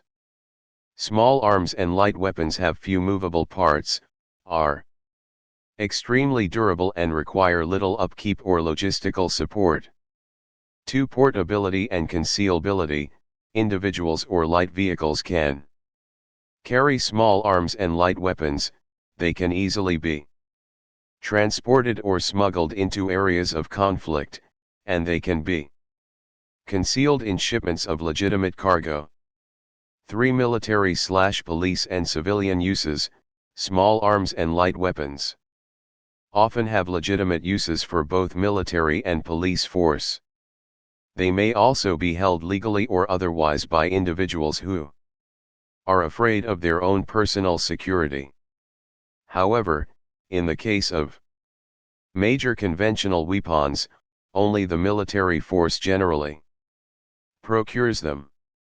For low cost and wide availability, these weapons are usually supplied in large quantity or abundantly for military, police, and civilian use.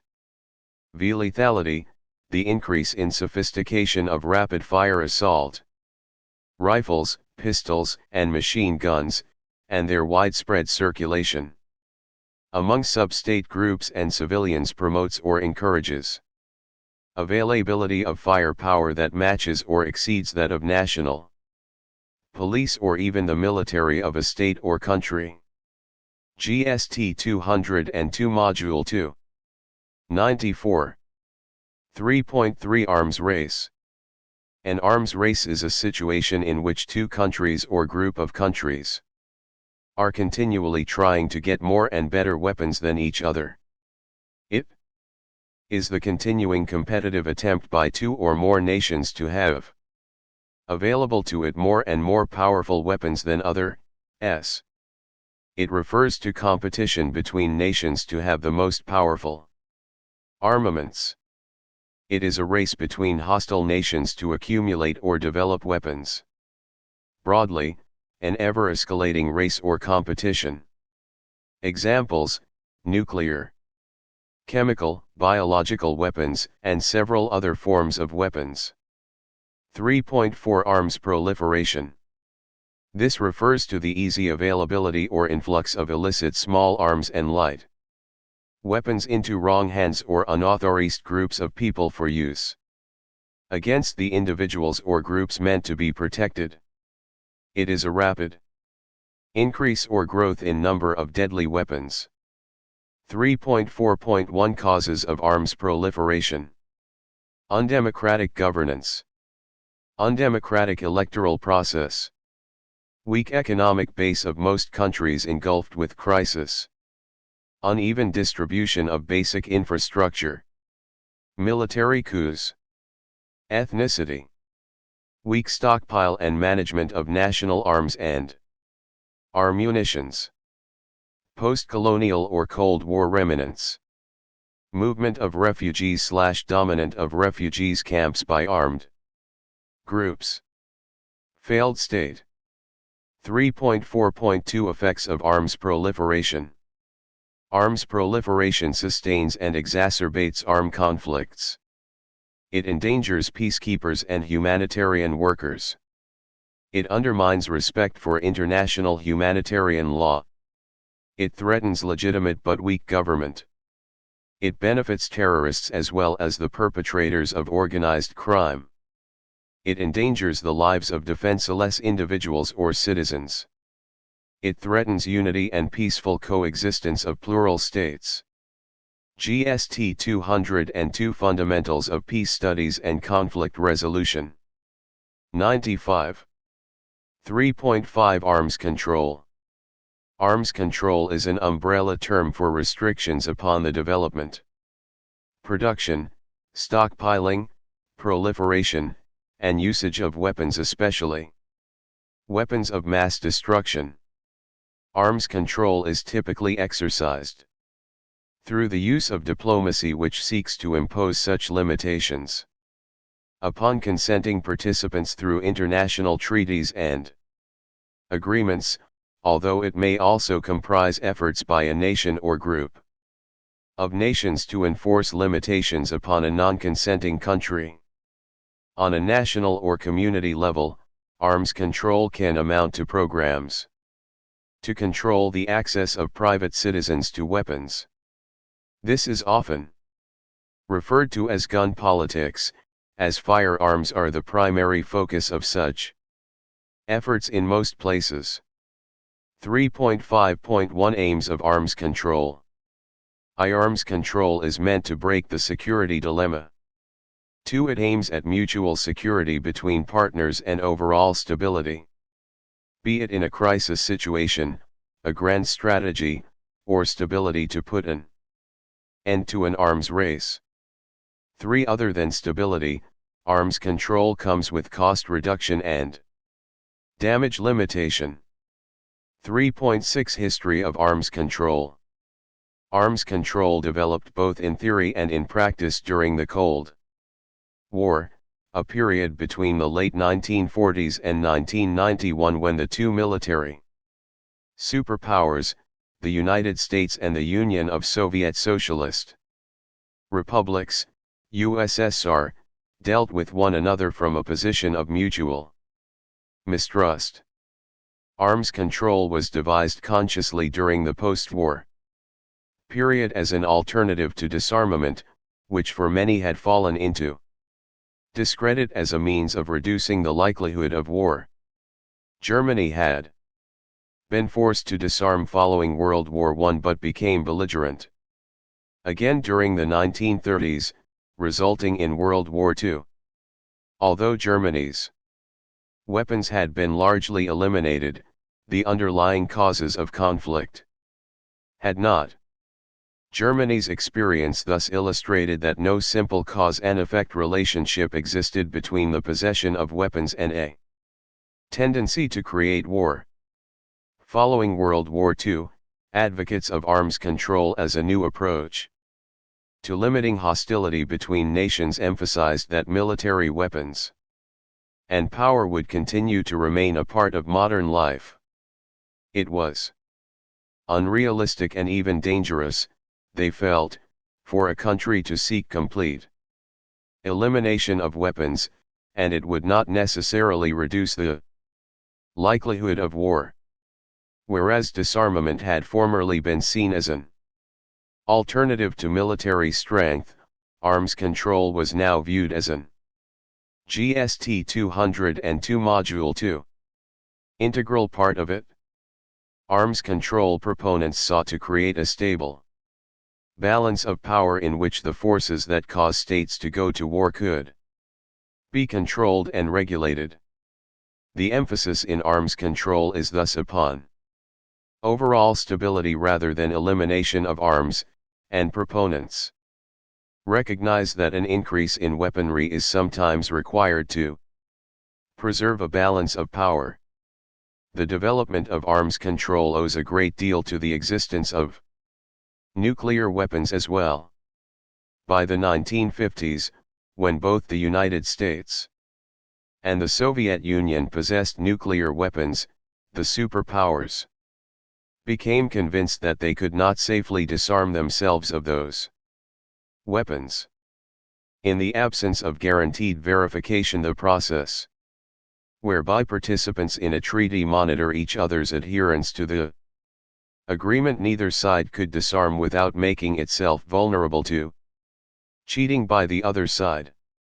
The goal of the superpowers and other nations possessing nuclear weapons therefore became not total elimination of those weapons, but control of them so that a stable nuclear deterrent might be maintained. According to the idea of nuclear deterrence, a state possessing nuclear weapons is deterred, or prevented, from using them against another nuclear power because of the threat of retaliation. No state is willing to attempt a first strike because it cannot prevent the other side from striking back. Nuclear deterrence is therefore predicated upon a mutual abhorrence of the destructive power of nuclear weapons. This idea has come to be called mutual assured destruction. MAD. Many experts see deterrence as the ultimate goal of nuclear arms control. Because many civilians generally assume that arms control and disarmament is the same thing, there has often been public disappointment when treaties have resulted in an increase in the number or power of weapons. An advantage of arms control over disarmament, however, is that even states with a high degree of suspicion or hostility toward each other can still negotiate agreements. Disarmament agreements, on the other hand, require a high degree of trust, and their formation is unlikely between hostile nations. Arms control is often used as a means to avoid an arms race, a competitive buildup of weapons between two or more powers. Such a race can be costly for both sides, and arms control treaties serve the useful purpose of limiting weapons stockpiles to a level that preserves deterrence while conserving the economic and social resources of a state for other uses. 96. GST 202 Fundamentals of Peace Studies and Conflict Resolution. 97. 3.7 Demilitarization.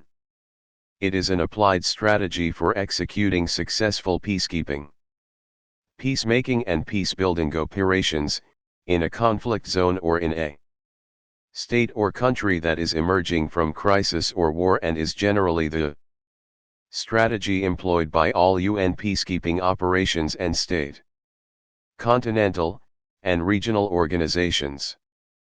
3.7.1 Types of demilitarization methods. Disarmament entails the physical removal of the means of combat from ex-belligerents, weapons, ammunition, and so on. Is the collection, documentation, control, and disposal of small arms, ammunition, explosives, and light and heavy weapons of combatant and often also of the civilian population. Disarmament also includes the development of responsible arms management programs. To demobilization, it entails the disbanding of armed groups, or is the formal and controlled discharge of active combatants from armed forces and other armed groups. 3. Reinsertion is the assistance offered to ex-combatants during demobilization but prior to the longer terms process of reintegration. For reintegration, it is described as the process of reintegrating former combatants into civil society, ensuring against the possibility of a resurgence of armed conflict. Alternatively, it can be described as the process by which ex-combatants acquire civilian status and gain sustainable employment and income. Reintegration is essentially a social and economic process with an open time frame, primarily taking place at communities at the local level. A typical example of the above concepts is the amnesty and post-amnesty operational activities extended to the Niger Delta militant groups by the Nigerian government. 3.7.2 Objectives of DDR. The overall objective of the disarmament, demobilization, and reintegration, DDR, are listed below. GST 202 Module 2. 98. DDR policy and program is to reduce the size of the armed forces and the other organized services, and assist the ex-combatants in returning to civilian life and creating sustainable livelihoods. Specific objectives of the DDR program are to reduce the size of the armed forces and the other national organized forces, to assist ex-combatants to socially reintegrate into their communities of return, to increase livelihood opportunities for ex-combatants in communities of return, to facilitate the release, return, and reintegration of children associated with armed forces and groups into their families and communities of return, to support social and economic reintegration of women associated with armed forces and group through community-based program in their communities of return, to strengthen the capacities of RSS-DDRC line ministries. In South Sudan, for instance, South Sudanese civil society and private sector to effectively support services delivery to the people of South Sudan. 3.7.3 Prerequisites for DDR. Disarmament, demobilization, and reintegration, DDR, is somewhat different from the blanket term peacekeeping, in that DDR requires certain conditions to be effectively implemented. They include, but are not necessarily limited to, security. Conflict in the targeted area must be completely or at least nearly halted, and a significant deterrent force must be in place to ensure no renewal of conflict. Without this guarantee of security, DDR cannot be effectively implemented, as trust between former belligerents, an integral part of the DDR process, cannot develop. Inclusion of all ex-belligerents, without cooperation between all armed groups, DDR cannot succeed. Unless all combatants and factions are disarmed, the potential for a resurgence of conflict is too great. Sufficient funding, without enough funding to be completed. DDR operations cannot succeed, as incomplete reintegration of ex-combatants leaves the possibility of a renewal of conflict. GST 202 Fundamentals of Peace Studies and Conflict Resolution. 99. 3.7.4 Requirements for Successful DDR Implementation. There are 6 aspects to a successful DDR conversion. 1. Reduction of military expenditure. 2. Reorientation of military research and development. 3. Conversion of the arms industry. 4. Demobilization and reintegration. 5. Redevelopment of troops. 6. Safe disposal and management of surplus weapons. 4.0 Conclusion. Enforcement of arms control agreements has proven difficult over time. Most agreements rely on the continued desire of the participants to abide by the terms to remain effective.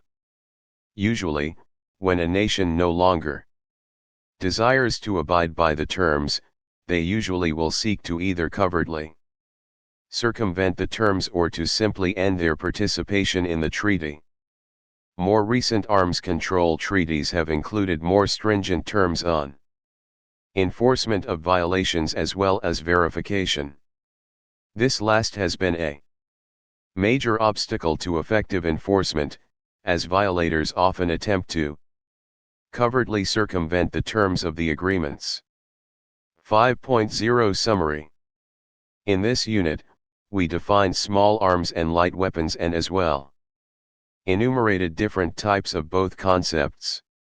We also discussed the meaning of arms proliferations, the causes and its effects coupled with brief explanation of arms control, the aims and importance of arms control. In addition, we also learned about demilitarization and types or methods of demilitarization such as disarmament, demobilization and reintegration. Objectives, prerequisite, and requirements for successful DDR were also discussed. 6.0 Tutor Marked Assignment. I briefly define the following concepts: small arms, light weapons, arms control, arms proliferation, and demilitarization. 2. What factors are responsible for small arms and light weapons proliferation? 3. Of what importance is DDR to sustainable peace of a state? GST 202 Module 2. 100. 7.0 References/further reading. Dunn, L.A. and Sharon, A.S., 1993. Arms Control, What Next? Boulder, Colorado, Westview Press. Laird, M.R., 2001. Why Scrap the ABM Treaty? Washington Post, 825. Muffson, S., 2001. ABM Treaty may be history, but deterrence doctrine lives. Washington Post, a 37. Sheehan, M., 1988. Arms Control, Theory and Practice. Oxford. Blackwell. Weismann, S.R., 2003. A Nation at War, A New Doctrine, Preemption, Idea with a Lineage Whose Time Has Come. New York Times, 1b. Randall, F., ed. 2004, Arms Control Reporter 1995-2005. Cambridge, MIT Press. GST 202 Fundamentals of Peace Studies and Conflict Resolution. 101. Unit 5 Peace and Education. Contents. 1.0 Introduction. 2.0 Objectives. 3.0 Main Content. 3.1 Peace. 3.2 Education and Peace. 3.3 Peace Education. 3.4 The role of peace educators. 3.5 Methods of achieving post-conflict sustainable peace building. 3.5.1 Understanding peace building. 3.5.2 The structural dimension of peace building. 3.5.3 The relational dimension of peace building. 3.5.4 The personal dimension of peace building. 4.0 Conclusion. 5.0 Summary. 6.0 Tutor marked assignment. 7.0 References/further reading. 1.0 Introduction. There are several ways to look at peace, and this is shown in the various ways. In this course, it has been defined within the field of peace studies.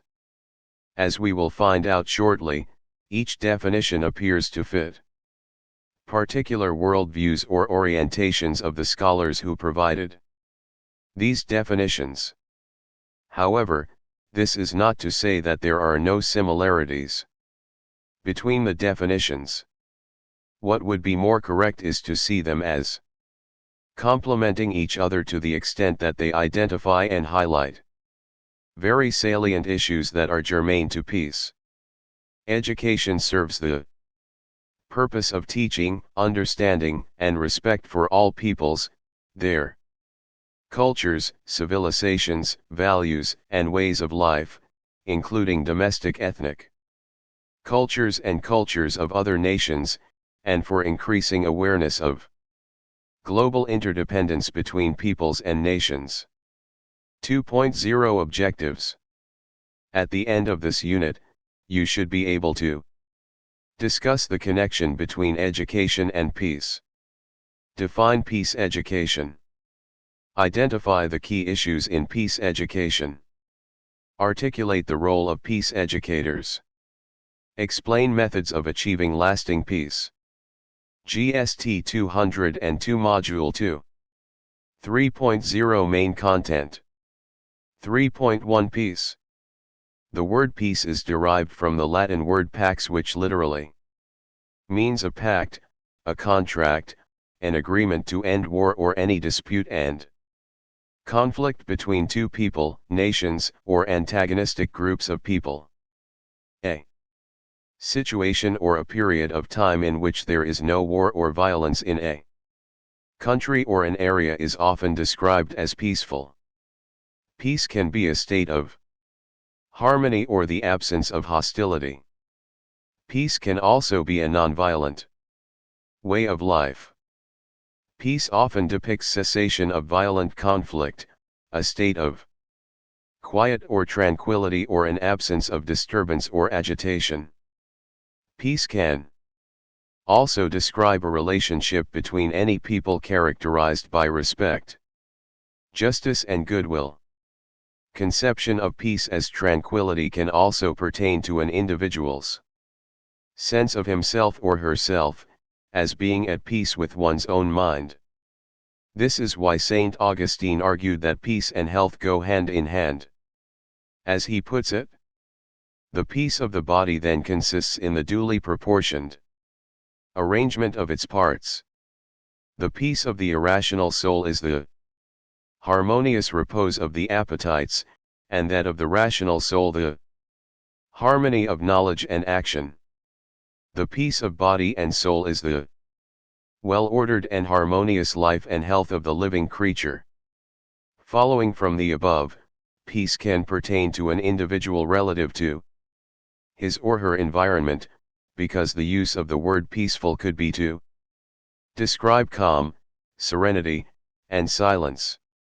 This latter understanding of peace can also pertain to an individual's sense of self, as to be at peace with oneself would indicate the same serenity, calm, and equilibrium within oneself, that is, a life devoid of worries, bitterness, or pain. This probably explains why some people refer to death as a state of peace with one's Creator. In most cases, When people mouth the word peace, they refer to an absence of hostility. However, the term also represents a situation where there is, among others, a healthy or newly healed interpersonal or international relationship, safety in matters related to social or economic welfare, the acknowledgement of equality and fairness in political relationships and, in world matters.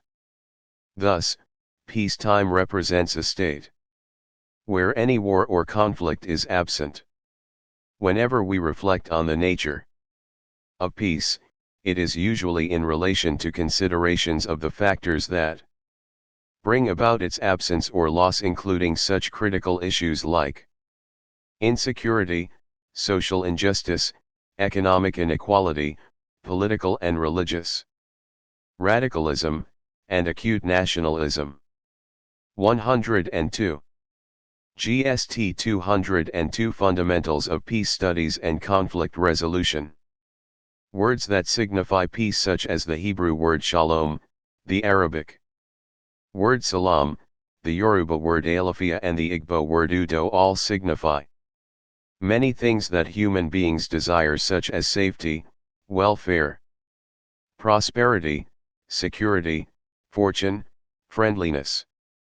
The personalized meaning is reflected in a nonviolent lifestyle, which also describes a relationship between any people characterized by respect, justice, and goodwill. This understanding of peace can also pertain to an individual's sense of herself or himself, such as being at peace with one's own self and having rest of mind. The term is also used in the sense of quiet, reflecting a calm, serene, and meditative approach to family or group relationships that is devoid of quarrels among individuals and social groups. 3.2 Education and Peace. In view of mankind's experience with war and violence, a global movement has emerged which recommends discussion of issues of peace in education at all levels and in all its forms. According to this movement, education could be used to teach understanding and respect for all peoples, their cultures, civilizations, values, and ways of life, including domestic ethnic cultures and cultures of other nations, and increase awareness of the increasing global interdependence between peoples and nations.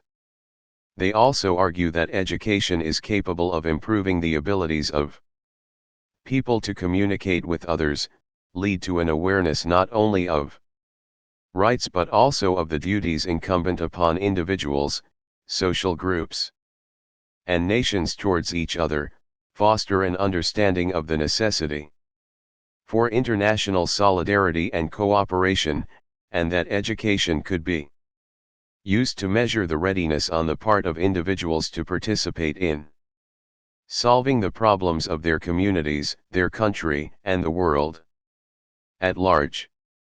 They also believe that education could remove the ignorance that is often associated with violence in human societies, which many people believe is an inherent part of human nature. Those who have disagreed with the notion that violence is part of human nature argue instead that, although it is widespread and universal in occurrence, violence is a phenomenon that emerged as late as the last 10,000 years. Those who advocate pursuing a culture of peace through education also believe that the institution of warfare and its associated culture of violence are cultural phenomena and not biological phenomena inherited from our ancestors, and that war is a social invention rather than a fatality determined by genes, violent brains, human nature, or instincts. For this reason, it is essential to understand how and why the culture of 103. GST 202 Module 2. 104. War developed and has been sustained over time. To ask these questions, We then need to create understanding through education. The use of education for the pursuit of peace will thus involve training and practice of conflict resolution and mediation in school systems, among staff and students, and extension of such knowledge through community involvement to the rest of society. Linkage of school activities to ongoing activities in communities that promote participation by all in culture and development. Incorporation of discussions on social movements, peace and nonviolence, democracy and good governance into school curricula. Extension of the sense of community to all peoples with the aim of preserving both the world's cultural diversity and its ecology for future generations. Systematic review of school curricula to ensure an approach to ethnic, racial, and cultural differences that emphasizes their equality and unique contributions to the enrichment of the common good. Systematic review and renovation of the teaching of history, to lay more emphasis on nonviolent social change as opposed to military aspects of history, and teaching of science as a tool which can be used for war or for peace, for exploitation, or for cooperative development. On the basis of the above, use of education to promote peace.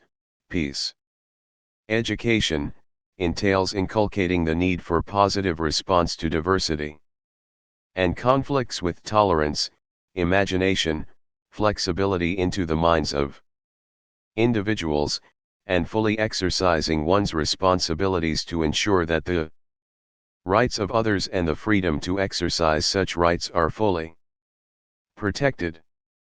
3.3 Peace education.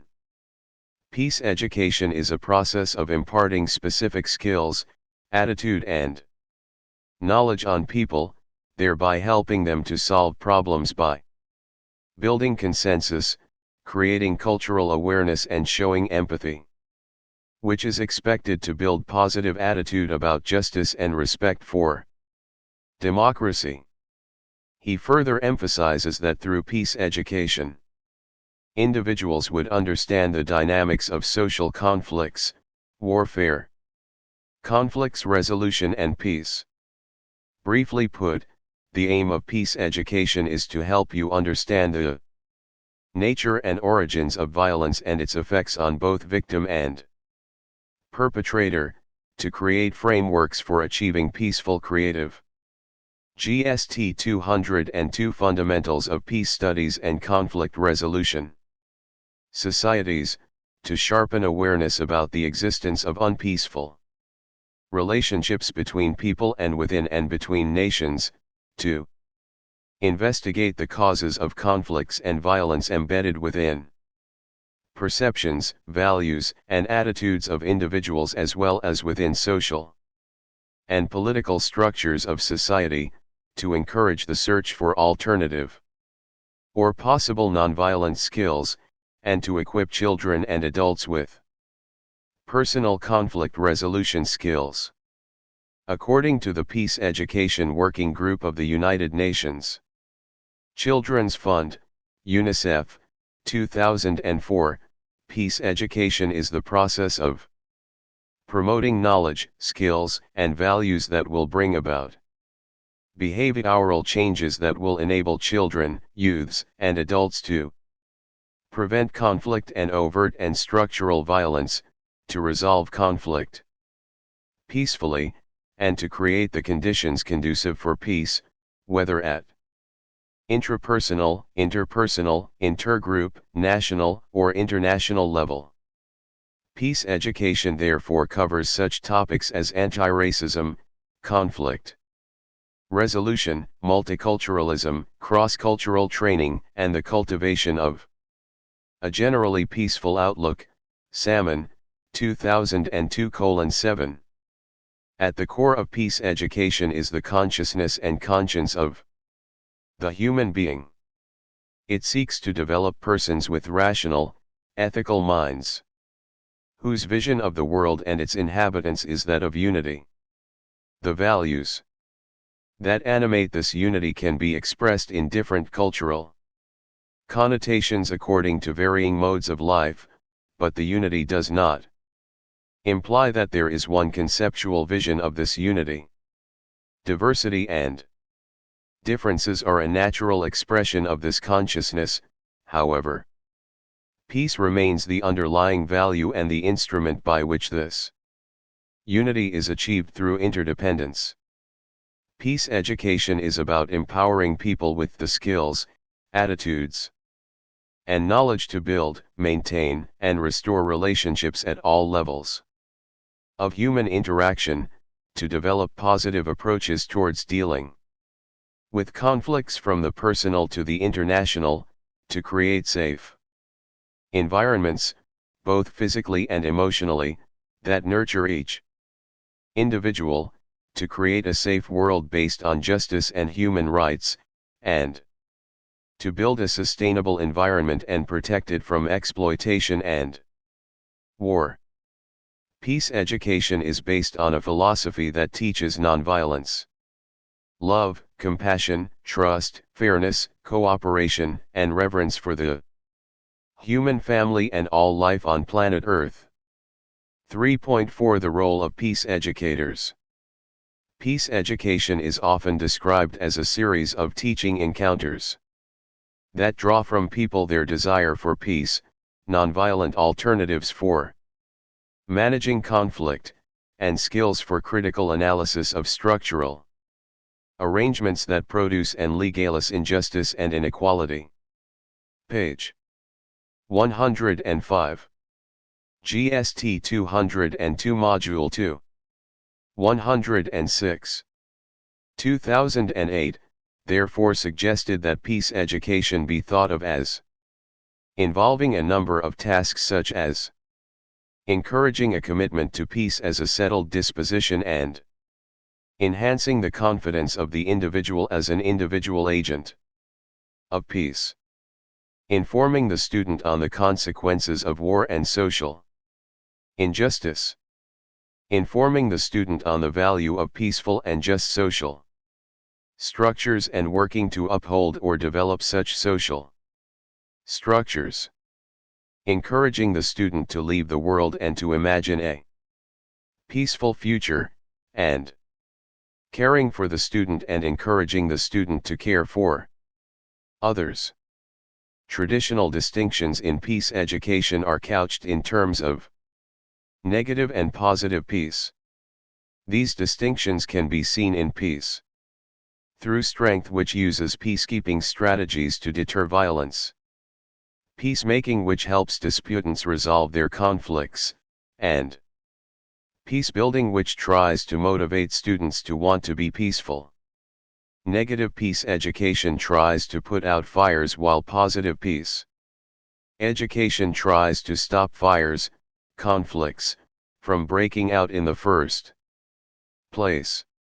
Generally, people want immediate solutions to the problems of violence that they fear. Because peace education provides a long-term solution, is not seen as necessary and is not grabbing the kind of support that conflict resolution which helps put out fires is getting. Further distinctions in peace education come from the content of courses taught, the teacher's style, and the skills that students learn in order to become peaceful people. Peace education content started out by discussing the causes of war and the attempts of international systems to avoid war. In Japan, peace education was originally defined narrowly as anti-atomic bomb education, in line with their experience with the atomic bombs that were dropped on the cities of Hiroshima and Nagasaki.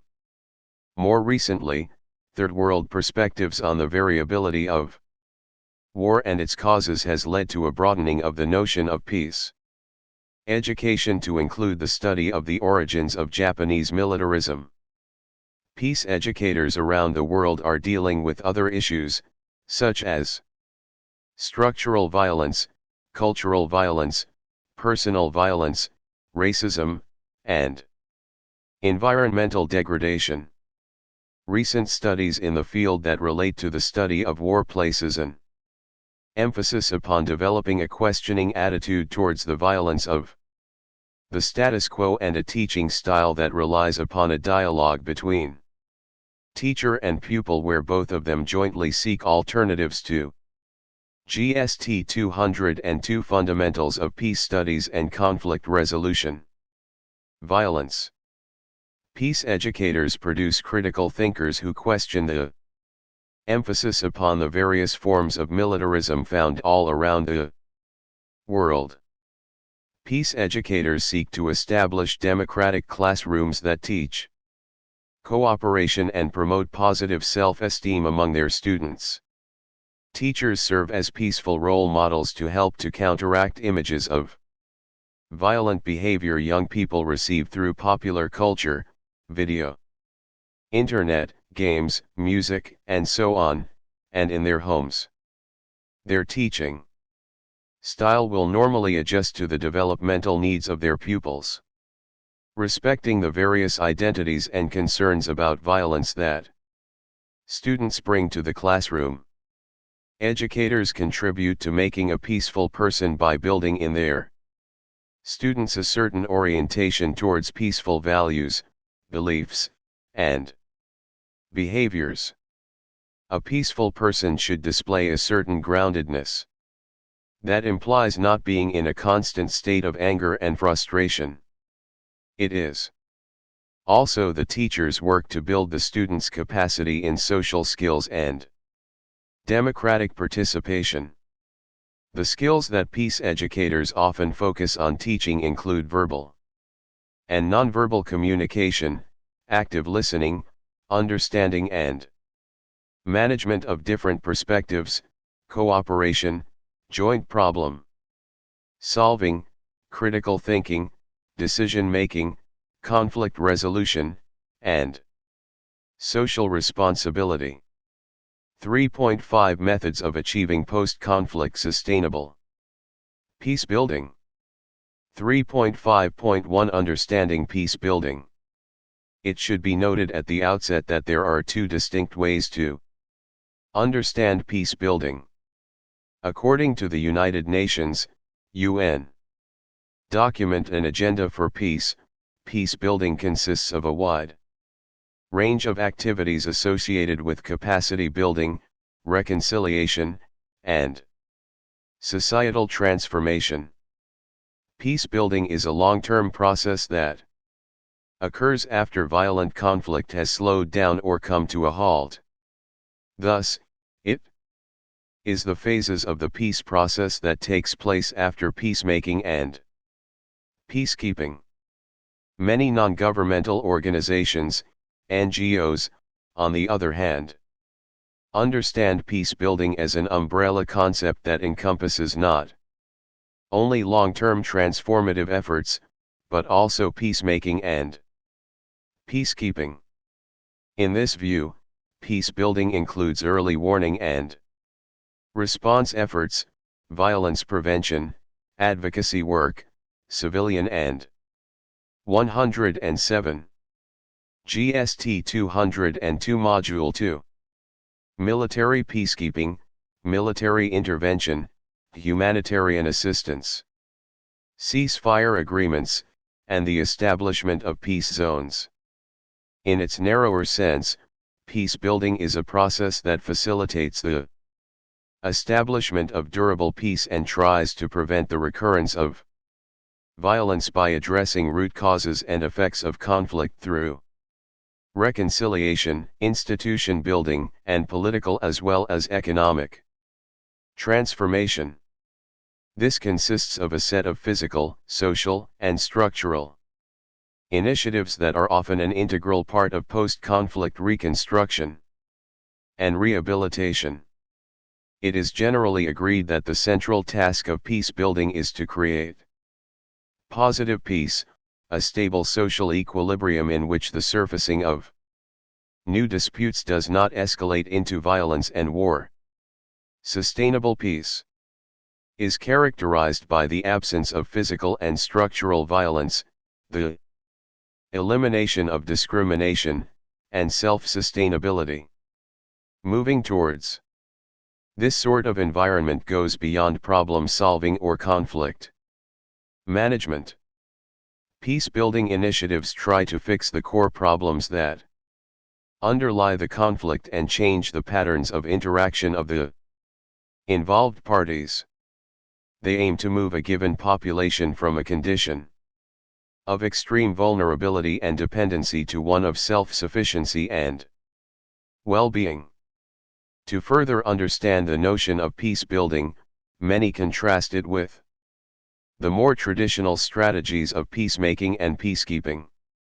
Peacemaking is the diplomatic effort to end the violence between the conflicting parties, move them towards nonviolent dialogue, and eventually reach a peace agreement. Peacekeeping, on the other hand, is a third-party intervention, often, but not always done by military forces, to assist parties in transitioning from violent conflict to peace by separating the fighting parties and keeping them apart.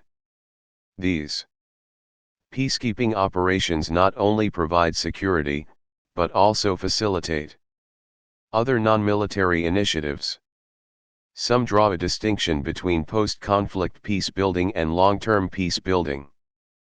Post-conflict peace building is connected to peacekeeping, and often involves demobilization and reintegration programs, as well as immediate reconstruction needs.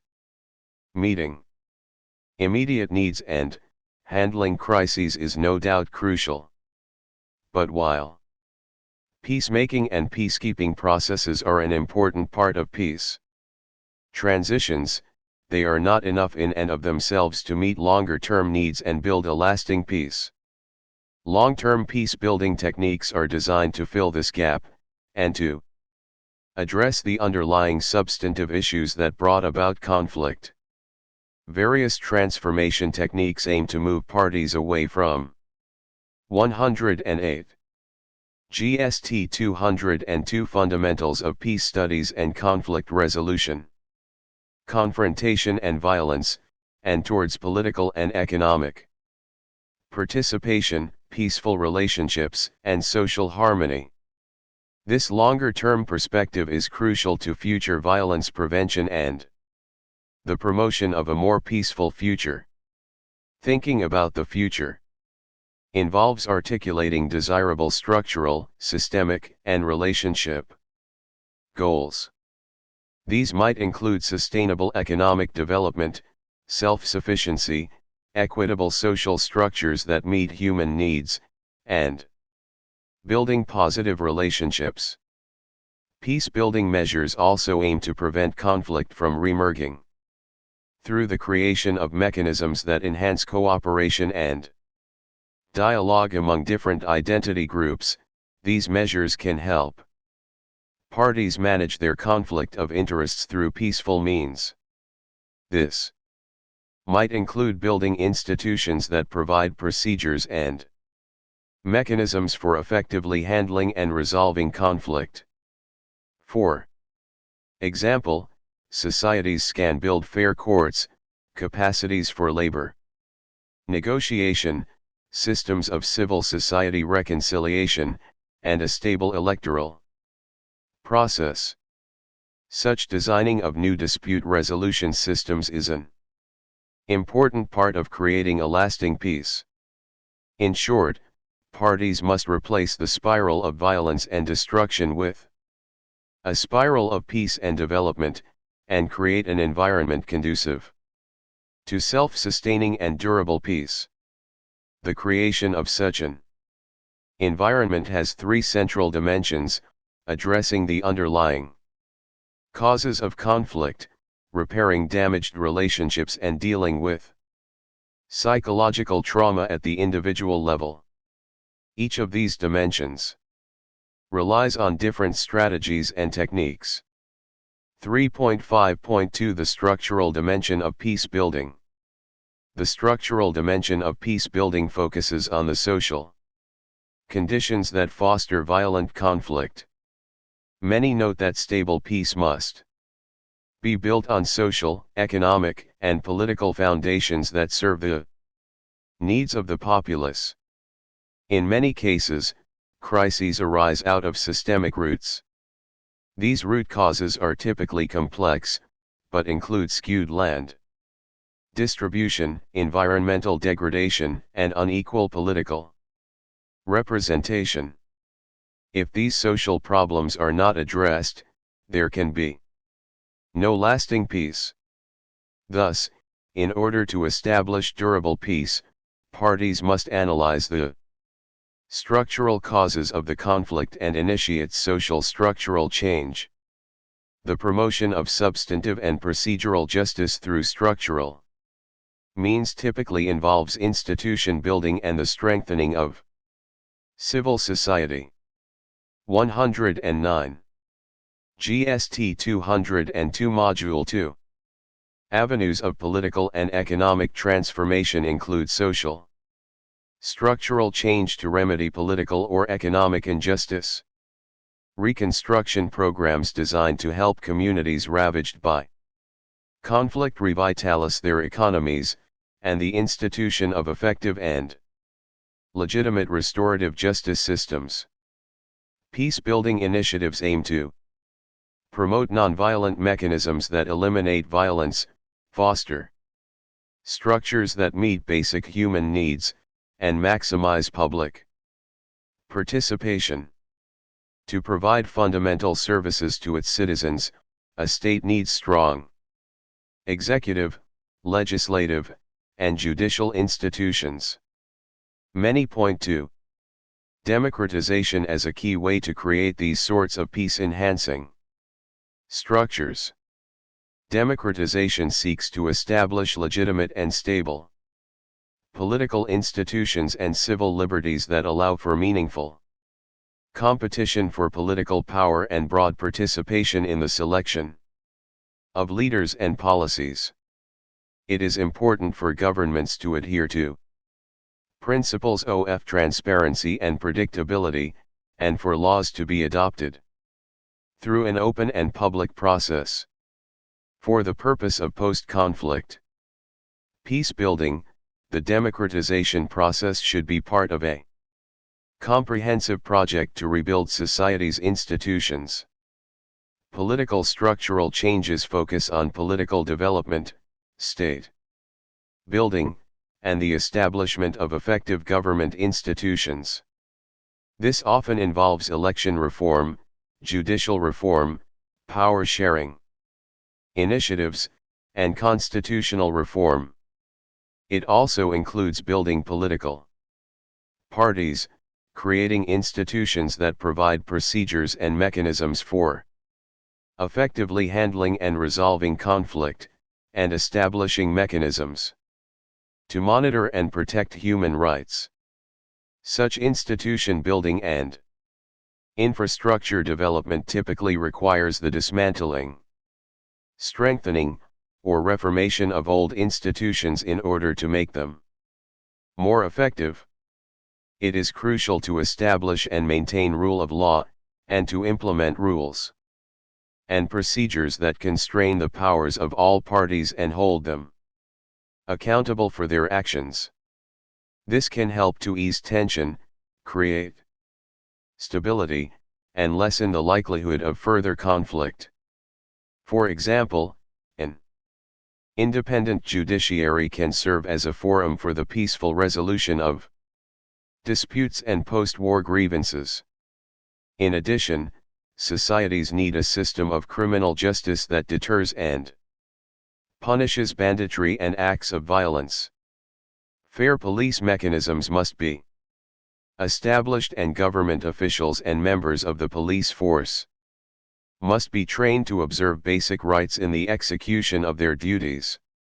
In addition, legislation protecting minorities and laws securing gender equality should be advanced. Courts and police forces must be free of corruption and discrimination. 110. GST 202 Fundamentals of Peace Studies and Conflict Resolution. But structural change can also be economic. Many note that economic development is integral to preventing future conflict and avoiding a relapse into violence. Economic factors that put societies at risk include lack of employment opportunities, food scarcity, and lack of access to natural resources or land. A variety of social structural changes aim to eliminate the structural violence that arises out of a society's economic system. These economic and social reforms include economic development programs, healthcare assistance, land reform, social safety nets, and programs to promote agricultural productivity. Economic peace building targets both the micro and macro level and aims to create economic opportunities and ensure that the basic needs of the population are met.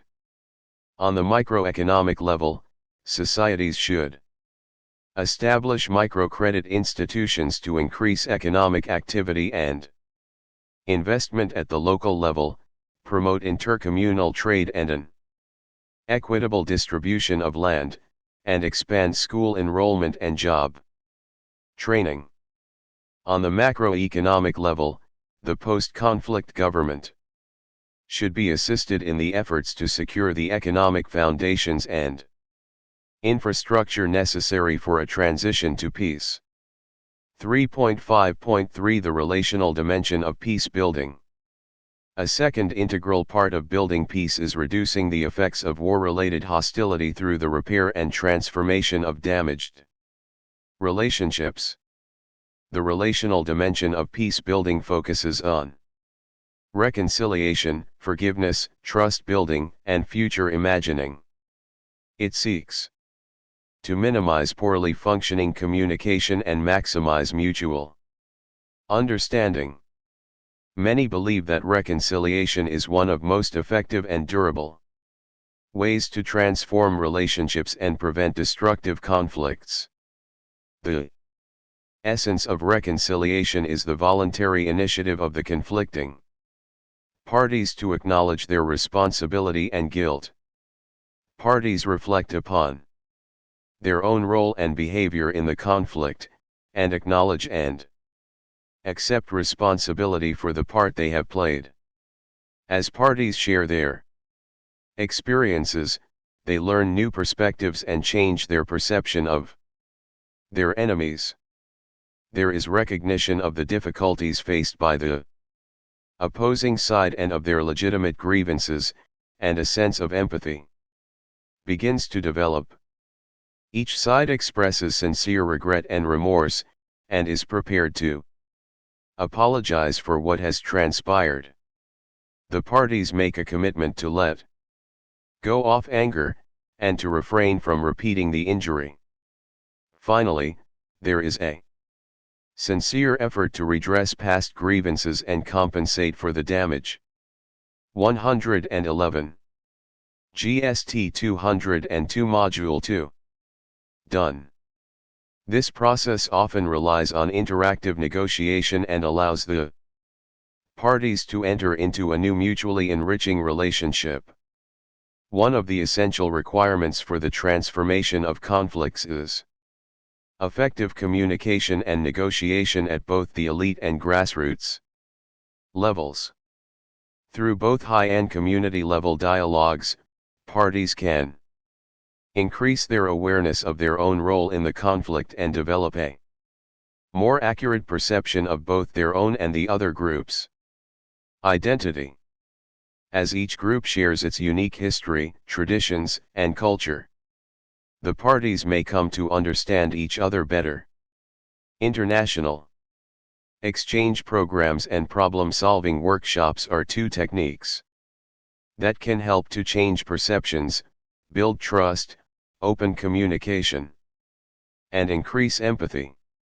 For example, over the course of the Israeli-Palestinian conflict, the main antagonists have sometimes been able to build trust through meeting outside their areas, not for formal negotiations, but simply to better understand each other.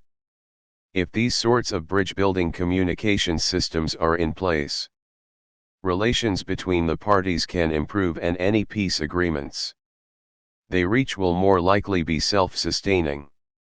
The Israeli-Palestinian situation illustrates that there are no guarantees, however. Various mass communication and education measures, such as peace radio and TV, peace education projects, and conflict resolution training can help parties to reach such agreements. And dialogue between people of various ethnicities or opposing groups can lead to deepened understanding and help to change the demonic image of the enemy group. It can also help parties to overcome grief, fear, and mistrust and enhance their sense of security. A crucial component of such dialogue is future imaging, whereby parties form a vision of the commonly shared future they are trying to build.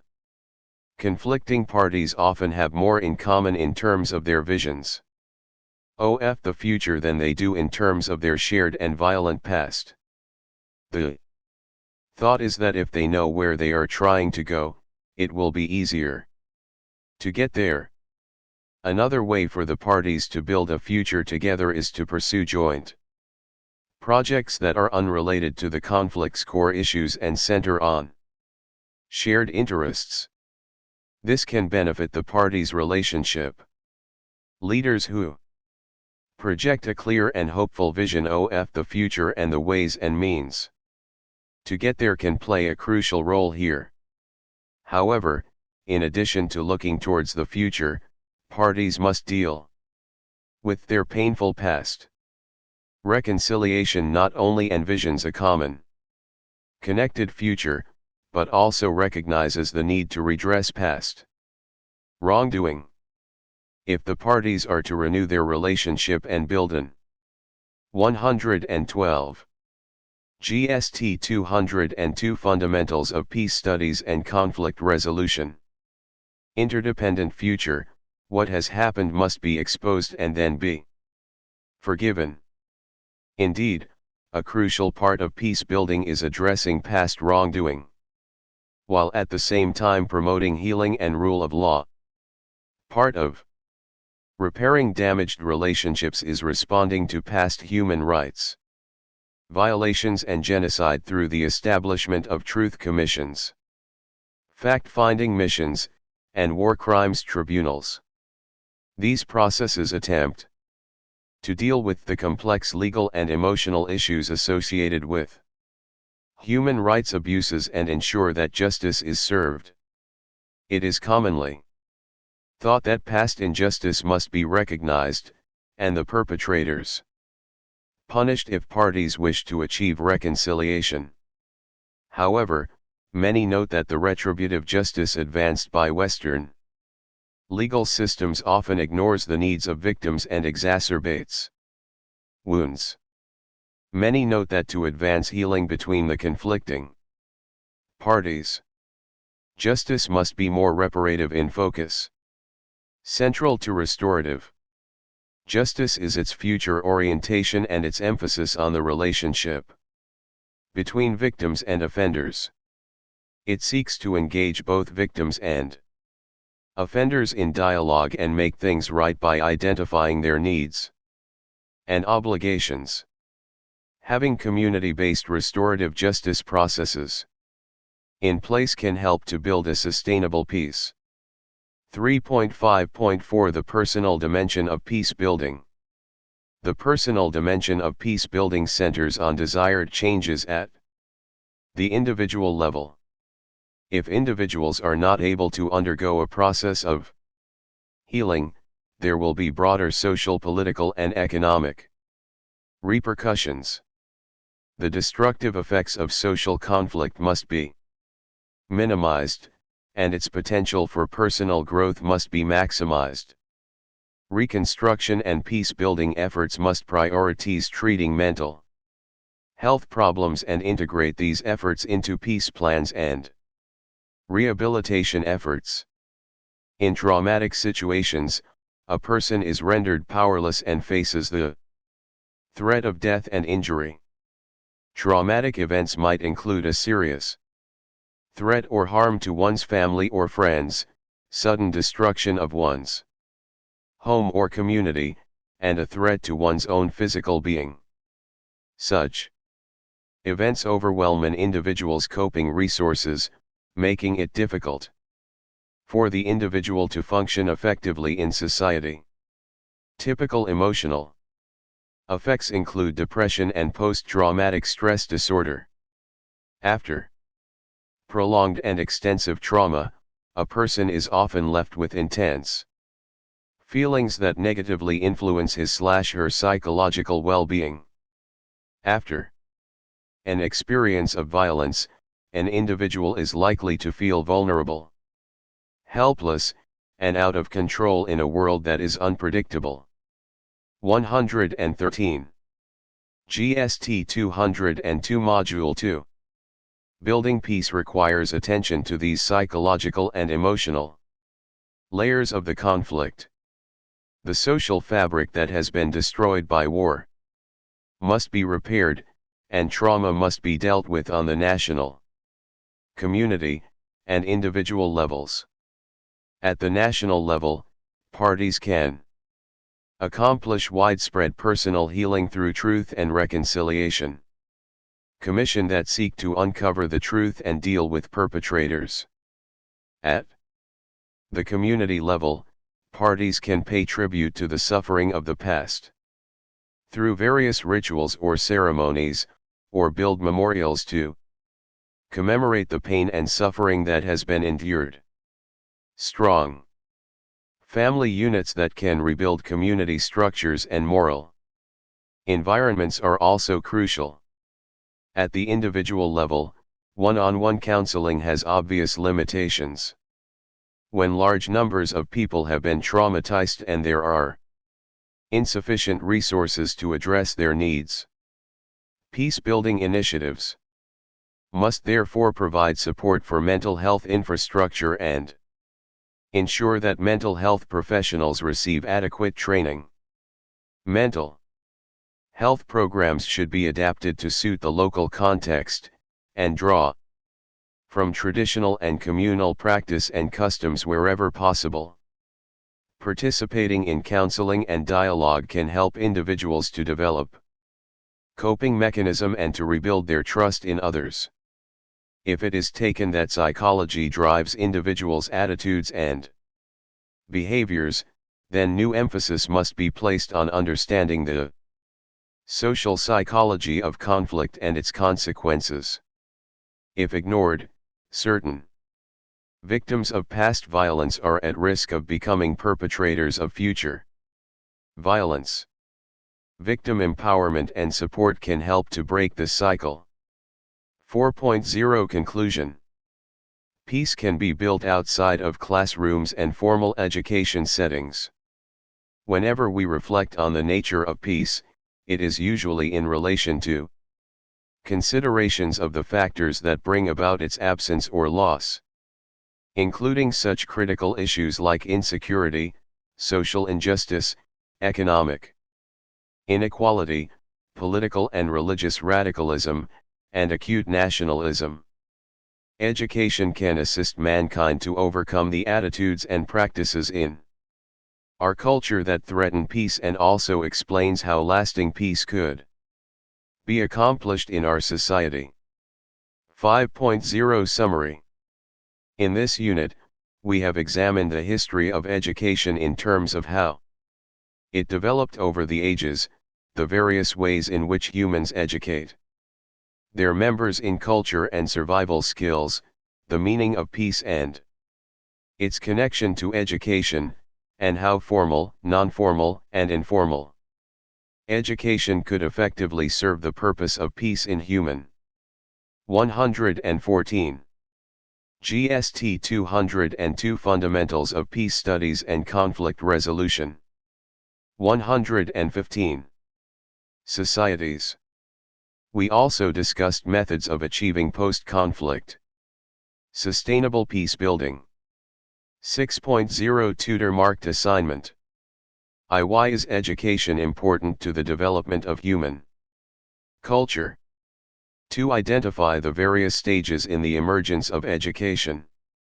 3. What is peace and how does education promote it?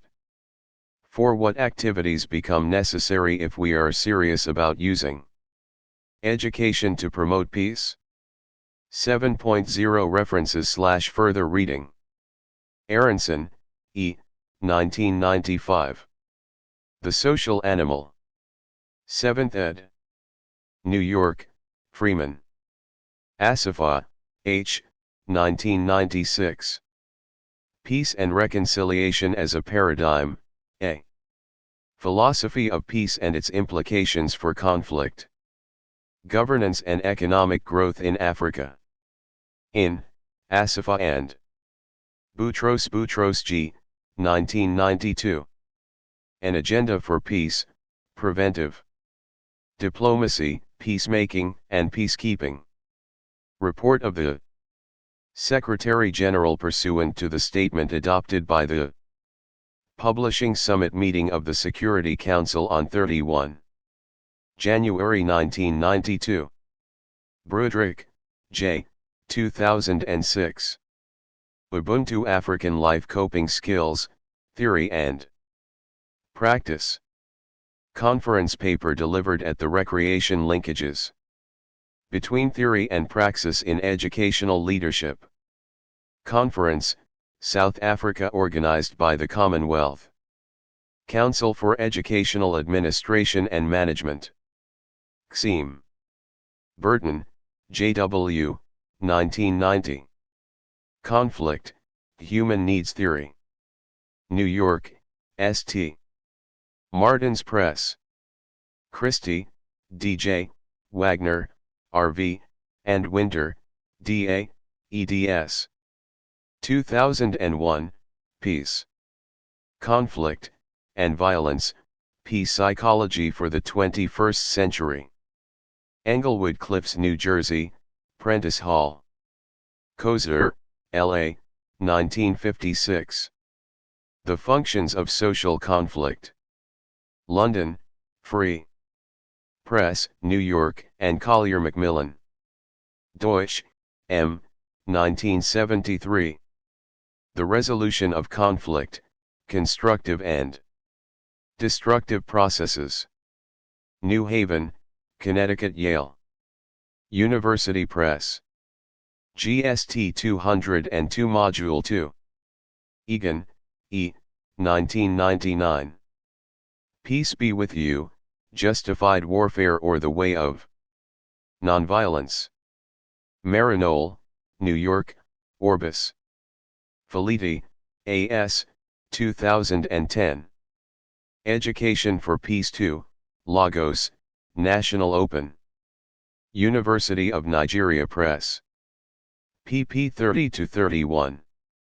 Gluckman, H.M., 1955. Custom and Conflict in Africa. London. Oxford University Press. Lund, M.S., 1997. Preventing and Mitigating Violent Conflicts, A. Revised Guide for Practitioners. Washington, D.C., Creative Associates INTL. Mahoney, M.J., 1990. Human Change Processes. New York, Basic Books. Manga, C. 1998. The Anthropology of Anger, the Civil Society and Democracy in Africa. Boulder, Lynn Renner Publishers. Ouattara, eds.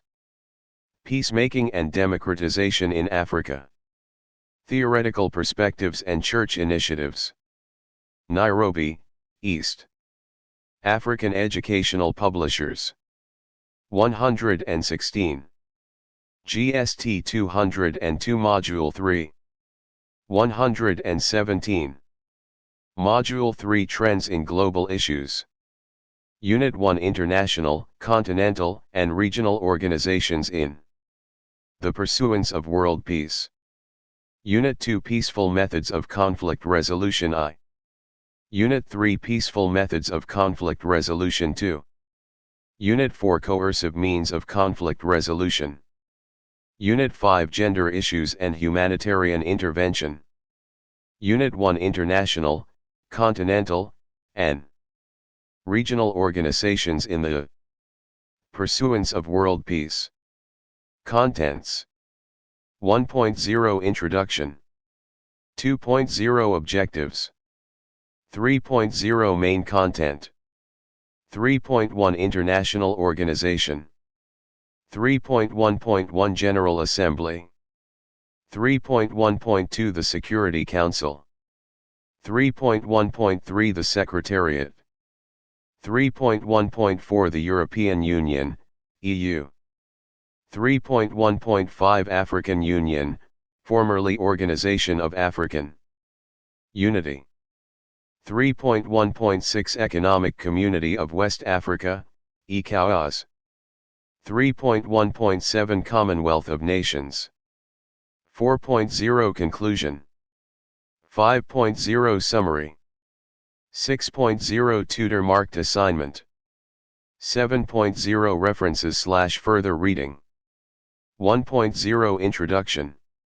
It is important to discuss briefly the core reason for establishing international organizations, continental organizations, and regional organizations in the maintenance of world peace, through economic, social, and political collaboration. The need for being each other's keeper, rejoice with the rejoicing state and mourn with the mourning state, had been established as breeding homogeneity and deep-rooted coexistence. Towards that end, the establishment of specific organs to carry out those functions became expedient, while the main international organizations, GST 202 Fundamentals of Peace Studies and Conflict Resolution 118, would be the peak umbrella that would shelter the various organs and sub-organs. 2.0 Objectives. At the end of this unit, you should be able to state the organs of the United Nations, identify those agencies established to augment the services of the United Nations, demonstrate an understanding of the working activities of those agencies in line with peace building, define the concepts of international, regional and continental organizations, assess the adequacy or otherwise of people's role expectations from those organizations. 3.0 Main content. 3.1 International organization. International organization has various meanings. Ordinarily, it could be referred to as an organization that embodies the world community, with its members drawn from independent sovereign states.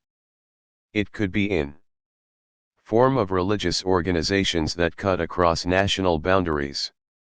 Similarly, international organizations could spring from economic and cultural collaborations, and many other spheres between states. One of the major characteristics an international organization should possess is that it must be transborder in outlook and must involve two or more sovereign states. Aikenboy and Atta, 2005, opine that an international organization is composed of sovereign independent states, voluntarily joining in a common pursuit of certain goals. In the opinion of Palmer and Perkins, 1969, an international organization is any cooperative arrangement instituted among states, usually by a basic agreement, to perform some mutually advantageous functions implemented through periodic meetings and staff activities. Equally worthy of mention is the definition given by Plano and Olden, 1988, that an international organization is a formal arrangement transcending national boundaries that provides for the establishment of an institutional machinery to facilitate cooperation among members in security, economic, social, or related fields. Succinctly put, it is perceived as a formal institution established by sovereign states through a consensus and a solid structure, with a view to pursuing the common. GST 202 Module 3. Interest of its members. With this, it could be adduced that an international organization could be seen as a forum for the collaboration and propagation of the foreign policies of its sovereign member states in the pursuit of international peace and security. You need to bear in mind that international organizations do not have the status of a state and by implication, do not operate branches similar to that of a government anywhere, but they could establish institutions that have legal or quasi-legal powers to perform certain special functions. This status will be further discussed in subsequent units. Further, it is customary that the headquarters of an international organization must be such that it accommodates divergent nationalities, indigenes of the member states. Summarily, though not conclusively, international organizations must generate members from two or more sovereign states, must have formal structures that serve as the co-coordinating centers, and should be seen to have been established by a mutual consent, in form of treaty or an enforceable legal document. 3.1.1 General Assembly. The General Assembly meets once in a year, usually in September, and each member state is represented in the meeting. Each member state has 5 representatives but has only 1 vote. Besides the normal once-a-year meeting, an extraordinary meeting could be called by the Secretary General if directed by the Security Council, or if the majority of member nations wish it, to discuss matters of world peace. Decisions are normally reached by a 2/3 majority of the members present, or by a simple majority. Other functions the General Assembly performs include discussing and voting on matters forwarded to it by the Security Council, electing 6 non-permanent members of the Security Council, as well as the 18 members of the Social and Economic Council. Similarly, it is the responsibility of the Assembly to elect judges of the International Court of Justice in conjunction with the Security Council. Equally, the General Assembly performs the function of promotion of international cooperation in economic, social, cultural, educational and medical fields. The Assembly is also responsible for the vetting and passing of the financial obligations of the organization, as well as serving as a check on the administrative arm of the United Nations, made up of the Secretary General and his international civil servants. 119. GST 202 Fundamentals of Peace Studies and Conflict Resolution. 3.1.2 Security Council. The Security Council is the permanent decision-making organ of the UN, and all the members are bound to carry out its resolutions. At its inception in 1945, it had 11 members, 5 permanent, United States of America, Soviet Union, Great Britain, France, and China, and 6 elected for a term of 2 years. By 1963, the number of the Council increased to 15 due to the increase in the number of membership of the UN. Any of the permanent members could veto any bill found detrimental to its welfare. The Security Council performs a number of functions. It is charged with the responsibility of maintaining peace and security among the nations of the world. It can also investigate any situation that may bring about danger and recommend measures for restoring peace. An example was the 12 resolutions the Security Council passed to ensure that Iraq pulled out of Kuwait in 1991. When persuasion to settle any dispute fails, the Council, through Article 7, may order military action to which every member nation is expected to send troops. 3.1.3 The Secretariat. The foremost officer of the United Nations is the Secretary General, who, in combination with his international staff, is responsible for the day-to-day running of the headquarters and ensures the implementation of the decisions of the General Assembly and the Security Council. In addition, he is responsible for bringing before the Council any problem identified as being capable of disrupting world peace. He is, by international law, regarded as the number one world civil servant. His election is by the General Assembly through the recommendation of the Security Council. Interestingly, the former occupiers of this exalted office from its inception to date were Trygve Lie of Norway, Dag Hammarskjöld of Sweden, U Thant of Burma, Boutros Boutros Ghali of Egypt, Kofi Annan of Ghana. Ban Ki-moon of South Korea is the current occupier of this office. Since peace building is the chief task of the United Nations, some other agencies were also established to augment the services of the United Nations. These include the International Labour Organization, ILO, with its headquarters in Geneva, concerned with labor conditions, the Food and Agricultural Organization, FAO, based in Rome and concerned with world food supplies and agricultural development.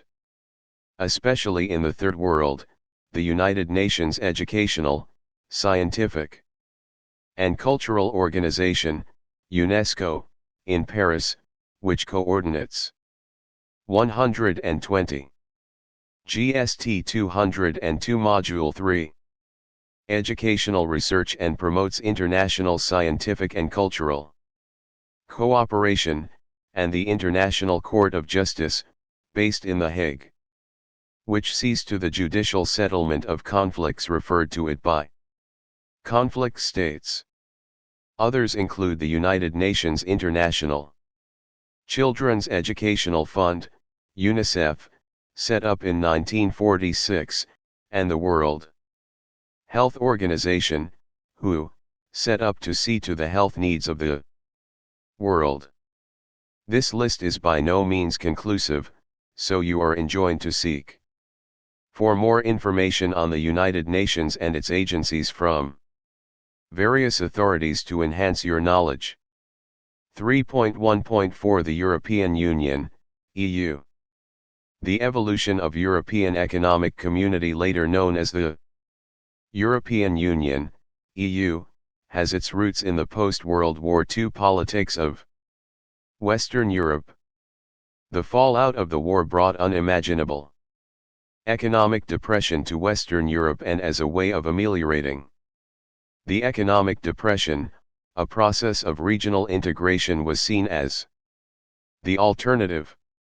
Thus, the European Economic Community was formed, initially for the regulation of specific sectors of the economy in areas such as coal, steel, and agriculture. With its acceding to the economic needs of the community, it was entrusted with further responsibilities in areas such as monetary policy, military defense, as well as the protection of human rights, which is an aspect of international and universal law, and tacitly cuts across sovereignty of states. The European Union was again empowered to negotiate external trade agreements on behalf of member states, which necessitated the establishment of a customs union.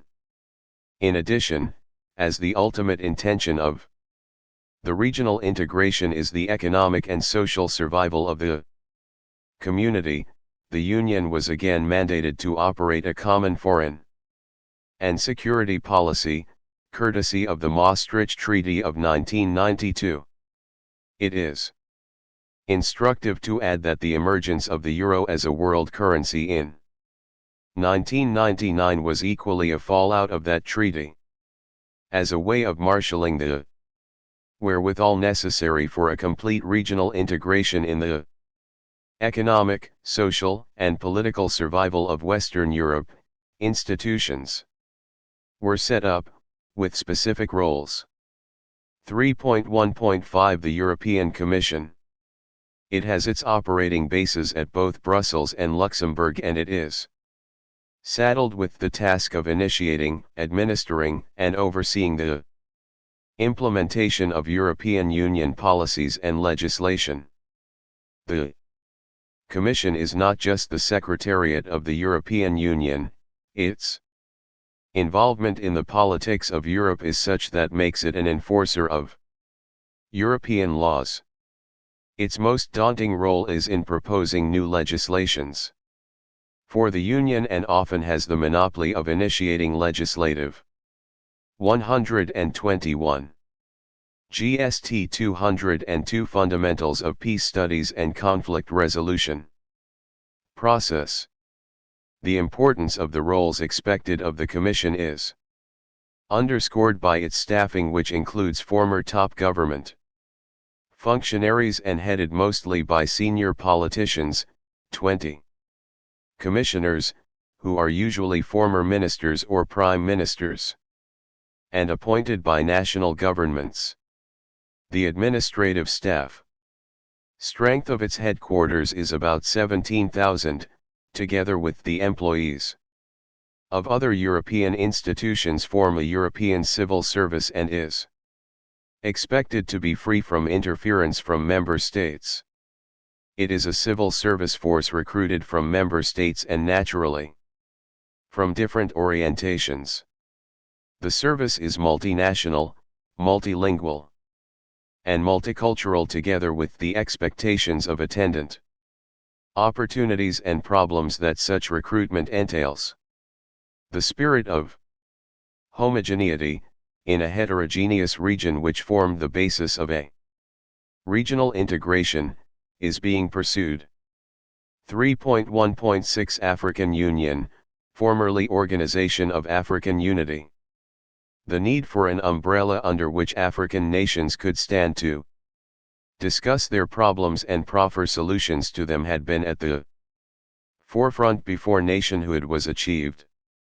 Basically, reference, though in a passing form, should be ascribed to Du Bois and James Quaggy. Agri of the Blessed Memories. Do you recollect that memorable verse? I am proud of my color. Whoever is not proud of his color is not fit to live. The activities of these people and others were rekindled long after their exit from this mortal world with the formation of 3 blocks in the early 60s, Casablanca Group, whose charter was signed on January 7, 1961, consisted of Ghana, Mali, Guinea, Libya, Morocco, Algeria and Egypt. The Monrovia Group, with charter signed in Lagos on December 20, 1962, consisted of Tunisia, Nigeria, Liberia, Togo, Sierra Leone, Somalia, and Ethiopia, while the third group, called the Union of Africa and Malagasy states, consisted of the French-speaking African states. That was the confused state of African affairs, but the patriotic zeal of some African heads of state then, championed by the late Emperor Haile Selassie, initiated the move towards the unification of these 3 groups. Thus, at a well-attended meeting of African heads of state and governments in Addis Ababa, on May 25, 1963, the Organization of African Unity, OAU, was born. The initial disunity amongst African nations was due to their colonial past, as the partitioning of Africa by foreign interests only made Africans to be inclined to the colonizers and not to themselves any longer. When it became glaring that they would be in perpetual slavery unless they 122. GST 202 Module 3. 123. Came under a single umbrella, the colonial masters employed all tactics to prevent the efforts from becoming a reality, but to no avail. Having come together as OAU, the first obstacle was cleared. The next step was the mapping out of the aims and objectives of the organization. These included promotion of unity and solidarity amongst African states, coordinating and intensifying efforts to achieve a better life for the people of Africa, defending their sovereignty, territorial integrity, and independence, eradication of all forms of colonialism from Africa, promoting international cooperation, having due regard to the Charter of the United Nations and the Universal Declaration of Human Rights. These aims and objectives were always resorted to as pre-conflict peace-building mechanisms because African states were just evolving and struggling to shake off the dust of colonialism. The implementation of these aims rested square on the shoulders of some institutions, including the following: the Assembly of Heads of State and Governments, the Council of Ministers, the General Secretariat, and the Commission of Mediation, Arbitration, and Conciliation. The above preamble gives an insight into the basis for the formation of the OAU, the challenges of colonialism, imperialism, exploitation, and other vices. With the decolonization of Namibia in 1990, it appeared that the OAU, set out originally to deal with basically African issues, could not be indifferent to international politics. The metamorphosis of European Economic Community into European Union compelled African heads of state to rethink and cast their minds back to the old injunctions of the late Kwame Nkrumah of Ghana, Jomo Kenyatta of Kenya, Sékou Touré of Guinea, and others. On the 3rd day of June 1991, a treaty signed in Abuja, Nigeria, recommended the creation of an African Union and a Pan-African Parliament. After series of efforts by well-meaning African leaders, it was finally resolved that OAU should metamorphose into the African Union. Thus, in July 2002, at the summit of the African heads of state and government in South Africa, the OAU ceased to exist, and in its place came the African Union, O. GST 202 Fundamentals of Peace Studies and Conflict Resolution. 124. You need to know whether the change from OAU to O was just in its nomenclature or it has any element of pragmatic dynamism. Before going into this, it is instructive to know the organs of the O. The organs of the African Union are the Assembly of Heads of State, which is the supreme organ, the Executive Council, specialized special committees, Pan-African Parliament, Court of Justices, Economic and Social Council, financial institutions, and other organs which the Assembly may deem fit to establish. The objectives of the O according to Article 3 of its Charter are as follows. 1. To achieve greater unity and solidarity between African countries and the peoples of Africa. 2. To defend the sovereignty, territorial integrity, and independence of its member states. 3. To accelerate rapid political and socio-economic integration of the continent. 4. To promote and defend common positions on issues of interest to the continent and its peoples. 5. To encourage international cooperation, taking due account of the Charter of the United Nations and the Universal Declaration of Human Rights. 6. To promote peace, security, and stability on the continent. 7. To promote democratic principles and institutions, popular participation and good governance. 8. To promote and protect human and people's rights in accordance with the African Charter on Human and People's Rights and other relevant human rights instruments. 9. To establish the conditions, which will enable the continent to play its rightful role in the global economy and in international negotiations. 10. To promote sustainable development at the economic, social and cultural levels as well as the integration of African economies. 11. To promote cooperation in all fields of human activity to raise the living standards of African peoples. 12. To coordinate and harmonize the policies between the existing and future regions' economic communities for the gradual attainment of the objectives of the Union. 13. To advance the development of the continent by promoting research in all fields, particularly in science and technology. GST 202 Module 3. 125. 14. To work with relevant international partners in the eradication of preventable diseases and the promotion of good health on the continent. The above objectives define the role expectations of the analyzing the impact of that continental body will be carried out after concluding the role expectations of at least 2 other regional organizations, the Economic Community of West African States and the Commonwealth of Nations. 3.1.7 Economic Community of West African States. ECOWAS.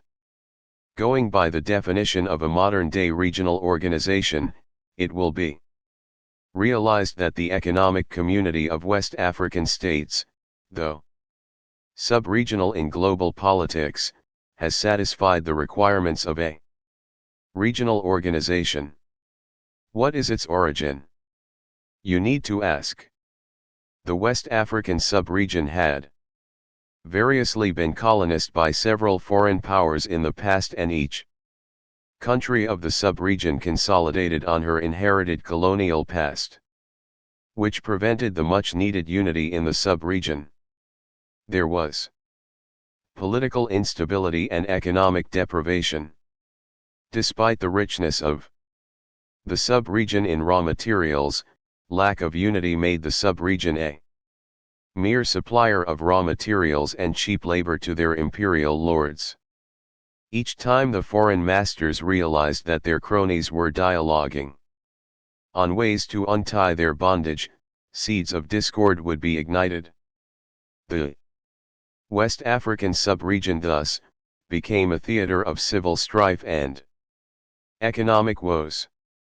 In spite of the vicissitude of the sub-region, a bold attempt was made in October 1966 in Niamey, Niger Republic, where representatives of 14 West African countries met to consider draft articles of association for the proposed organization.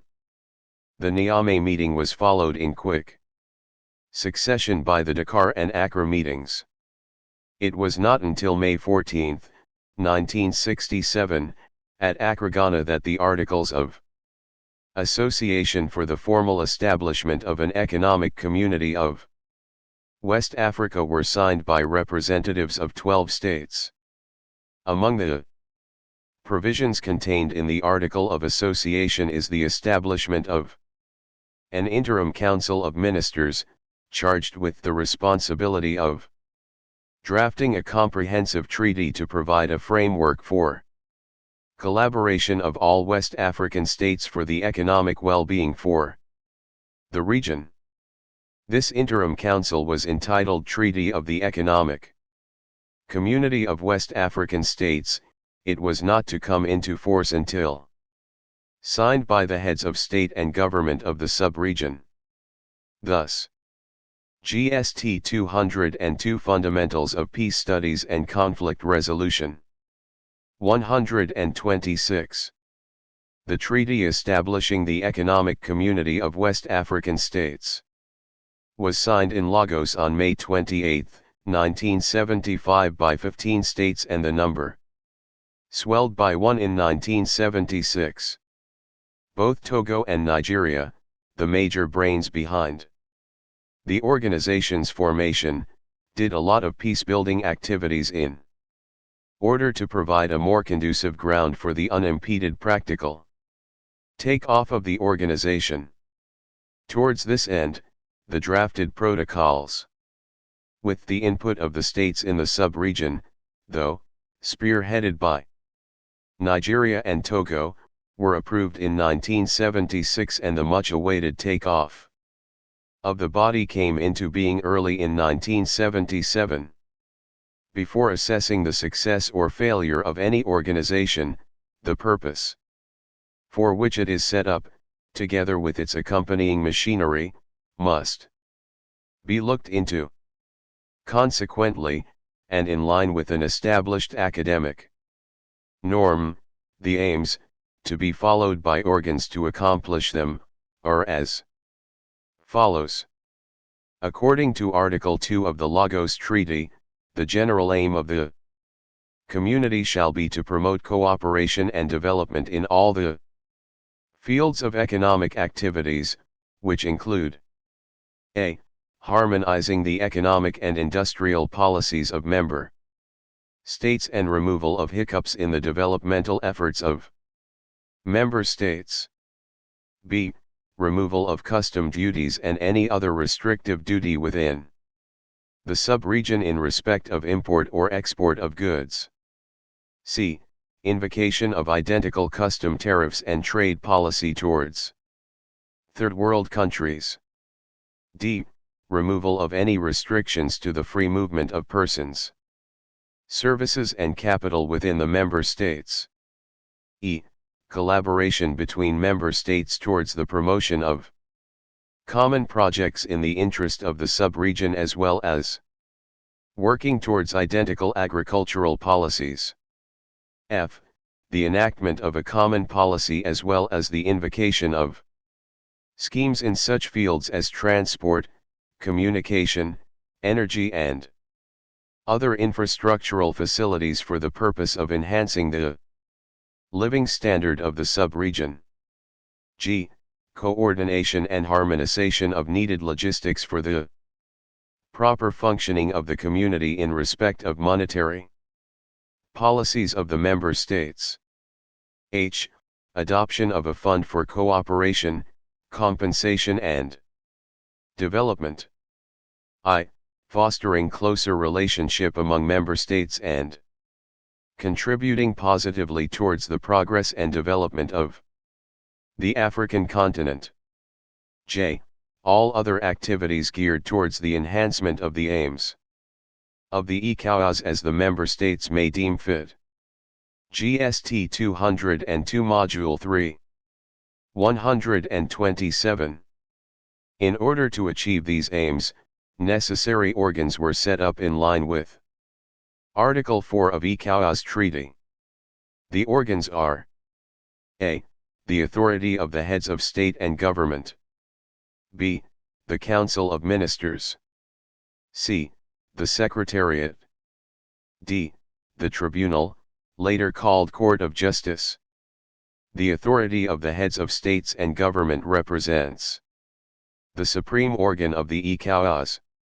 Simply referred to as the authority, it meets once a year and at a rotational venue. It is solely responsible for the executive functions of the organization.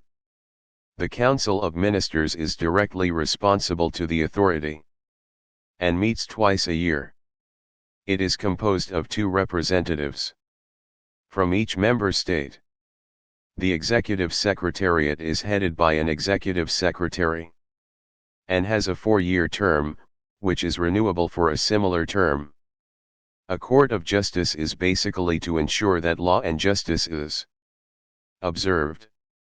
It also interprets ECOWAS treaty and settles any dispute referred to it by any member state.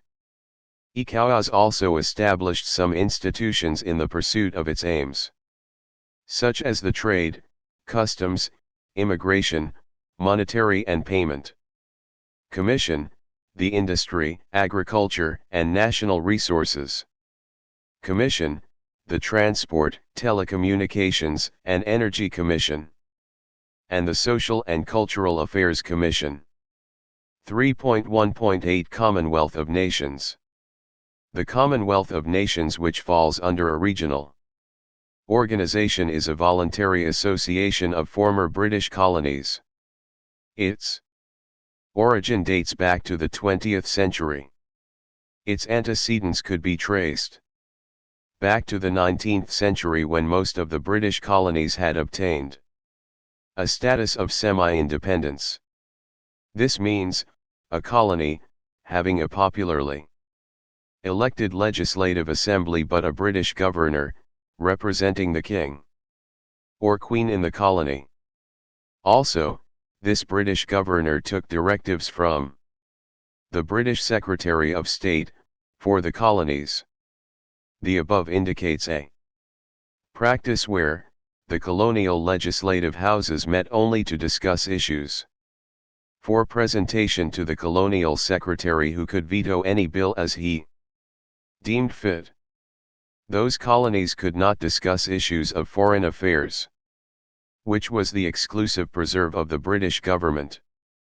Interestingly, the colonies gained a new promotional nomenclature of Dominion in the 1920s because the British had delegated power in the area of managing foreign affairs as well as making laws to the dominions. By 1931, the self-styled dominions were granted independence.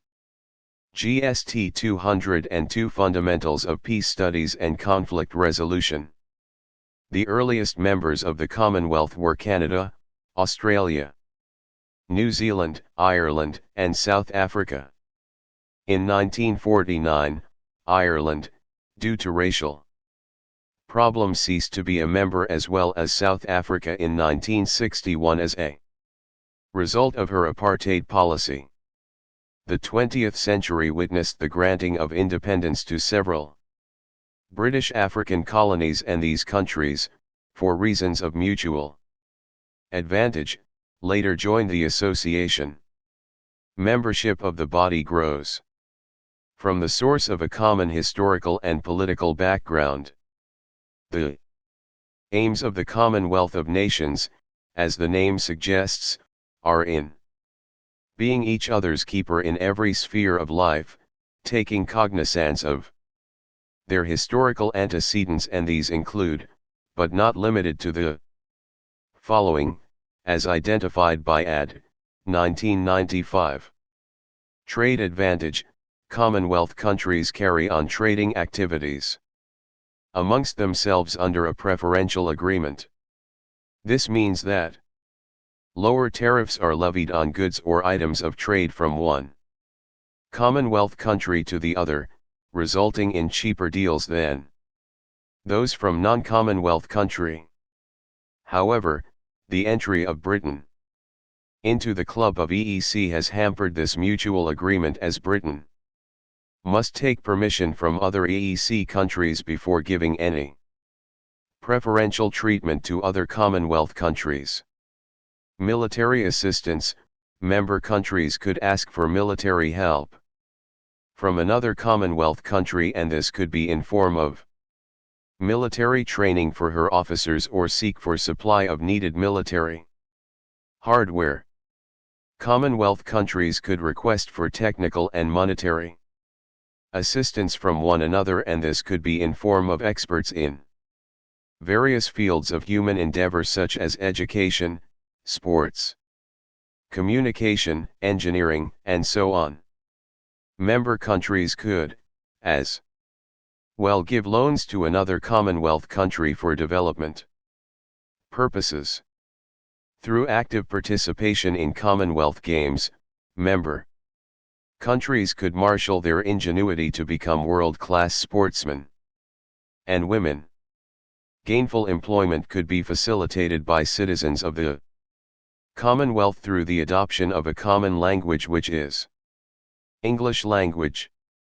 Through educational and scientific cooperation, students of one Commonwealth country could secure opportunity to study in another Commonwealth country. As the world is nose-diving towards a global village, Commonwealth countries encourage scientific cooperation and 128.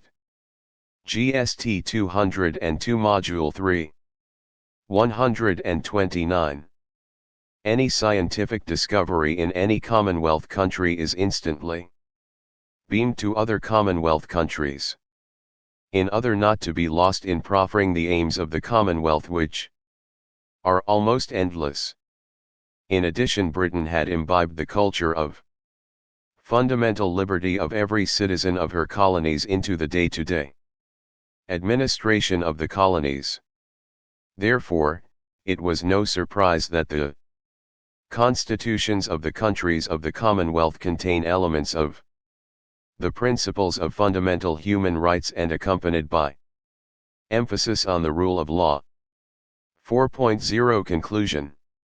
This unit has emphasized the importance of the United Nations organization, continental organizations, and regional organizations in their determination to put in place structures that would galvanize the world towards greater global peace, without being unmindful of the existing spots of conflict.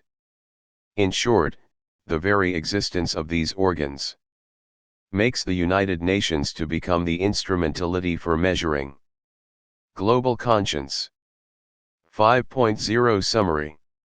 This unit has dealt with the United Nations organs and agencies, continental organizations, and regional organizations and their concerted efforts towards peace-building as the universe is fast becoming a global village. 6.0 Tutor Marked Assignment. I name and discuss the organs of the United Nations. 2. Briefly discuss the roles being played by any continental organizations or regional organizations in the maintenance of peace within their geographical locations. 7.0 References/further reading. Aikenboy, S.O. and Atta, F.O., 2005. A Systematic Approach to International Relations. Lagos, Concept Publications. Albert, I.O., 2001. Building Peace, Advancing Democracy, Experience with Third-Party Intervention in Nigeria's Conflicts. Ibadan. John Archers. Albert, I.O., 2001. Introduction to Third-Party Intervention in Community Conflicts. Ibadan, John Archers. GST 202 Fundamentals of Peace Studies and Conflict Resolution. Salawa, M.L., 2010. International Organizations and Peace Building. National Open University of Nigeria Press. pp 109-122. John, B. and Steve, S., 2001. The Globalization of World Politics. Oxford, Oxford University Press. 130. GST 202 Module 3. 131. Unit 2 Peaceful Methods of Conflict. Resolution I. Contents. 1.0 Introduction. 2.0 Objectives. 3.0 Main Content. 3.1 Conflict Resolution. 3.2 Conflict Management. 3.3 Conflict Transformation. 3.4 Conflict Suppression. 3.5 Negotiation. 3.5.1 Types of negotiation strategies.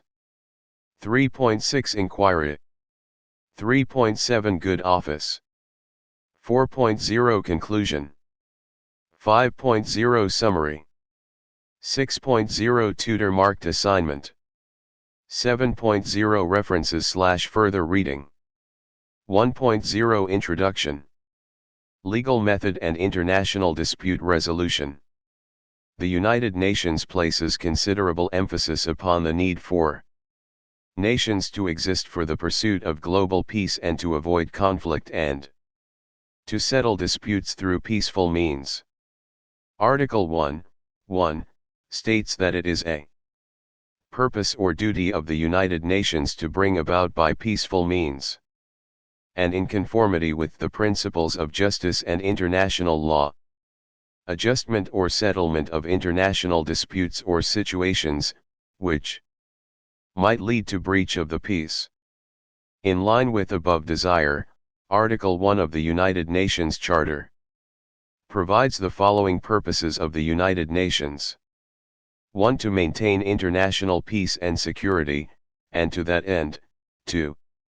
Take effective collective measures for the prevention and removal of threats to the peace, and for the suppression of acts of aggression or other breaches of the peace, and to bring about by peaceful means, and in conformity with the principles of justice and international law, adjustment or settlement of international disputes or situation which might lead to a breach of the peace. 2. To develop friendly relations among nations based on respect for the principle of equal rights and self-determination of peoples. GST 202 Fundamentals of Peace Studies and Conflict Resolution. 132. And to take over appropriate measure to strengthen universal peace. 3. To achieve international cooperation in solving international problems of economic, social, cultural, or humanitarian character, and in promoting and encouraging respect for human rights and fundamental freedoms for all without distinction as to race, sex, language, or religion, and 4. To be a center for harmonizing the actions of nations in the attainment of these common ends. While Article 2 places an obligation upon members to settle their international disputes by peaceful means in such a manner that international peace and security, and justice, are not endangered. Every member of the United Nations is of course a party to this charter, and is bound by it. Other articles dealing with maintenance of peace include Articles 11, 12, and Chapter 6 and 7 of the UN Charter. It therefore become necessary to refer to Article 33 of the Union Charter for a better appraisal of the issues relating to peaceful or amicable methods of settlement of disputes. Article 33 of the Union Charter provides thus: 1. The parties to any dispute, the continuance of which is likely to endanger the maintenance of international peace and security, shall first of all seek a solution by negotiation, arbitration, judicial settlement, and resort to regional agencies or arrangements, or other peaceful means of their own choice. 2. The Security Council shall, when it deems necessary, call upon the parties to settle their dispute by such means: negotiation, inquiry, mediation, conciliation, arbitration, judicial settlement, resort to regional agencies or arrangements, or other peaceful means of their choice. 2.0 Objectives. At the end of this unit, you should be able to discuss the importance placed by the international community upon the amicable or peaceful settlement of disputes. Explain the means enumerated in Article 33 of the Union Charter for the peaceful settlement of disputes. GST 202 Module 3. 133. Mention the advantages and disadvantages of peaceful means of dispute settlement. Explain some dispute settlement concepts. 3.0 Main content. 3.1 Conflict resolution. Miller, 2003:8, views conflict resolution as a variety of approaches aimed at terminating conflicts through the constructive solving of problems, distinct from management or transformation of conflict. Mial et al., 2001:21, indicates that by conflict resolution, it is expected that the deep-rooted sources of conflict are addressed and resolved, and behavior is no longer violent, nor are attitudes hostile any longer, while the structure of the conflict has been changed. Mitchell and Banks, 1996, see conflict resolution as an outcome in which the issues in an existing conflict are satisfactorily dealt with through a solution that is mutually acceptable to the parties, self-sustaining in the long run and productive of a new, positive relationship between parties that were previously hostile adversaries, and 2. Any process or procedure by which such an outcome is achieved. Conflict or dispute is resolved when the basic needs of parties involved in conflict have been met with required or desired satisfiers, and their fears have been allayed. Some conflicts, especially those over resources, psychological needs and inadequate information, are permanently resolvable, while others, like those over values, may be non-resolvable, and can at best be transformed, regulated, or managed for the sake of peace. 3.2 Conflict management. This refers to the process or an act geared towards reducing the negative and destructive capacity of conflict through various means or measures, and by working with and through the stakeholder parties involved in a conflict. It entails the entire areas of handling conflicts positively at different stages, such as those proactive efforts made to prevent conflicts, including conflict limitation, containment, and litigation. This term is sometimes used synonymously with conflict regulation. John Burton, 1990, refers to it as conflict prevention, which he sees as containment of conflict through steps introduced to promote conditions in which collaborative and valued relationships control the behavior of conflict parties. The concept conflict management agrees to the fact GST 202 Fundamentals of Peace Studies and Conflict Resolution that conflict is inevitable, but that not all conflicts can always be resolved. Therefore, what can be done in this type of situation is to manage and regulate the conflict. 3.3 Conflict transformation. John Paul Lederach, 1995, postulated this term. He sees conflict transformation as change. Conflict transformation can be seen descriptively in the changes created by social conflict, and prescriptively in the deliberate intervention by third parties to create change. Conflict transformation takes place at different levels and has a number of dimensions.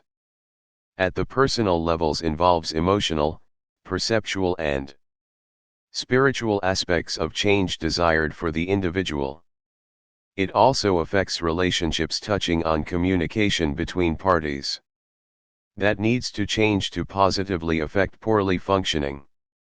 Communication change also needs to affect structures that generate conflict through deprivation, exclusion, and other forms of injustice. It also seeks to understand cultural patterns and values of parties. In summary, conflict transformation recognizes the dialectical element of Conflict about the inevitability of change. Secondly, it recognizes the neutrality of conflict as such, and that conflict can be either negative or positive, but can transform it into positive to maximize opportunities. Finally, there is the continuity element, meaning that parties and interveners continue to work on problem areas to achieve continuous change. 3.4 Conflict suppression. This is a conflict situation, which portray the unwillingness or lukewarm attitude of more power parties, or stronger interveners who has the ability to transform or manage a conflict situation, to take necessary measures leading to the management or resolution of the conflict. Instead, they use instruments of power or force to push away the issues under the carpet or to impose a solution that is not sustainable and with which the parties are not satisfied. This usually takes place in unequal relationships. A typical example is a situation whereby the state or government uses its coercive apparatus to suppress opponents or conflicts which cannot be sustained because conflict can still resurface at any time or with little provocation. 134. GST 202 Module 3. 135. 3.5 Negotiation. The term negotiation consists of several definitions depending on the angles or perspectives at which different scholars view it. Therefore, negotiation can be defined as a peaceful way of ending a conflict or a situation that may lead to conflict. It is also an exercise geared towards influencing somebody or something. Fisher et al., 2000:115, defines negotiation as a structured process of dialogue between conflicting parties about issues in which their opinions differ. The University for Peace sees negotiation as communication, usually governed by pre-established procedures, between representatives of parties involved in a conflict or dispute. Miller, 2003:25. Meal. Ramsbotham and Woodhouse, 1999:21, define it as the process whereby the parties within the conflict seek to settle or resolve their conflicts. Zhang, 2000:168, opines that the goal of negotiation is to reach agreement through joint decision-making between parties. It can be deduced from the above definitions that communication is critical to negotiation process. It can therefore take place in a situation where there is communication between parties. Negotiation can only be achieved when there is communication between parties either before the escalation or at the de-escalation point when communication has been restored. When negotiating, we are trying to persuade each other to see things/issues our own way. The main goal of negotiation is to meet certain interests or needs in a collaborative or peaceful manner. 3.5.1 Types of negotiation strategies.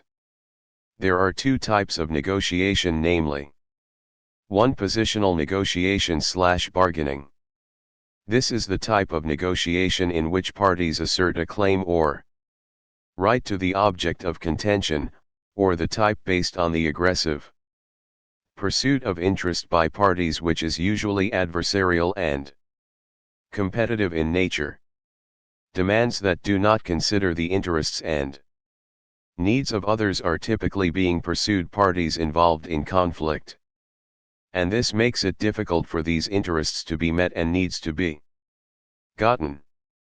Positional bargaining can produce unwise agreement, it can be inefficient, endanger ongoing relationships, entangle people's egos with the positions, and is least successful.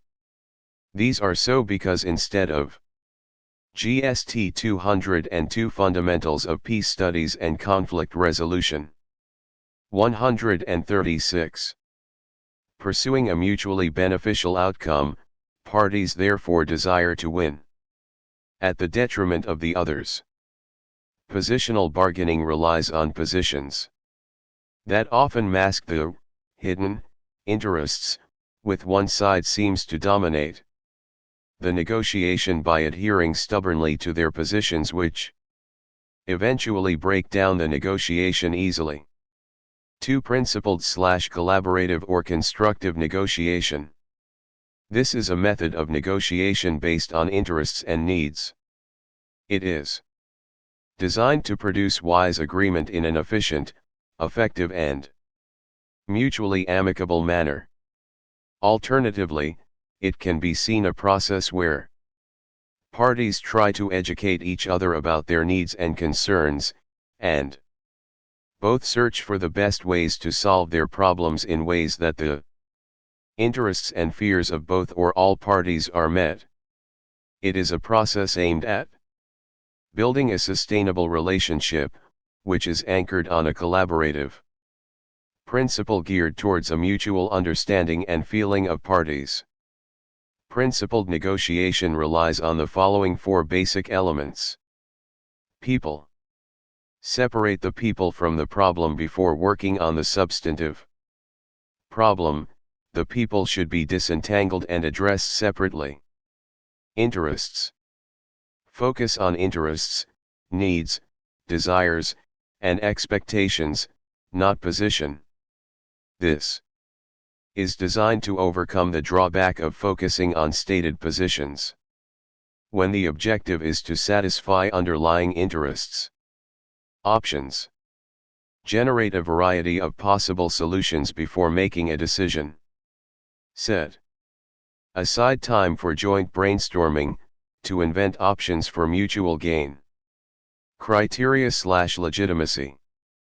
Insist that the result or process be based on some objective standard, e.g., custom, law, practice, as kind of criteria measures. Negotiation seems to have universal or global application as a principle of conflict management based on dialogue. A good agreement is reached if at the end of the negotiation the following conditions are met. A. It meets the legitimate interests of the parties to the extent possible. B. It resolves conflicting interests fairly. C. It is durable and preserves ongoing relationships. GST 202 Module 3. 137. 3.6 Inquiry. An inquiry, as the name suggests, is an examination of issues in order to establish facts that may be in dispute. In a situation where the facts are properly ascertained and laid down, it would not be difficult to arrive at a reasonable agreement or reach a settlement, which would be favorable and acceptable to both parties. This may necessitate necessary adjustment in accordance with the negotiation between the parties. It requires give and take on the part of both parties. This method may be of significance with respect to issues that can easily be solved through a calm analysis and consideration of historical facts. This method may be utilized with respect to boundary dispute between states. For example, the United Nations General Assembly, by a resolution adopted on December 18, 1967, upheld the utility of the method of impartial fact-finding as a method of peaceful settlement of issues. Member states were advised to adopt this method. The UN General Assembly further asked the Secretary General to prepare a list of experts in this regard whose services could be used by agreement with respect to a dispute. In pursuance of the above, a hortatory resolution on peaceful settlement of international dispute was adopted by the General Assembly of the United Nations on December 12, 1974. The General Assembly later approved the Manila Declaration on the Peaceful Settlement of International Disputes in 1982. It has the effect of superseding the resolution made on December 12, 1974. The basic issues contained in the Manila Declaration as put by Stark are as follows. A. That states should bear in mind that direct negotiations are a flexible and effective means of peaceful settlement of disputes. And if they choose to resort to direct negotiation, they should negotiate meaningfully. B. That states are enjoined to consider making greater use of the fact-finding capacity of the Security Council in accordance with the United Nations Charter. C. That recourse to judicial settlement of legal disputes, particularly by way of referral to the International Court of Justice, should not be considered as an unfriendly act between states. D.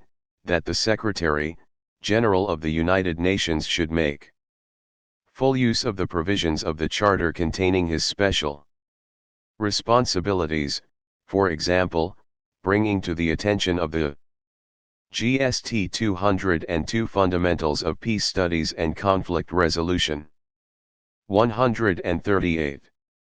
Security Council any matter which in his opinion may threaten the maintenance of international peace and security. 3.7 Good office. This is a method by which an individual, a state or an international organ, acting as a third party, may assist in ensuring an amicable settlement of a dispute. The use of good offices has the effect of bringing the disputing parties together and also ensures settlement in general terms. It does not involve actual participation in the negotiation or the conduct of an inquiry that takes care of everything that is involved in the dispute. Thus, what is required in good offices is the possibility of working out a solution with respect to the dispute. 4.0 Conclusion. Inasmuch as conflict is inevitable in the life of an individual, groups, nations or states, it therefore becomes imperative to adopt or adhere strictly to the dictates of Article 33 of the Union Charter in resolving disputes or conflict through a peaceful or amicable means in order not endanger international peace and security. 5.0 Summary. Arguably, the scope of international disputes resolution is unlimited and efforts must be geared towards resolving disputes through an internationally acceptable peaceful means of conflict resolution. This is because judicial resolution or use of force will seldom resolve especially political issues. 6.0 Tutor marked assignment. I discuss the means enumerated in Article 33 of the Union Charter for the peaceful settlement of dispute. To explain the term negotiation. 7.0 References/further reading. Burton, J. 1990. Conflict Resolution and Prevention. London. Macmillan. Cassese, Ann. D. Promoting Compliance with the Law and Preventing or Promoting Disputes, pp. 278-95. Diamond, L. and MacDonald, J. 1996. Multi-Track Diplomacy, A Systems Approach to Peace. West Hartford, Kumarayan Press. GST 202 Module 3. Dixon, Ann. D. The Peaceful Settlement of Disputes. pp. 259-88. Zhang, H. W. 2000. Peace and Conflocet Studies. An Introduction. Aldershot, Ashgate. Kaczorowska, Ann. D. Peaceful Settlement of Disputes Between State, pp. 366-49. 139. GST 202 Fundamentals of Peace Studies and Conflict Resolution. 140. Unit 3 Peaceful Methods of Conflict. Resolution 2. Contents. 1.0 Introduction. 2.0 Objectives. 3.0 Main Content. 3.1 Conciliation. 3.2 Mediation. 3.3 Arbitration. 3.4 Judicial settlement or legal method of dispute resolution. Litigation. 3.5 Regional agencies arrangement. 4.0 Conclusion. 5.0 Summary. 6.0 Tutor marked assignment. 7.0 References/further reading. 1.0 Introduction. In this unit, other means of peaceful settlement of disputes recognized by international law, as stipulated in Article 33 of the Union Charter, which places considerable emphasis upon the obligation of member states to avoid conflict and to settle disputes through peaceful means, will further be discussed. It should also be noticed that the means suggested for resolving disputes are all obviously lawful, but are not all, strictly speaking, legal means as explained in the previous unit. 2.0 Objectives. At the end of this unit, you should be able to discuss other means of peaceful settlement of disputes. Explain why some means of settlement can be categorized as legal methods and some not. Analyze the possibilities and limitations of arbitration in international dispute resolution. Explain the role and scope of the International Court of Justice. State the possibilities and limitations of regional agencies in dispute resolution. GST 202 Module 3. 141. 3.0 Main Content. 3.1 Conciliation. The concept conciliation was defined by the International Law Institute in 1961 as a method for the settlement of international disputes of any nature, according to which a commission set up by the parties, either on a permanent basis or an ad hoc basis to deal with a dispute, proceeds to the impartial examination of the dispute and attempts to define the terms of settlement susceptible of being accepted by them or of according to the parties, with a view to its settlement, such aid as they may have requested. Judge Manley O. Hudson in 1944 defines conciliation thus: conciliation is a process of formulating proposals of settlement after an investigation of the facts and an effort to reconcile opposing contentions, the parties to the dispute being left free to accept or reject the proposals formulated. The University of Peace sees conciliation this way: the voluntary referral of a conflict to a neutral external party, in the form of an unofficial commission, which either suggests a non-binding settlement or conduct explorations to facilitate more structures or techniques of conflict resolution. The latter can include confidential discussions with the disputants or assistants during a pre-negotiation phase. Miller, 2003:6-7. Although conciliation can be linked to arbitration, but close to mediation, results of conciliation are not binding on the parties as in arbitration. In conciliation, disputes are settled amicably with the use of other states or impartial bodies of inquirers/advisory committees or third-party activity, which covers intermediary efforts aimed at persuading the parties to a conflict to work towards a peaceful solution. With respect to conciliation between states, it is usual to appoint the third parties on the basis of their official function and not just on their own initiative. Heads of State or Secretary General of the United Nations may be appointed. Essentially, the parties to the dispute normally nominate one or two of their nationals and agree on the number of impartial and independent nationals of other states in order to provide a neutral majority. GST 202 Fundamentals of Peace Studies and Conflict Resolution. 142.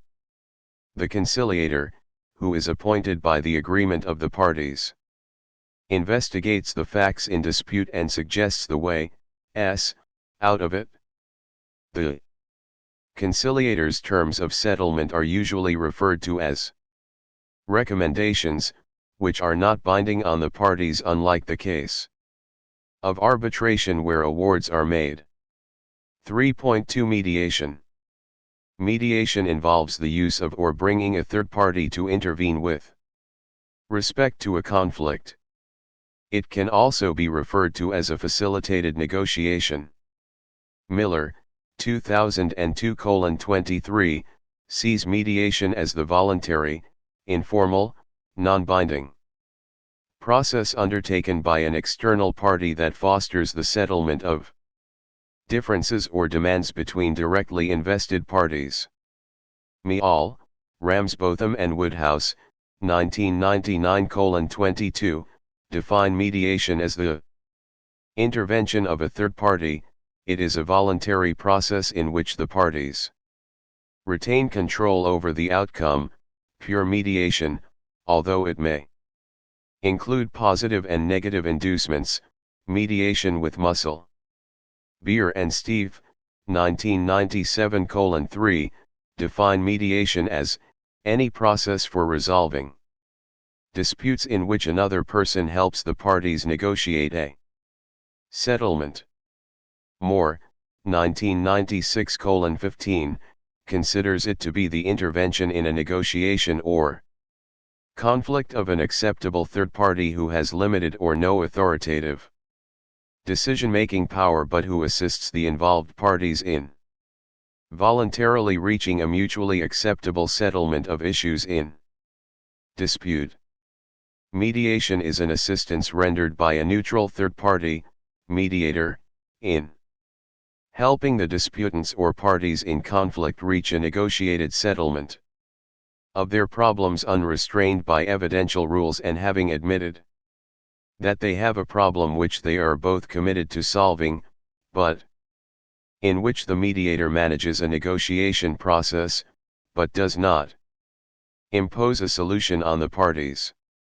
Professor Christopher Moore notes some primary responsibility of a mediator which are thus helping to address the substantive issues in a conflict, establishing or strengthening relationships of trust and respect between the parties, and terminating relationships in a manner that minimizes costs and psychological harm. GST 202 Module 3. The role of the mediator is to create the enabling environment for the parties to carry out dialogue sessions leading to the resolution of an existing or protracted conflict. The mediator facilitates effective communication between parties with the aim of working on common themes and drawing to attention to neglected points, and is a confidant to the parties, as well as a reconciler. The mediator also helps parties to identify and arrive at common grounds with a view to overcoming their fears and satisfying their real needs. For a mediator to be able to enjoy the trust and confidence of the parties to any conflict, he or she must be objective, neutral, balanced, supportive, non-judgmental, and astute in questioning, and try to drive the parties towards win-win as opposed to win-lose outcomes. 3.3 Arbitration. Arbitration is another type of third-party intervention in the conflict management, which entails settlement of disputes through the use of arbitrators. Arbitration can simply be defined as the use and assistance of a neutral third party in conflict, who listens to evidence, put forward by parties in conflict, and later takes a decision which is expected to be binding on the parties. The decision taken by an arbitrator is usually referred to as an award. International arbitration is defined by the International Law Commission as a procedure for the settlement of disputes between states by a binding award on the basis of law and as a result of an undertaking voluntarily accepted. You will observe that definition of arbitration in international law is significantly narrower than the common meaning of arbitration. Arbitration is similar to mediation, and close to adjustment, but different from both.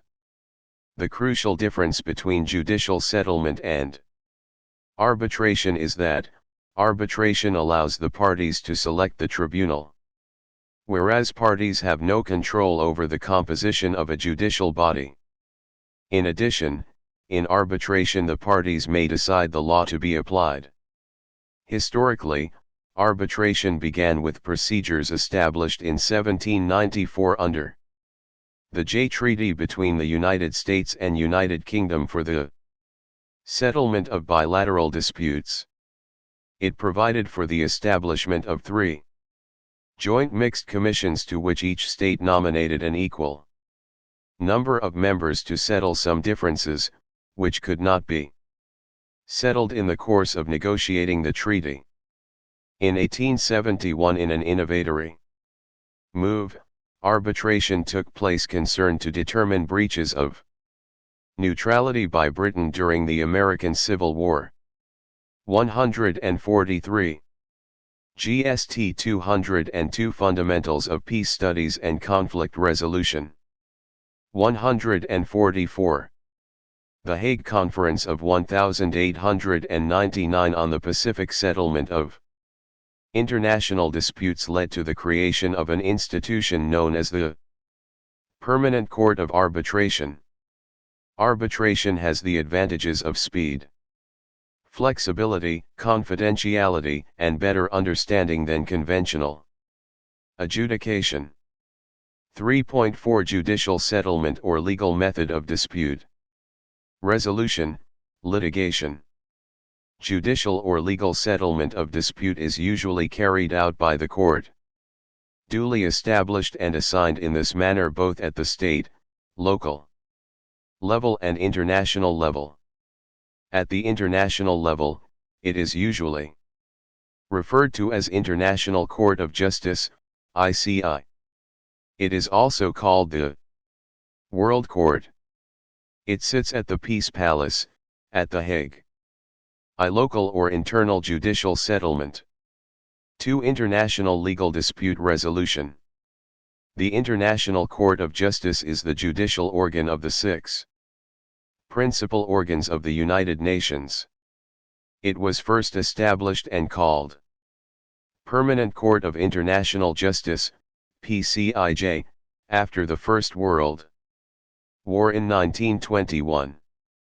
The court was dissolved with the League of Nations at the end of the Second World War in 1946. The PCIJ, though not an organ of the League of Nations, its aim is to establish peace to preserve the status quo. The ICJ was an integral part of the United Nations, with the framers of the UN Charter directing their efforts towards the establishment of an entirely new international society. A society consistently moving towards progress, a fair society, more egalitarian, more universal, a society all of whose members were to engage in an active and collective endeavor to usher in a full and lasting peace. All members of the United Nations are parties to the Statute of the International Court of Justice. Article 93, 2, of the Charter allows non-member parties to appear before it or join. The duties of this court are: I. To settle legal disputes which are submitted by states in line with international law, and 2. To give advisory opinions of legal questions referred to it by international organs or agencies, which are duly authorized to do so. The court is usually made up to 15 judges, Article 3. 5 of the judges are elected every 3 years to hold office for 9 years, Article 13. GST 202 Module 3. 145. They are elected by majority votes of both the Security Council and the General Assembly sitting independently of each other. Usually, not more than one judge of any nationality sits in the court. Members of the bench represent the main forms of civilization and the principal legal systems of the world. In practice, 4 judges of the court are usually from Western Europe, 1 from the USA, 2 from South America, 2 from Eastern Europe and 6 from Africa and Asia. The first permanent members of the Security Council are always represented by a judge in the court. Qualification for appointment is based on the highest requirements for the highest judicial office in the relevant country. The judges are required to be knowledgeable or competent in international law, and through appointment by their home governments, they are required to be independent. In the event of a state appearing before the court without its national on the bench of the International Court, such a state, country, may appoint an ad hoc judge for the case, as in the Nigeria/Cameroon boundary dispute before the International Court of Justice. These ad hoc judges have the nature of arbitrators. It also lends credence to the idea that each of the judges of the court represents his country. Article 36, 8, Article 38 and Article 39, 3, of the Statute of the ICJ also attest to these claims. 3.5 Regional Agencies Arrangement. Many scholars and analysts believe that regional mechanisms for dispute resolution may be more effective than broad global measures, which tend to be of a general and voluntary nature. Article 52 of the Union Charter provides thus. 1. Nothing in the present charter precludes the existence of regional arrangements or agencies for dealing with such matters relating to the maintenance of international peace and security as are appropriate for regional action, provided that such arrangements or agencies and their activities are consistent with the purpose and principles of the United Nations.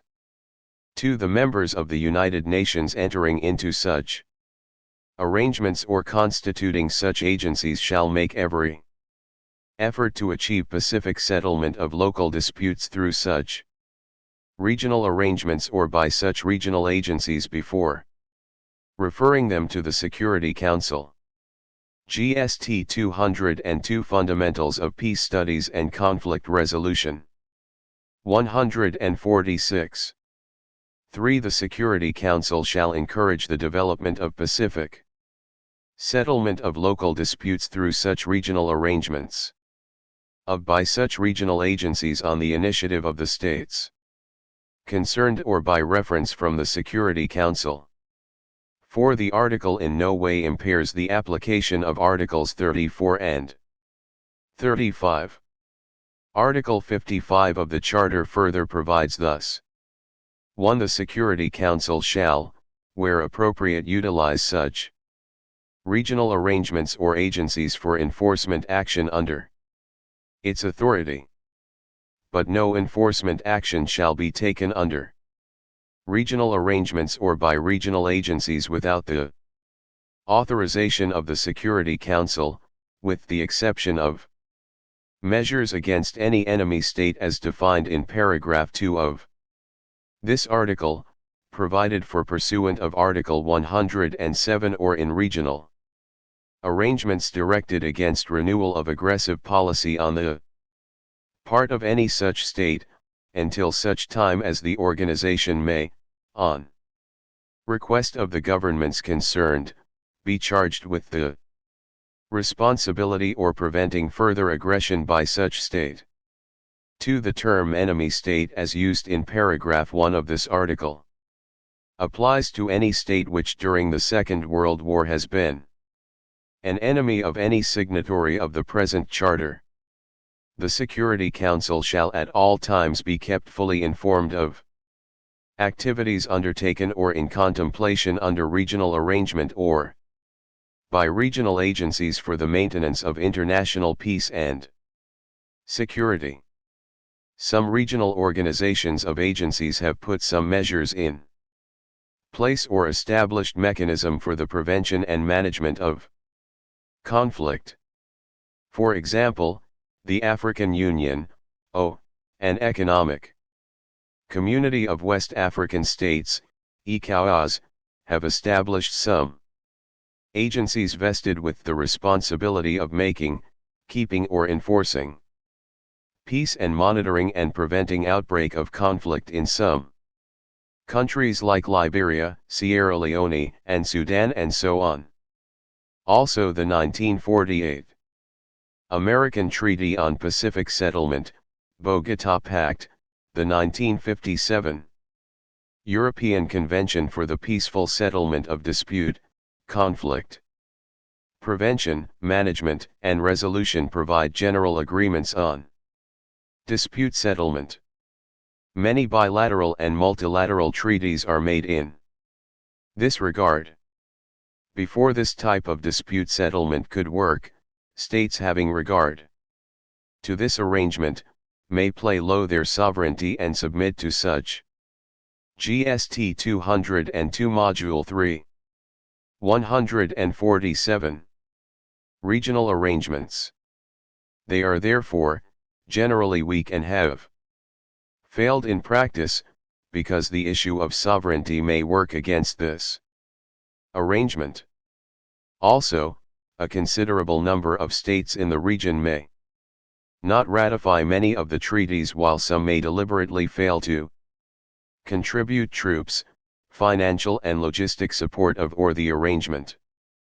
4.0 Conclusion.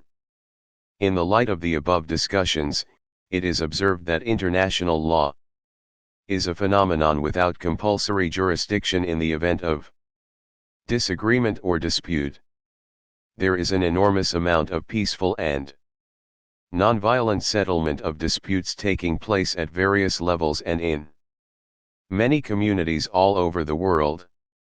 They are all obviously lawful, but are not all, strictly speaking, legal means.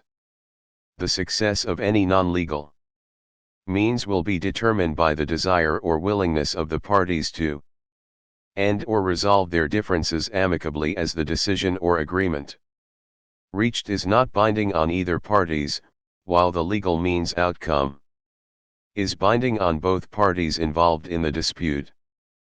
5.0 Summary. In this unit, we discussed various types or means of peaceful settlement of disputes, which are in conformity with the principles of justice and international law. Both the strengths and weakness of each and every means were also examined in order to be able to ascertain the means suitable and applicable to different disputes. 6.0 Tutor Marked Assignment.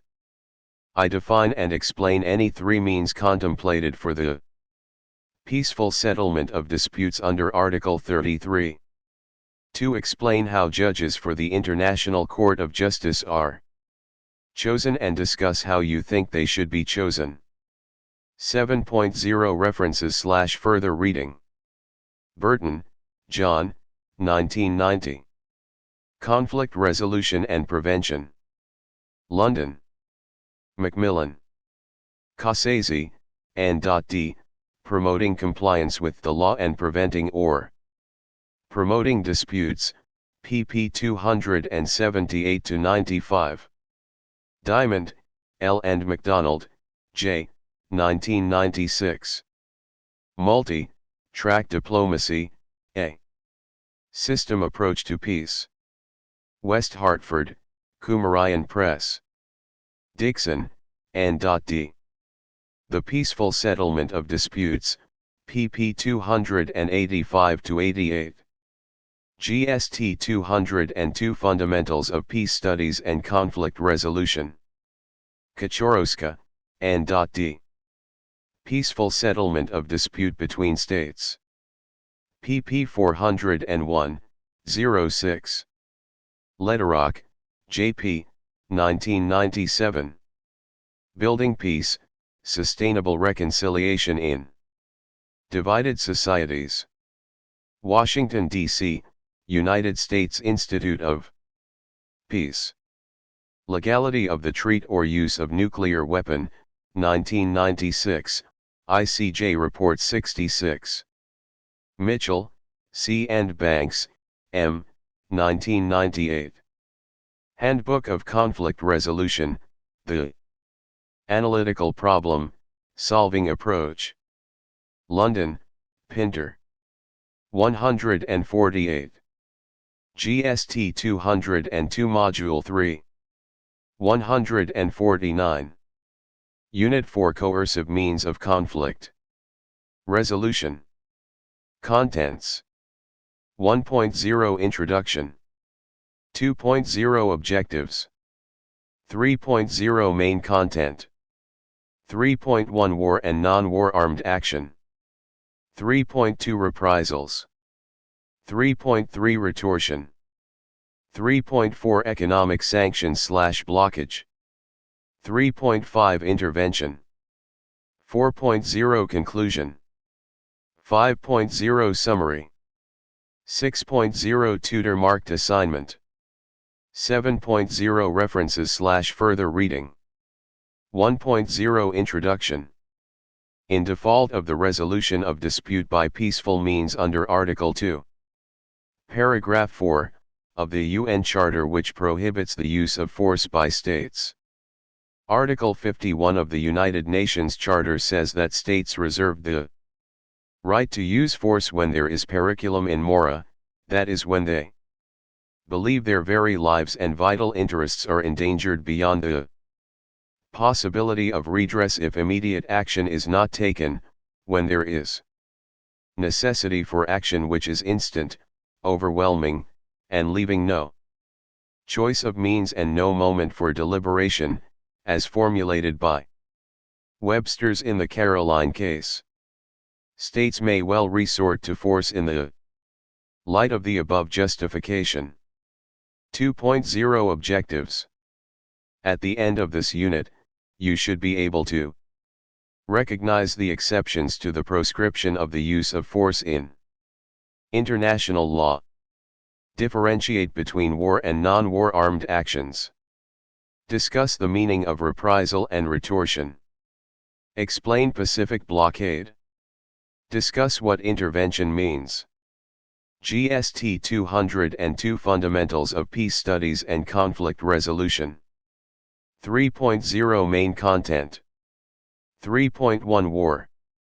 States usually wage war against each other for the purpose of achieving a desired goal or objective. It is normally resorted to when no peaceful method of resolving the dispute can be accomplished. It is usually a show of strength or an act of violence between two or more states through their armed forces, with the intention or purpose of compelling their opponents to dance to their tune or to impose conditions of peace as the victor pleases. Therefore, it is a case of the victor and the vanquished. 3.2 Reprisals. The word or concept reprisals was known as antidepsia among the Greeks, and was called reprisaglia among the Roman. Reprisals relate to coercive actions or measures taken by one state against another in the resolution of dispute between the states. The use of reprisals in medieval Greece and Rome hinged its justification on the principle of communal or collective responsibility between the citizenry and sovereigns, in which all were deemed severely liable for the default of the individual, a fact attributed to the oneness of interest deemed to have existed between a sovereign and his subjects. Thus, an individual, who had suffered injustice abroad and had been unable to obtain redress in the state concerned, would obtain his own sovereign's authority to take reprisals against the nationals of the foreign sovereign. Among the Greeks, for instance, that custom permitted the relatives of an Athenian murdered by a foreigner, if satisfaction were refused, to seize 3 fellow countrymen of the murderer and hold them for judicial condemnation, as a compensation, or even to death penalty. Unlike retortion, which takes a legal form, a state has the right when she so desires to withdraw her presence in another country through the withdrawal of her ambassador. A reprisal is not legal. Reprisal, therefore, is made up of acts relating to seizure of goods or persons. In this present-day dispensation, it may take any form ranging from bombardment, placement of embargo on goods, or boycott of the goods being produced by a particular state. A reprisal may also take the form of expulsion of citizens of the enemy country. A typical example is the dispute between America and Libya, in which the former justified her bombardment of Libya on violent activities directed at America for a considerable period of time. This was the basis. 150. GST 202 Module 3. For the justification by the American government of the aerial bombing of targets around the borders of Libya on April 15, 1986. A reprisal action may also be contemplated in the case of belligerent states. According to Kalshoven, belligerent reprisals consist in an international infringement of the law of armed conflict, with a view to making the opposing party abandon an unlawful practice of warfare, using inhumanity as a means of enforcing the law of armed conflict. In the interests of humanity, belligerent reprisals are not constrained by the considerations of humanity but are accepted with fatalism according to Kalshoven. With regard to the objections of the UN, it is doubtful if a reprisal action can be justified without first exhausting all amicable methods of settling a conflict. For example, Article 2 in paragraphs 3 and 4, earlier stated, of the UN Charter provides that all members shall settle their international disputes by peaceful means in such a manner that international peace and security, and justice, are not endangered. Despite the UN Charter's proscription of the use of force in resolving dispute, the main exception is concerned with self-defense and can be found in Article 51. Article 51 states that nothing in the present Charter shall impair the inherent right of individual or collective self-defense if an armed attack occurs against a member of the United Nations, until the Security Council has taken measures necessary to maintain international peace and security. Measures taken by members in the exercise of this right of self-defense shall be immediately reported to the Security Council and shall not in any way affect the authority and responsibility of the Security Council under the present Charter to take at any time such action as it deems necessary in order to maintain or restore international peace and security. The most unfortunate thing is that Article 51 fails either to define armed attack or to specify whether the attack must be upon the territory of the state under attack or the nationals of a state who are being attacked beyond its borders. There arose a situation in 1976 when an Air France aircraft with 251 passengers on board was hijacked by pro-Palestinian hijackers and taken to Entebbe Airport in Uganda. The hijackers released the majority of the passengers but continued to hold some 60, most of whom were Israeli. 151. GST 202 Fundamentals of Peace Studies and Conflict Resolution. 152. Citizens. The Uganda government, under Idi Amin, did little to bring the hijack to an end, and shortly before a deadline set by the hijackers an Israeli commando raid took place. The Israeli commandos arrived Entebbe unannounced and stormed the hijacked craft, released the passengers and eliminated the hijackers, and some 45 Ugandan soldiers, before returning with the passengers to Israel. Although, it cannot be established whether international law permits such a rescue operation or frowns at it. But, Israel, in defense of justification of her action, claimed that Article 51 permitted her to use force in such a circumstance in order to protect its citizens abroad if the state in which they found themselves was either unable or unwilling to protect them. This act led to division in international opinion, less along the lines of international law than of individual states' attitude of Israel.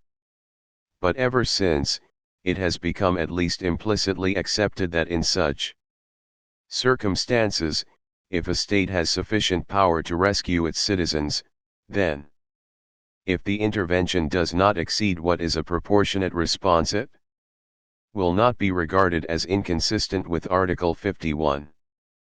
But it is very clear that the ability to exercise such a right belongs only to powerful states.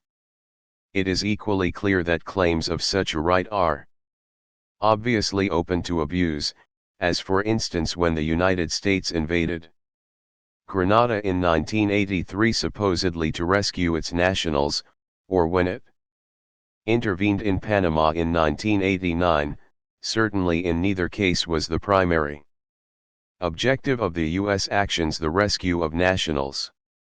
It is probably correct to conclude that intervention to rescue nationals will not be contrary to Article 2, 4, provided the following conditions are met. The threat to nationals is real and imminent.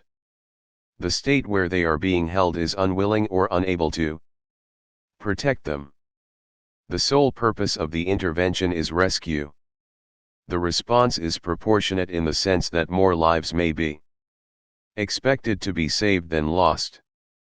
3.3 Retortion. Retortion is another coercive or forcible legal means of conflict resolution by which a nation may show its disapproval by way of retaliation for the discourteous act of another state. It relates to an unfriendly but legitimate act of the nation that has been slighted. Retortion in international law is a phrase used to describe retaliatory action taken by one foreign government against another for the stringent or harsh regulation or treatment of its citizens who are within the GST 202 Module 3 geographical boundaries of the foreign country. It can also be described as rare retaliatory actions taken by a state whose citizens have been mistreated by a foreign power by treating the subjects of that power similarly. It can also be defined as mistreatment by one country of the citizens or subjects of another country in retaliation for similar mistreatment received.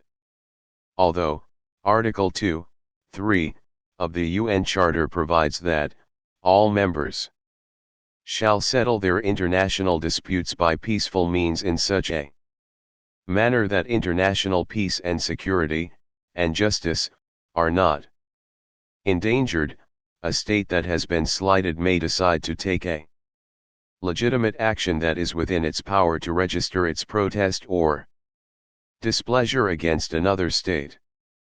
Such a state can take different actions for the purpose of pursuing this course.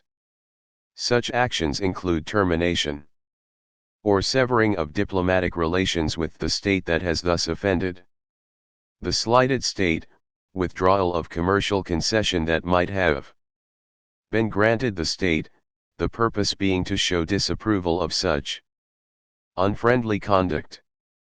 Case Study I. The Russia and United States of America case of Friday, March 23, 2001. In which Russia declared four staff members from the U.S. Embassy in Moscow persona non grata and demanded they leave Russia in the next few days, as a retaliatory measure against Thursday, March 22, 2001 similar to U.S. move against Russia. The U.S. diplomats were expelled on the ground of embarking on activities incompatible with their status. The U.S. on the other hand, a day preceding Russian expulsion of U.S.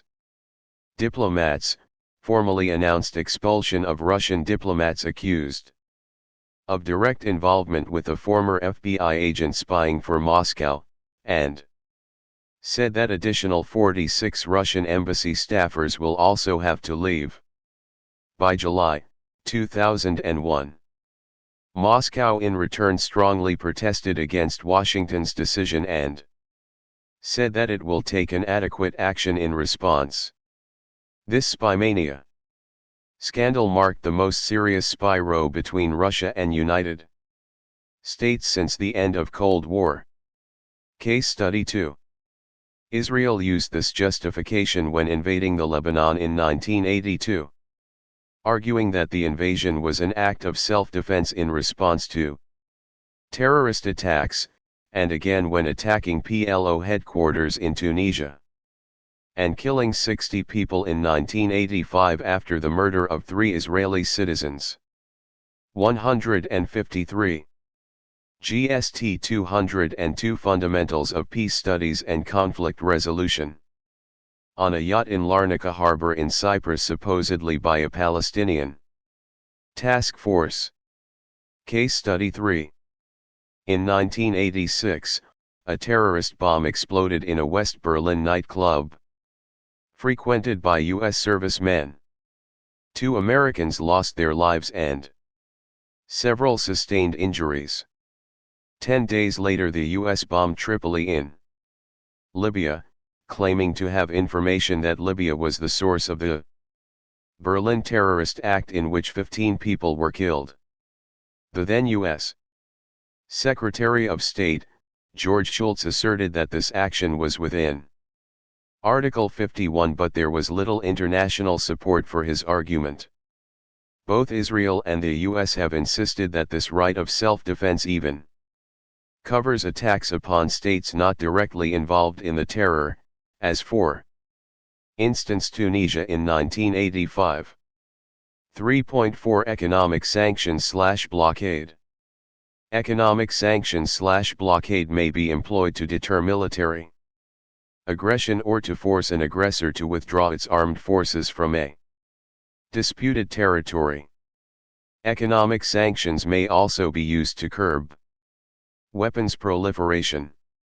Article 42 of the Union Charter provides that, should the Security Council consider that measures provided for in Article 41 would be inadequate, it may take such action by air, sea or land forces as may be necessary to maintain or restore international peace and security. Such action may include demonstrations, blockade, and other separations by air, sea, or land forces of members of the United Nations. Article 41, to which Article 42 makes allusion, provides thus: the Security Council may decide what measures not involving the use of armed force are to be employed to give effect to its decision, and it may call upon the members of the United Nations to apply such measures. These may include complete or partial interruption of economic relations and of rail, sea, air, postal, telegraphic, radio and other means of communication, and severance of diplomatic relations. Article 39 of the United Nations Charter provides thus: The Security Council shall determine the existence of any treat to the peace, breach of the peace, or act of aggression and shall make recommendations, or decide what measures shall be taken in accordance. 154. GST 202 Module 3. With Article 41 and 42 to maintain or restore international peace and security. It needs be emphasized that international law frowns at war but throws its weight behind self-defense. It states that in a situation of self-defense by an invaded state or by the UN in pursuit of global peace, Article 39, 41 and 42 apply to both situations of war and hostilities. The tenor of the provisions of Article 39, 41, and 42 seems to be that complete or partial interruption either for economic or other reason. The Articles therefore gives the Security Council the power to implement partial interruption of economic relations to counteract threats to peace, breaches to the peace, and acts of aggression. The Charter implies that sanctions should only be used to enforce international peace and security. As former Secretary General, Boutros Ghali said, the purpose of sanctions is to modify the behavior of a party that is threatening international peace and security and not to punish or otherwise exact retribution. Additionally, the Security Council has the power to make economic sanctions mandatory for member states. Studies have shown that both the Pacific blockade and economic sanctions in practical terms are usually being used by the stronger countries against the weaker ones in order to protect their selfish interests. Although, the stronger countries do hide under the pretense of trying to ensure compliance with some measures like prevention of war, execution of treaties and so on. Example I. The 200-mile total exclusion zone declared by the United Kingdom government around the Falkland Islands, which was further extended on May 7, 1982 to 12 miles from the coast of Argentina in pursuit of Article 51 of the United Nations Charter, which deals with self-defense. It ran thus: the exclusion zone will apply not only to Argentina warships and naval auxiliaries, but also to any other ship, whether naval or merchant vessel, which is operating in support of the illegal occupation of the Falkland Island by Argentine forces. The zone will also apply to any aircraft, whether military or civil, which is operating in support of the Argentine occupation. Any ship and any aircraft, whether military or civil, which is found within this zone without authority from the Ministry of Defense in London will be regarded as operating in support. 155. GST 202 Fundamentals of Peace Studies and Conflict Resolution of the illegal occupation and will therefore be regarded as hostile and will be liable to be attacked by British forces. Example 2. Although both multilateral and unilateral sections are legal according to international law, but unilateral sanction can often cause problem, because some countries tend to see unilateral sanctions passed by other states as commercial opportunities, a chance to grab markets from state passing the sanction. For example, while the US has maintained a weapons embargo against China, European and Japanese countries sold $15 billion worth of nuclear power technology to China during the period EU and Japan lifted their embargo against China in 1990. Example 3. Economic sanctions was also imposed on Iraq at the conclusion of the Gulf War to prevent Iraq from using the revenue from its oil to rearm and particularly to prevent Iraq from building weapons of mass destruction. The sanction was multilateral in nature because the United Nations Security Council, with the US and Britain championing the course with other allied nations, imposed the sanctions. In addition, the civil wars in Yugoslavia sparked an outcry of international concern and the need for prompt response or action. The United Nations Security Council was forced to impose sanctions which prohibited any commercial activities with Yugoslavia. There was to be no trade, transport, or reloading. The country was also excluded from international sporting events and denied scientific, technical, and cultural support. The US and European Union, EU, imposed similar sanction. Although history has revealed that economic sanctions have a poor track record.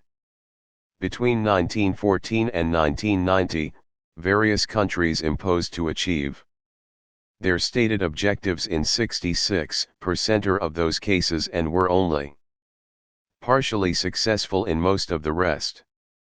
The success ratio for economic sanctions is believed to have fallen to 24% since 1973.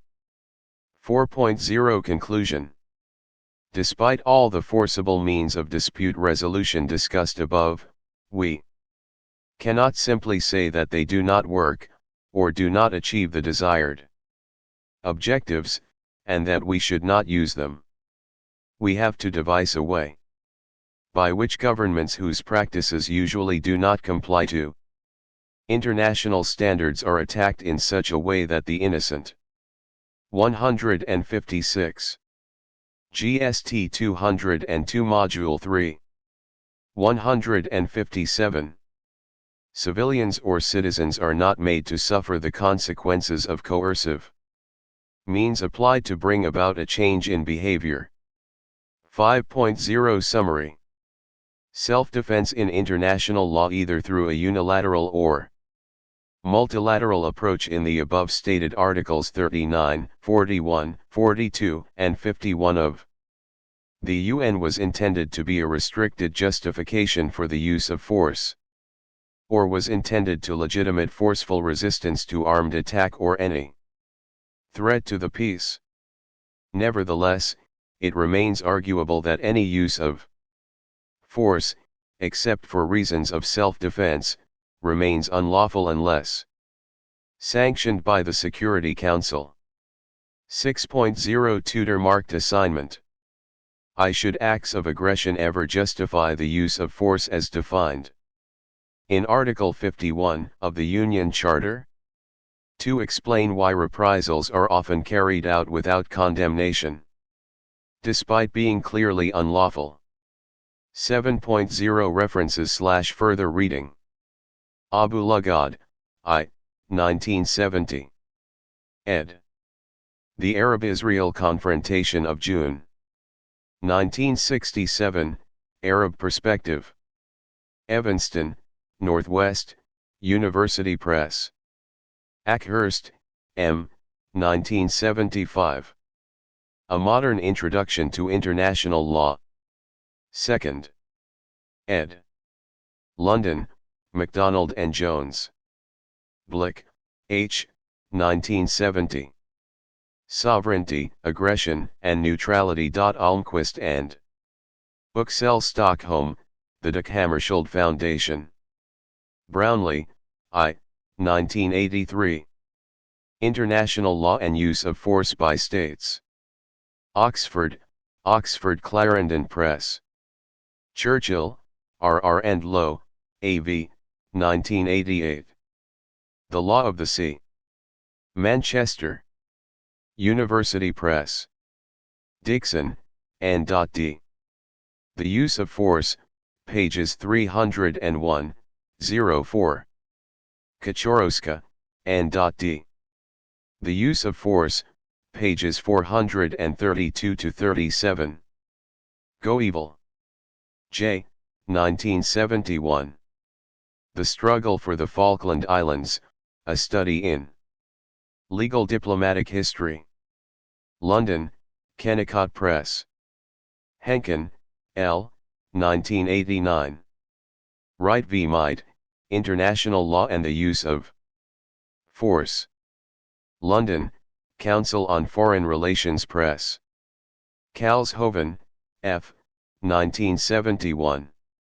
Belligerent Reprisals. London, A. W. Sigthoff. Lloyd, D., 1987. The Idea of Law.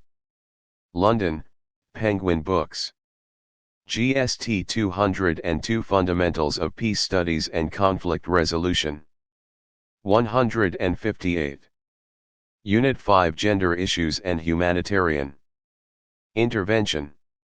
Contents. 1.0 Introduction. 2.0 Objectives. 3.0 Main Content. 3.1 Definitions of gender-related concepts. 3.1.1 Sex. 3.1.2 Gender. 3.1.3 Gender mainstreaming.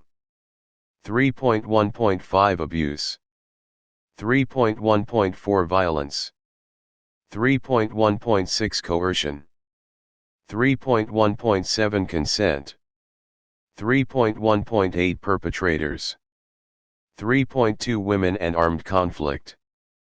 3.2.1 Post-conflict situation with women, peace agreements, and constitution making. 3.2.2 Post-conflict, rehabilitation and reconstruction. 3.2.3 Women, truth, accountability, and reconstruction. 3.3 Humanitarian intervention. 3.3.1 Historical background of humanitarian intervention. 3.3.2 Types of humanitarian intervention. 3.4 Responsibility to protect. 3.5 Protection of children in conflict. 3.5.1 Geneva Conventions and Protocols. 3.5.2 Older persons in armed conflict. 3.6 Criticism about humanitarian intervention. 4.0 Conclusion. 5.0 Summary. 6.0 Tutor marked assignment. 7.0 References/further reading. 1.0 Introduction. In this unit, we shall look at the connection or correlation between gender, conflict, and peace processes. Gender mainstreaming provides us with one tool to ensure that the needs and experiences of women, and men, girls, and boys are taken into account in all activities of the United Nations. Several researches carried out by scholars in the field of peace and conflict resolution revealed that in conflict situations or during war, GST 202 Module 3, 159. Period, a number of atrocities were committed against women. It has also been proved that women remain the greatest victims of armed conflicts. They are subjected to servitude, perpetual fear, psychological imbalance, economic incapacitation, sexual slavery, and gang rape. Women are basically the ones at the receiving end in almost all the armed conflicts all over the world, such that they lose their husbands and children, become widows and childless mothers overnight. They also lose their dignity and honor through sexual abuse. They lose their peace through disruption of the social system. They are deprived of their social destiny through family breakup and degradation of community system resulting from armed conflicts. Security Council Resolution 1325 on Women, Peace, and Security, adopted on October 31, 2000, also provides a mandate to incorporate gender perspective in all areas of peace support operations, including disarmament, demobilization, and reintegration, DDR, 2.0 Objectives. At the end of this unit, you should be able to define some gender-related concepts. Explain the relationship between women and conflict. Discuss humanitarianism and types. Describe responsibility to protect. Present a critique on humanitarian intervention. 3.0 Main content. 3.1 Definitions of gender-related concepts. 3.1.1 Sex. The term sex refers to the biological characteristics of male and female. These characteristics are congenital and their differences are limited to physiological reproductive functions. 3.1.2 Gender. This is the term used to denote the social characteristics assigned to men and women. These social characteristics are constructed based on different factors, such as age, religion, national, ethnic and social origin. They differ both within and between cultures and define identities, status, roles, responsibilities, and power relations among the members of any society or culture. GST 202 Fundamentals of Peace Studies and Conflict Resolution. 160. Gender is neither static nor innate, but evolves to respond to changes in the social, political, and cultural environment. Gender is learned through socialization. Other definitions include the following. Gender refers to the differential social roles that define women and men in a cultural context and to power relationships that perpetuate these roles. Gender refers to social attributes that are acquired or learned during socialization and define activities, responsibilities, and needs connected to being male or female and not to biological identity associated with masculinity and femininity. Gender is a socially constructed identity through which roles are assigned at different levels and which can differ according to culture and can be changed by circumstances such as conflict. 3.1.3 Gender mainstreaming. This refers to a strategy to strengthen gender equality through policy and resource allocation that reflect the interests of both men and women. 3.1.4 Violence. This is a means of control and oppression that can include emotional, social or economic force, coercion, or pressure, as well as physical harm. It can be overt, in the form of a physical assault or threatening someone with a weapon. It can also be covert, in the form of intimidation, threats, persecution, deception or other forms of psychological or social pressure. 3.1.5 Abuse. This is the misuse of power through which the perpetrator gains control or advantage of the abused, using and causing physical or psychological harm or inciting fear of the potential to harm. Abuse prevents persons from making free decisions and forces them to behave against their will. 3.1.6 Coercion is forcing, or attempting to force, another person to engage in behaviors against his/her will by using threats, verbal insistence, manipulation, deception, cultural expectations, or economic power. GST 202 Module 3. 161. 3.1.7 Consent. This is when a person makes an informed choice to agree freely and voluntarily to do something. The phrase against her/his will is used to indicate an absence of informed consent. There is no consent when agreement is obtained using threats, force, or other forms of coercion, abduction, fraud, deception, or misrepresentation. 3.1.8 Perpetrator. A perpetrator is a person, group, or institution that directly inflicts, supports, and condones violence or other abuse against a person or a group of persons. Perpetrators are in a position of real or perceived power, decision-making and/or authority and can thus exert control over their victims. 3.2 Women and Armed Conflict. The Beijing Platform for Action recognized that peace was inextricably linked to equality between women and men and development, and emphasized that women's full involvement in all efforts for the prevention and resolution of armed conflicts was essential for the promotion and maintenance of peace and security. The Platform for Action set out 6 strategic objectives.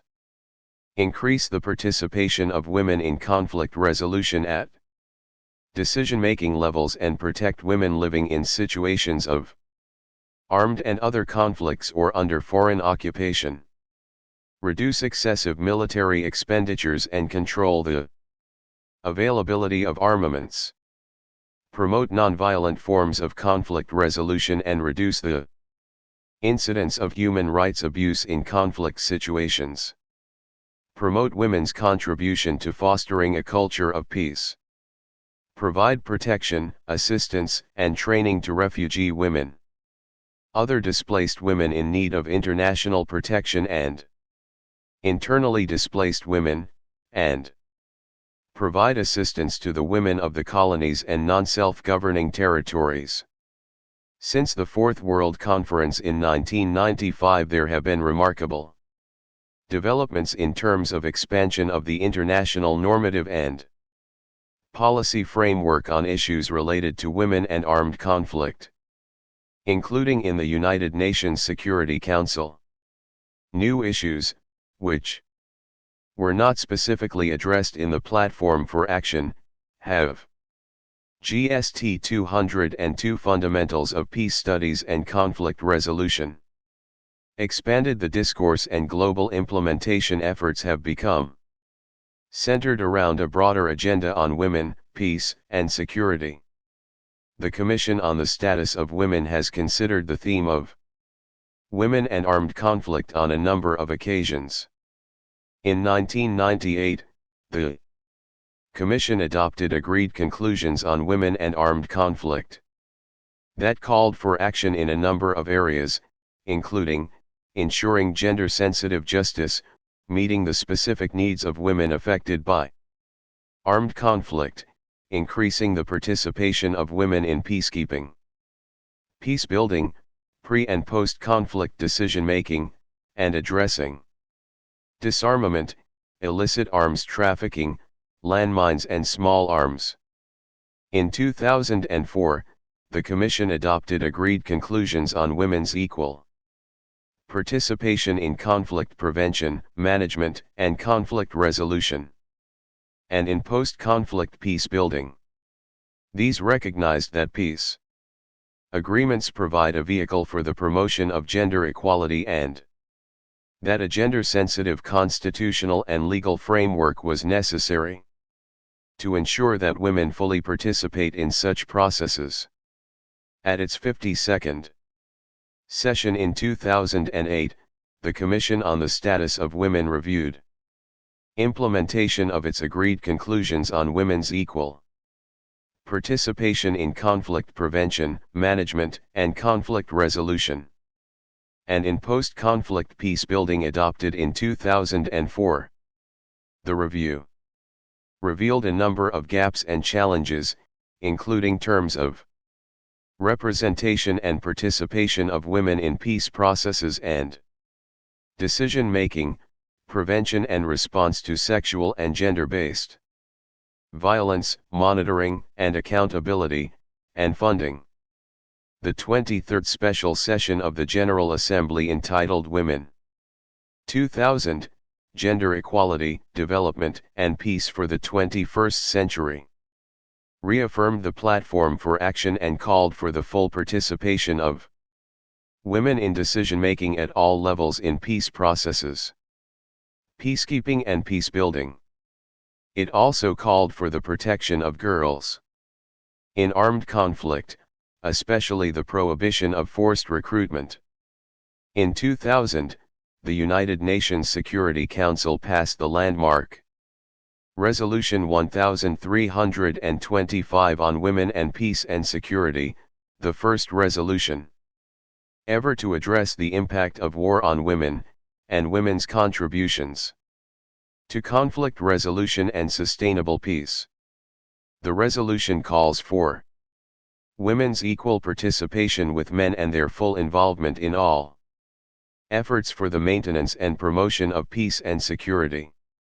It reaffirms the need to protect women and girls from human rights abuses, including gender-based violence. The resolution calls for action to mainstream gender perspectives in relation to conflict prevention, peace negotiations and the aftermath of conflicts. 162. GST 202 Module 3. Since its adoption in 2000, the Security Council has held annual open debates on progress in implementing Resolution 1325. 8. Security Council presidential statements provide further guidance on ways and means to fully implement the resolution. The Council has increasingly recognized the interrelationship between gender equality, empowerment of women and country-specific situations and other thematic issues, such as protection of civilians, children in armed conflict, peace and security in Africa, maintenance of international peace and security and security sector reform. The work on the situation of children in armed conflict has contributed to a deeper understanding and greater urgency on these issues, including through the development of a monitoring and reporting mechanism established by the Security Council through its Resolution 1612, 2005. In the 2005 World Summit outcome, the world's leaders reaffirmed their commitment to the full and effective implementation of Security Council Resolution 1325, 2000. They stressed the important role of women in the prevention and resolution of conflicts and in peace building and underlined the importance of integrating a gender perspective and of women having the opportunity for equal participation and full involvement in all efforts to maintain and promote peace and security, as well as the need to increase their role in decision-making at all levels.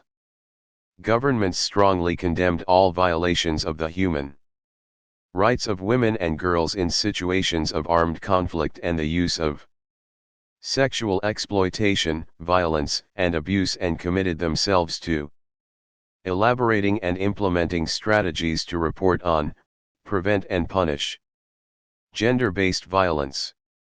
As an outcome of the World Summit, the Peace Building Commission was established in June 2006 as an advisory body of the General Assembly and the Security Council with the goal to marshal resources at the disposal of the international community, and to advise and propose integrated strategies for post-conflict recovery with a special focus on reconstruction, institution building and sustainable development in countries emerging from conflict.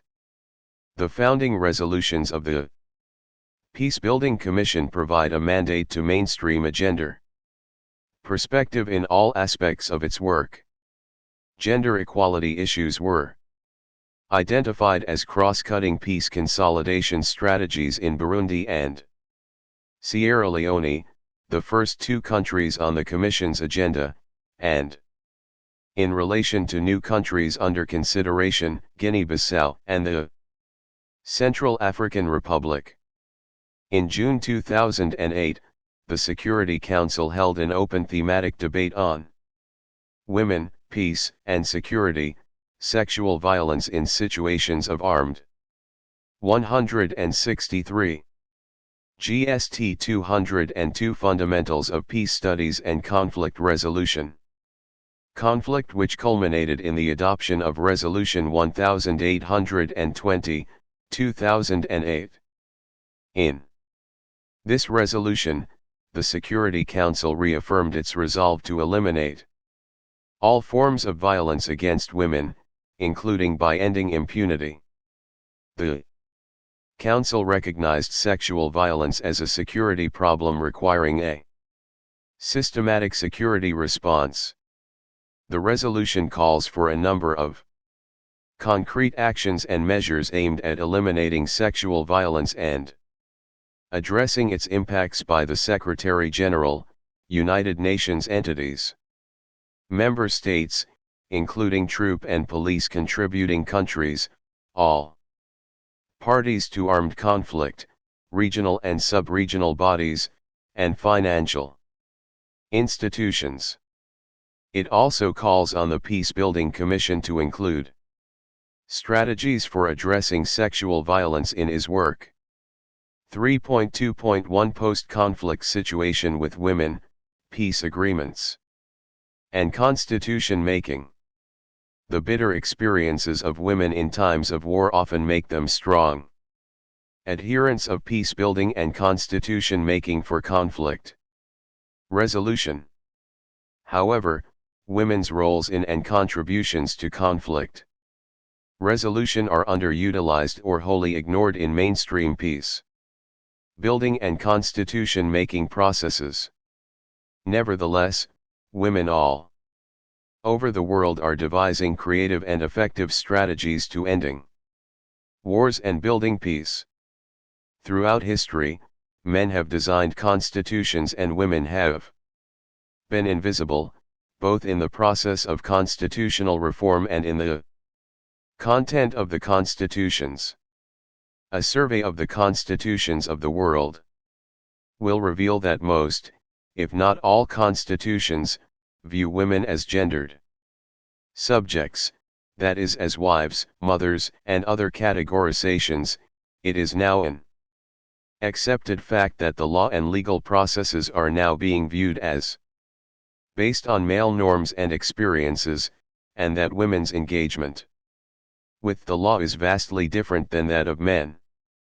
We should therefore note the positive changes witnessed in the past decade, where women are now pushing at the envelope of constitutional law and striving to influence constitutional reform processes.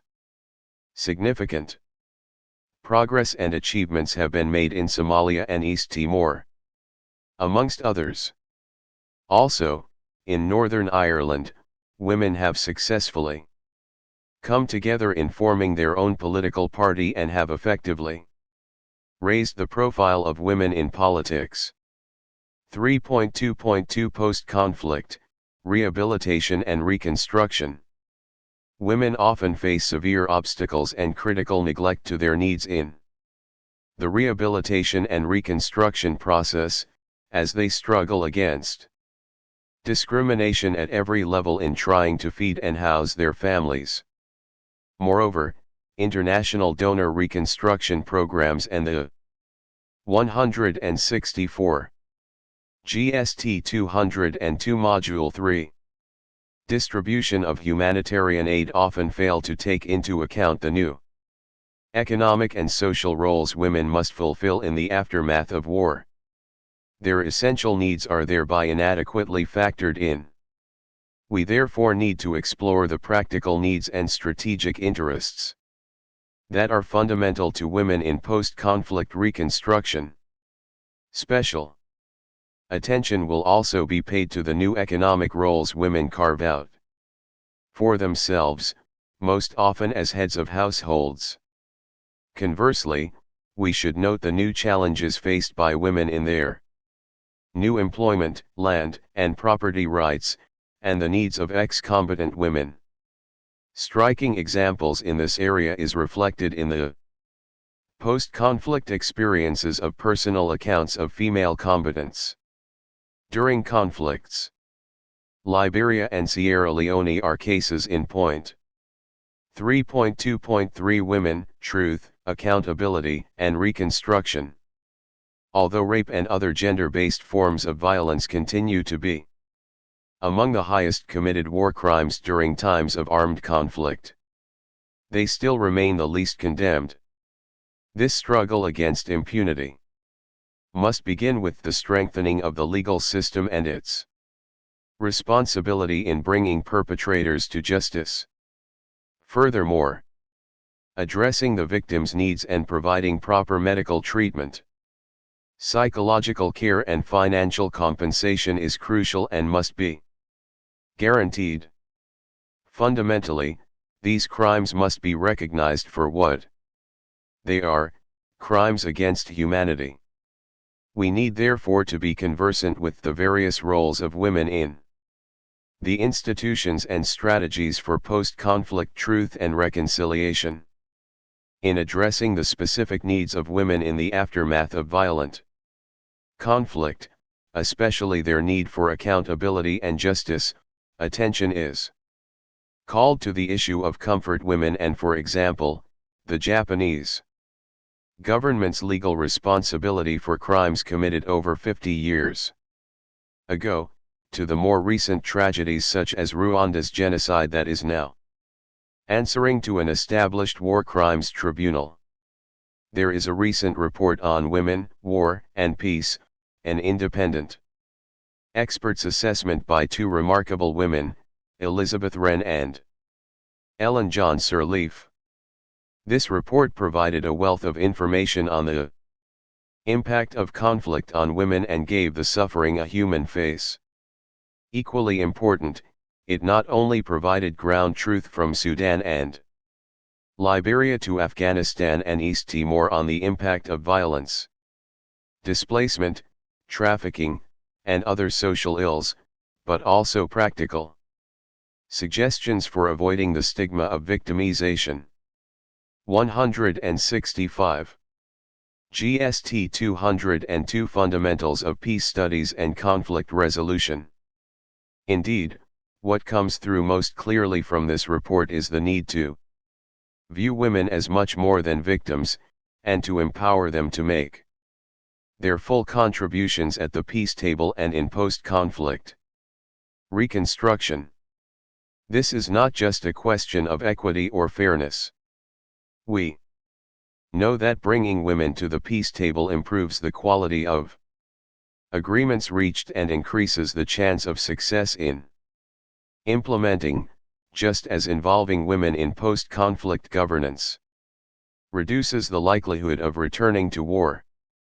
Reconstruction works best when it involves women as planners, implementers, and beneficiaries. The single most productive investment in revitalizing agriculture, restoring health systems, reducing infant mortality, and improving other social indicators after conflict is in women's and girls' education. Further, insisting on full accountability for actions against women during conflict is essential for the re-establishment of rule of law. We know these lessons well, but too frequently, in the press of responding to the latest crises, issues related to conflict prevention in general, much less the role of women in this process, get lost in the shuffle. And yet, it is precisely in the midst of crises that these issues should take center stage. From 1995 to 1998, Angola was the site of the world's largest UN peacekeeping operation. The UN Special Representative of the Secretary General was sensitive to gender issues, and there was an active UN human rights program that forced attention to these issues as well. Still, when conflict re-emerged in Angola in 1998 and millions of displaced persons were in need of emergency relief programs, the priority was the urgency of getting food to displaced people. This outweighed the focus on women's participation in the peace process.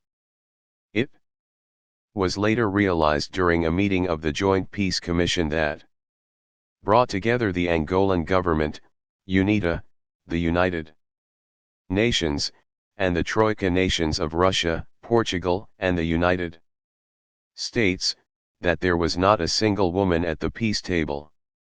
It was therefore recognized that a key component for post-conflict negotiation and reconstruction was missing by not bringing women to the table to plan for the emergency assistance. Using women's NGOs to distribute relief, assigning gender advisors to prevent domestic violence as ex-combatants returned to their homes, and ensuring women a seat at the table in the peace talks themselves were realized to be important. These lessons were particularly useful during the political, economic, and security reconstruction of Afghanistan. Well-meaning experts, both Afghan and international, told us that the benefits of involving women in this process were outweighed by the risk of alienating anti-Taliban. 166. GST 202 Module 3. Forces and traditional Afghan leaders whose help was needed in the fight against terrorism. Under President Bush of the U.S., women's issues were given a place at the top of the agenda in the efforts in Afghanistan, as the full participation of women at the political conference in Bonn, the Reconstruction conferences in Washington and Tokyo, and the Loya Jirga in Afghanistan was realized. One area where we need to improve is insisting on full accountability for actions against women during conflict.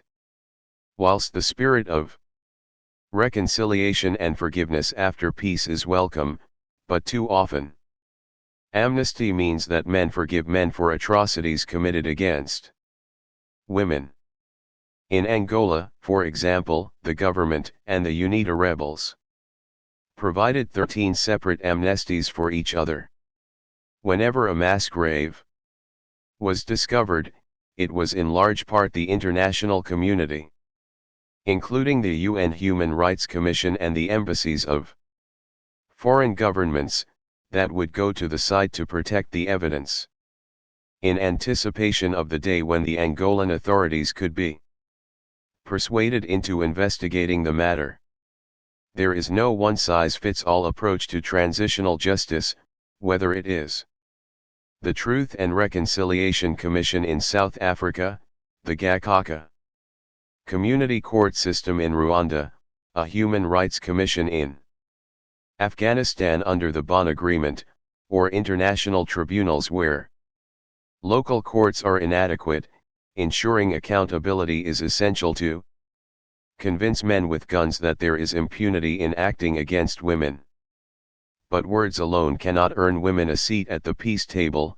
Force financial institutions to provide capital to women entrepreneurs, or ensure adequate protection for women in refugee and displaced situations. 3.3 Humanitarian intervention refers to a state using military force against another state when the chief publicly declared aim of that military action is ending human rights violations being perpetrated by the state against which it is directed.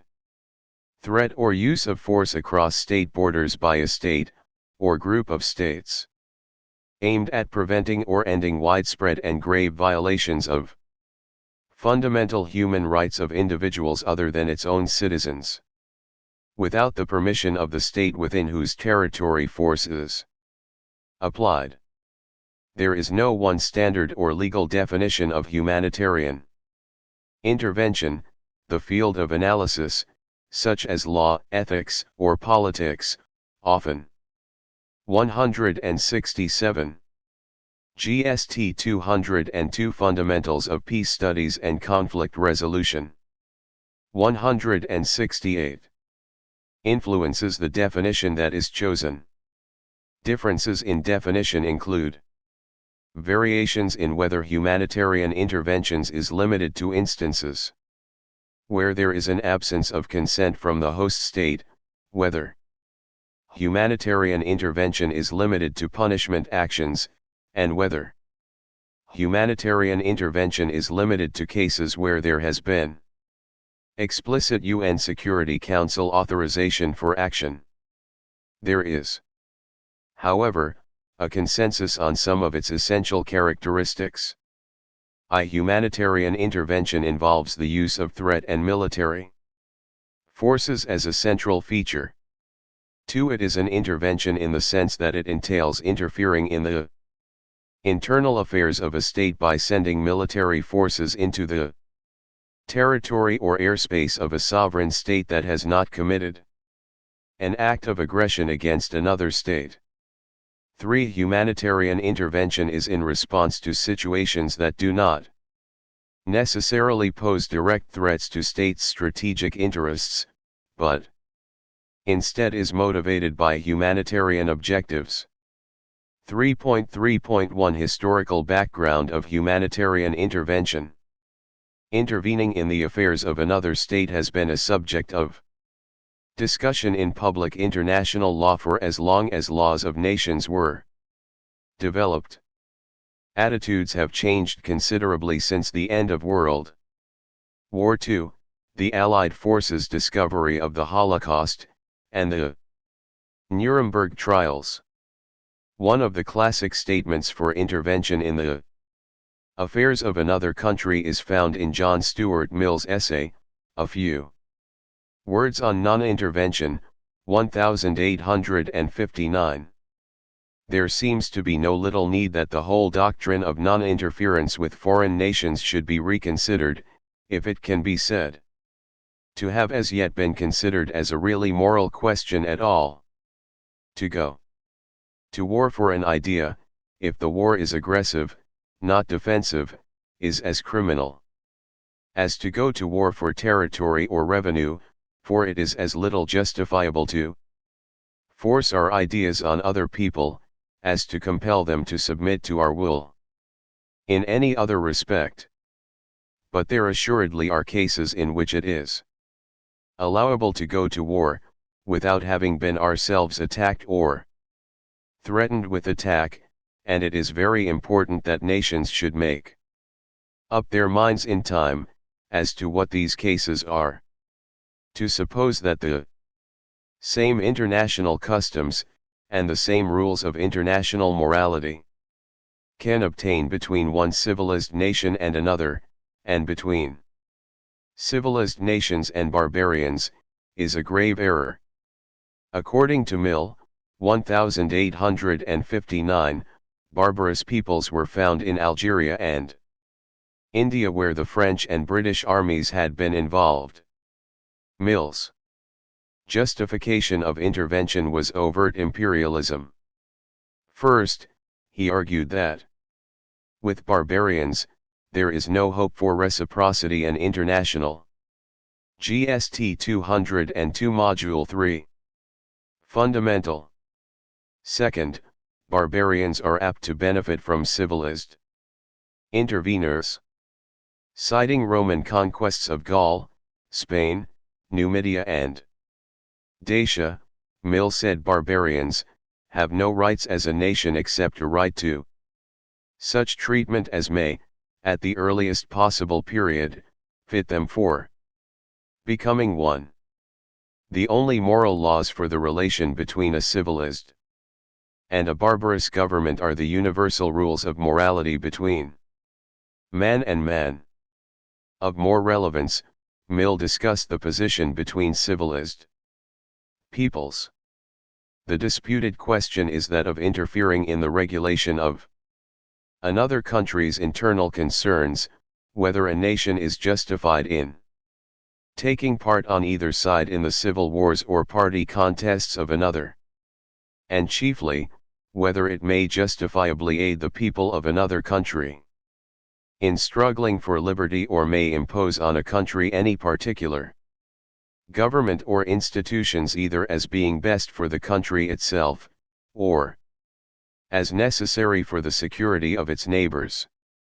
Mill brushes over the situation of intervening on the side of governments who are trying to oppress an uprising of their own, saying, government which needs foreign support to enforce obedience from its own citizens, is one which ought not to exist. In this case, however, of a civil war, where both parties seem at fault, Mill argues that third parties are entitled to request that the conflicts cease. Mill then moves to the more contentious situation of wars for liberation. He observes, when the contest is only with native rulers, and with such native strength as those rulers can enlist in their defense, the answer I should give to the question of the legitimacy of intervention is, as a general rule, no. The reason is, that there can seldom be anything approaching to assurance that intervention, even if successful, would be for the good of the people themselves.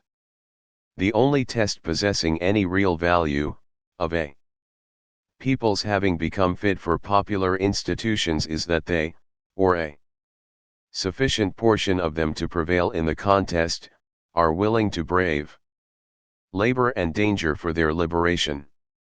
I know all that may be said, I know it may be urged that the virtues of freemen cannot be learned in the school of slavery, and that if a people are not fit for freedom, to have any chance of becoming so they must first be free.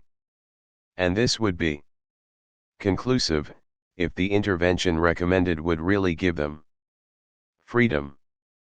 But the evil is, that if they have not sufficient love of liberty to be able to wrest it from merely domestic oppressors, the liberty which is bestowed on them by other hands than their own, will have nothing real, nothing permanent. No people ever were and remained free, but because it was determined to be so. 169. GST 202 Fundamentals of Peace Studies and Conflict Resolution.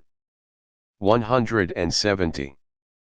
3.3.2 Types of Humanitarian Intervention. UN authorized interventions. Most states clearly would prefer to secure UN authorization before using force for humanitarian purposes, and would probably agree that the UN Security Council, acting under Chapter 7 of the UN Charter, can authorize military action in response to severe atrocities and other humanitarian emergencies that it concludes constitute a threat to peace and security. The understanding of what constitutes threats to international peace has been radically broadened since the 1990s to include such issues as mass displacement, and the UN Security Council has authorized use of force in situations that many states would have previously viewed as internal conflicts. 2. Unauthorized interventions. In several instances, states or groups of states have intervened with force, and without advance authorization from the UN Security Council. At least in part in response to alleged extreme violations of basic human rights. Recent examples include the intervention after the Gulf War to protect the Kurds in northern Iraq as well as the North Atlantic Treaty Organization's, NATO, intervention in Kosovo. 4 distinct attitudes or approaches to the legitimacy of humanitarian intervention in the absence of Security Council authorizations can be identified. 1. Status quo categorically affirms that military intervention in response to atrocities is lawful only if authorized by the UN Security Council or if it qualifies as an exercise in the right of self-defense. Under this view, NATO's intervention in Kosovo constituted a clear violation of Article 2, 4. Defenders of this position include a number of states, most notably Russia and People's Republic of China. Proponents of this approach point to the literal text of the UN Charter, and stress that the high threshold for authorization of the use of force aims to minimize its use, and promote consensus as well as stability by ensuring a basic acceptance of military action by key states. However, Kosovo War has also highlighted the drawbacks of this approach, most notably when effective and consistent humanitarian intervention is made unlikely by the geopolitical realities of relations between the permanent 5 members of the Security GST 202 Module 3. 171. Council, leading to the use of the veto and inconsistent action in the face of a humanitarian crisis. 2. Excusable breach, humanitarian intervention without a UN mandate is technically illegal under the rules of the UN Charter, but may be morally and politically justified in certain exceptional cases. Benefits of this approach include that it contemplates no new legal rules governing the use of force, but rather opens an emergency exit when there is a tension between the rules governing the use of force and the protection of fundamental human rights. Intervening states are unlikely to be condemned as lawbreakers, although they take a risk of violating rules for a purportedly higher purpose. However, in practice, this could lead to questioning the legitimacy of the legal rules themselves if they are unable to justify actions the majority of the UN Security Council views as morally and politically justified. 3. Customary law. This approach involves reviewing the evolution of customary law for a legal justification of non-authorized humanitarian intervention in rare cases.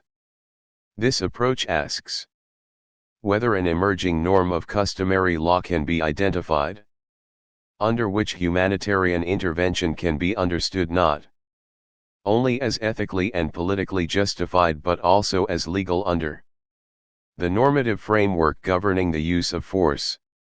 However, relatively few cases exist to provide justification for the emergence of a norm, and under this approach ambiguities and differences of view about the legality of an intervention may deter states from acting.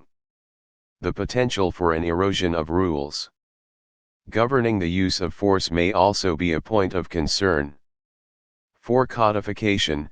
The fourth approach calls for the codification of a clear legal doctrine or right of intervention, arguing that such a doctrine could be established through some formal or codified means such as a UN Charter amendment or UN General Assembly declaration.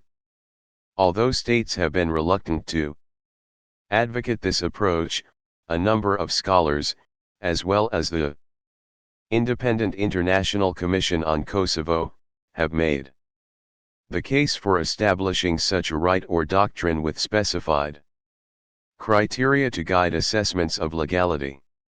A major argument advanced for codifying this right is that it would enhance the legitimacy of international law, and resolve the tension between human rights and sovereignty principles contained in the UN Charter. However, the historical record on humanitarian intervention is sufficiently ambiguous that it argues for humility regarding efforts to specify in advance the circumstances in GST 202 Fundamentals of Peace Studies and Conflict Resolution, which states can use force, without Security Council authorizations, against other states to protect human rights. 3.4 Responsibility to protect. Although usually considered categorically distinct from most definitions of humanitarian intervention, the emergence of a responsibility to protect, R2P, deserves mention. Responsibility to Protect is the name of a report produced in 2001 by the International Commission on Intervention and State Sovereignty, ISIS, which was established by the Canadian government in response to the history of unsatisfactory Humanitarian interventions. The report sought to establish a set of clear guidelines for determining when intervention is appropriate, what the appropriate channels for approving an intervention are, and how the intervention itself should be carried out. Responsibility to Protect seeks to establish a clearer code of conduct for humanitarian interventions and advocates a greater reliance on non-military measures. The report also criticizes and attempts to change the discourse and terminology surrounding the issue of humanitarian intervention. It argues that the notion of a right to intervene is problematic and should be replaced with the responsibility to protect. Under responsibility to protect doctrine, rather than having a right to intervene in the conduct of other states, states are said to have a responsibility to intervene and protect the citizens of another state where that other state has failed in its obligation to protect its own citizens. This responsibility is said to involve three stages: to prevent, to react, and to rebuild. Responsibility to protect has gained strong support in some circles, such as in Canada, a handful of European and African nations, and among proponents of human security, but has been criticized by others, with some Asian nations being among the chief dissenters. 3.4.1 Protection of children in conflict. Both in international and non-international armed conflicts today there is tendency towards disregard for the most fundamental humanitarian rules, which many times result in discriminating and horrifying attack on the civilian population, especially children. As one of the most vulnerable in armed conflicts, children are therefore more than ever in great need of protection. Under IHL, children are entitled to the general protection for civilians in armed conflicts, but owing to their particular vulnerability they are also entitled to special protection. 172. GST 202 Module 3. 173. International legal instruments are important tools to protect children in armed conflicts, and there are several provisions in international conventions that grant children special protection adapted to their needs. Some of the most important instruments are from the Geneva Convention of 1949 to the optional protocol to the Convention on the Right of the Child of 2000. 3.4.2 Geneva Conventions and Protocols. There are several principles as the protection of a child in armed conflict, already the Fourth Geneva Convention of 1949 and their additional protocols of 1977 contain many children-specific provision. Two general principles are laid down in Article 77 in Protocol 1 and in Article 4 Protocol 4. They state that 1. Children shall be the object of special respect and be protected against any form of indecent assault. 2. Children shall be provided with care and aid they require. 3. Children must be evacuated from besieged or encircled areas. 4. Children have a right to receive care and aid by the dispatch of medicines. 5. They have a right to the maintenance of their cultural environment, to education and the preservation of family unity. 6. It is prohibited to impose the death penalty on children under 18 years of age. 7. If detained or internal, they must be held in quarters separate from the quarters of adults, and 8. It is prohibited to recruit children less than 15 years into the armed forces, among others. 3.4.3 Older persons in armed conflict. Older persons are weak persons who can hardly help themselves, thus, in armed conflict they need the help of others to survive. In armed conflict, older persons are exposed to great danger like other civilians. but in addition to that, they have vulnerabilities and needs associated with aging that place them at greater risk. However, their special situation has been insufficiently recognized and addressed by humanitarian intervention targeted to vulnerable groups generally. Moreover, lack of understanding, even prejudice towards older women and old men often results in devaluation of their unique capacities and contributions and of the role they can and do play in the care of dependents, the mitigation of emergencies and the recovery of war-torn societies. GST 202 Fundamentals of Peace Studies and Conflict Resolution. 3.5 Criticism about humanitarian intervention. Many criticisms have been levied against humanitarian intervention. Intergovernmental bodies and commission reports composed by persons associated with governmental and international careers have rarely discussed the distorting selectivity of geopolitics behind humanitarian intervention or potential hidden motivations of intervening parties.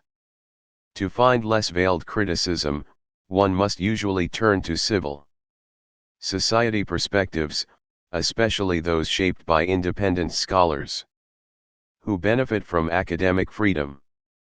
Some argue that humanitarian intervention is a modern manifestation of the Western colonialism of the 19th century.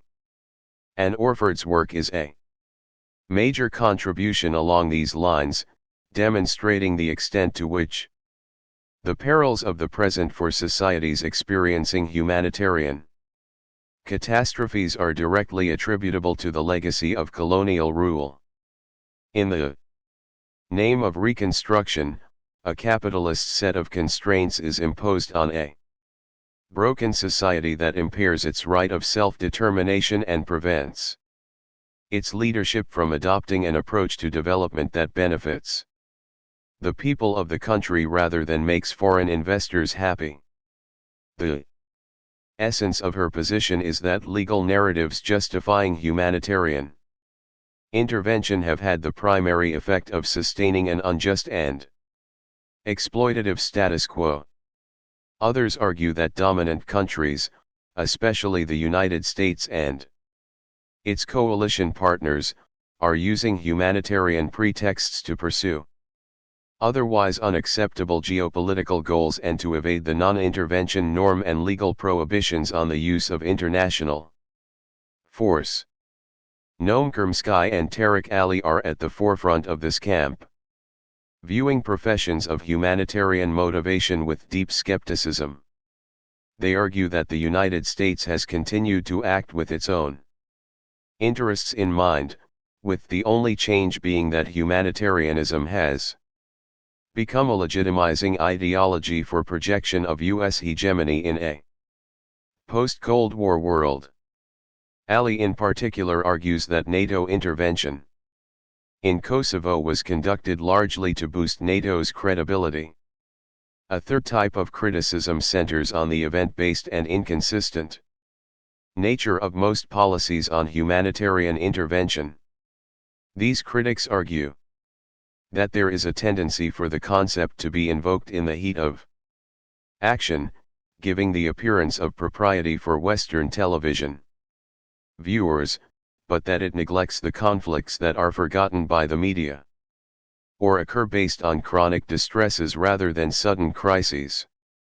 Henry Kissinger, for instance, finds that Bill Clinton's practice of humanitarian intervention was wildly inconsistent.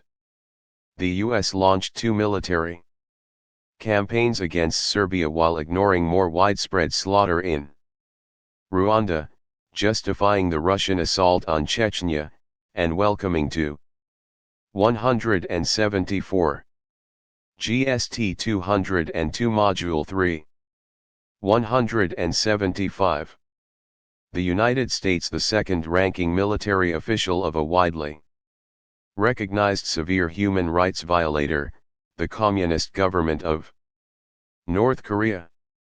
Humanitarian intervention has historically consisted of actions directed by northern states within the internal affairs of southern states, and has also led to criticism from many non-Western states. The norm of non-intervention and the primacy of sovereign equality are still cherished by the vast majority of states, which see in the new Western dispensation not a growing awareness of human rights, but a regression to the selective adherence to sovereignty of the pre-UNCharter world. During the G77 summit, which brought together 133 nation-states, the so-called right of humanitarian intervention claimed by powerful states were condemned. 4.0 Conclusion. Importance of women in peace process cannot be underestimated, as recent conflicts in many parts of the world have shown that women have extensive knowledge, for example, rebel movements' location, abuses of security forces on population, progress of warring forces. In addition, at the micro level, women know when male members of their families are preparing for war or violence. Use of women in peace operation. Improved access to the local population and the behavior of male colleagues. 5.0 Summary. In this unit, definition of some gender-related concepts was given for proper understanding of our discussion, and we explained the relationship between women and conflict. The meaning of humanitarian intervention was discussed, coupled with explanation of types of humanitarian intervention. Responsibility to protect was also stated, while criticism about humanitarian intervention was not left undiscussed. 6.0 Tutor marked assignment. I briefly explain the concept gender.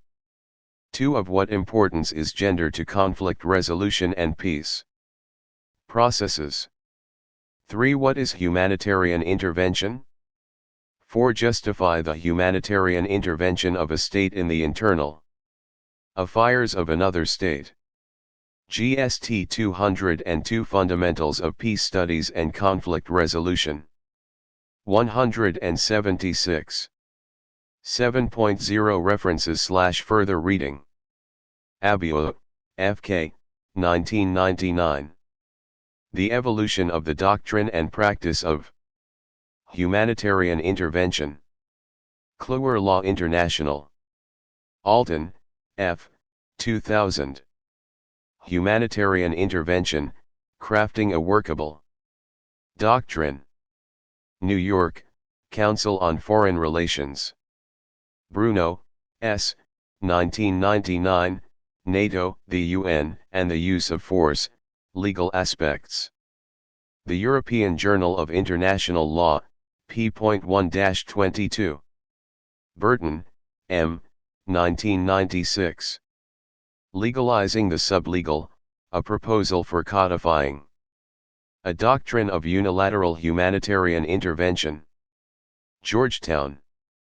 Law Journal, p. 417. Byers, M. and Chesterman, S., 2003. Changing the Rules About Rules. Unilateral Humanitarian Intervention and the Future of International Law. Humanitarian Intervention, Ethical, Legal, and Political Dilemmas. Cambridge, Cambridge University Press. Chesterman, S., 2001. Just War or Just Peace? Humanitarian Intervention and International Law. Oxford, Oxford University Press. Chomsky, N., 2001. A New Generation Draws the Line. Kosovo, East Timor. Cotti, A., 2008. Beyond Humanitarian Intervention, The New Politics of Peacekeeping and Intervention. Contemporary Politics, pages 429 to 446. Danish Institute of International Affairs. 1999, Humanitarian Intervention, Legal and Political Aspects. Submitted to the Minister of Foreign Affairs, Denmark. Dorota, G. 2010. From Humanitarian Intervention to Responsibility.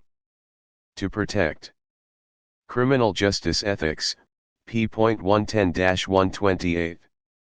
Falk, R. 2005, Humanitarian Intervention, Elite and Critical. Perspectives, Global Dialogue. Fernando, T. 2003. The Liberal Case for Humanitarian Intervention. Humanitarian Intervention, Ethical, Legal, and Political. Dilemmas. Cambridge, Cambridge University Press. GST 202 Module 3. Hilpold, P. 2002. Humanitarian Intervention, Is There a Need for a Legal Reappraisal? European Journal of International Law, 12. p. 437 to 467. Independent International Commission on Kosovo. 2000, Kosovo. Report. Oxford, Oxford University Press. Jason, L. 2003.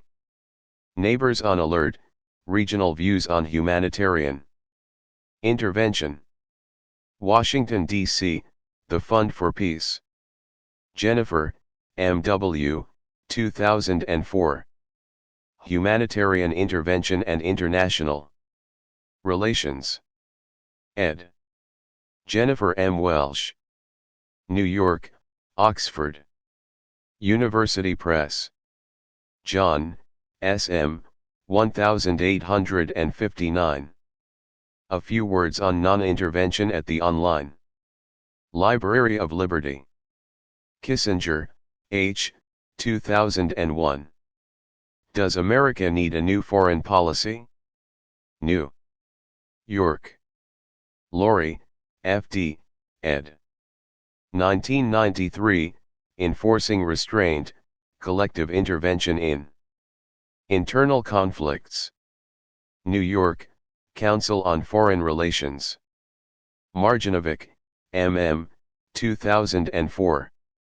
Is Humanitarian War the Exception? Mises Institute.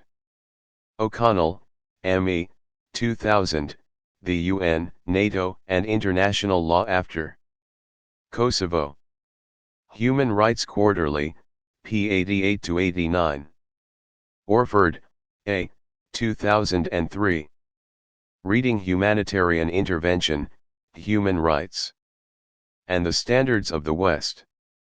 New York, Verso. Pattison, J., 2010. Humanitarian Intervention and the Responsibility to Protect, Who Should Intervene? Oxford, Oxford University Press. Shushi, T.T. and Sam, D., 2001. Humanitarian Intervention, Getting Past the Reefs. World Policy Journal. Statements by Russia and China on March 24, 1999, in UN Security Council S/PV.3988. Strom Seth, J., 2003. Rethinking Humanitarian Intervention, The Case for Incremental Change. Humanitarian Intervention, Ethical, Legal, and Political Dilemmas. Cambridge, Cambridge University Press. 177.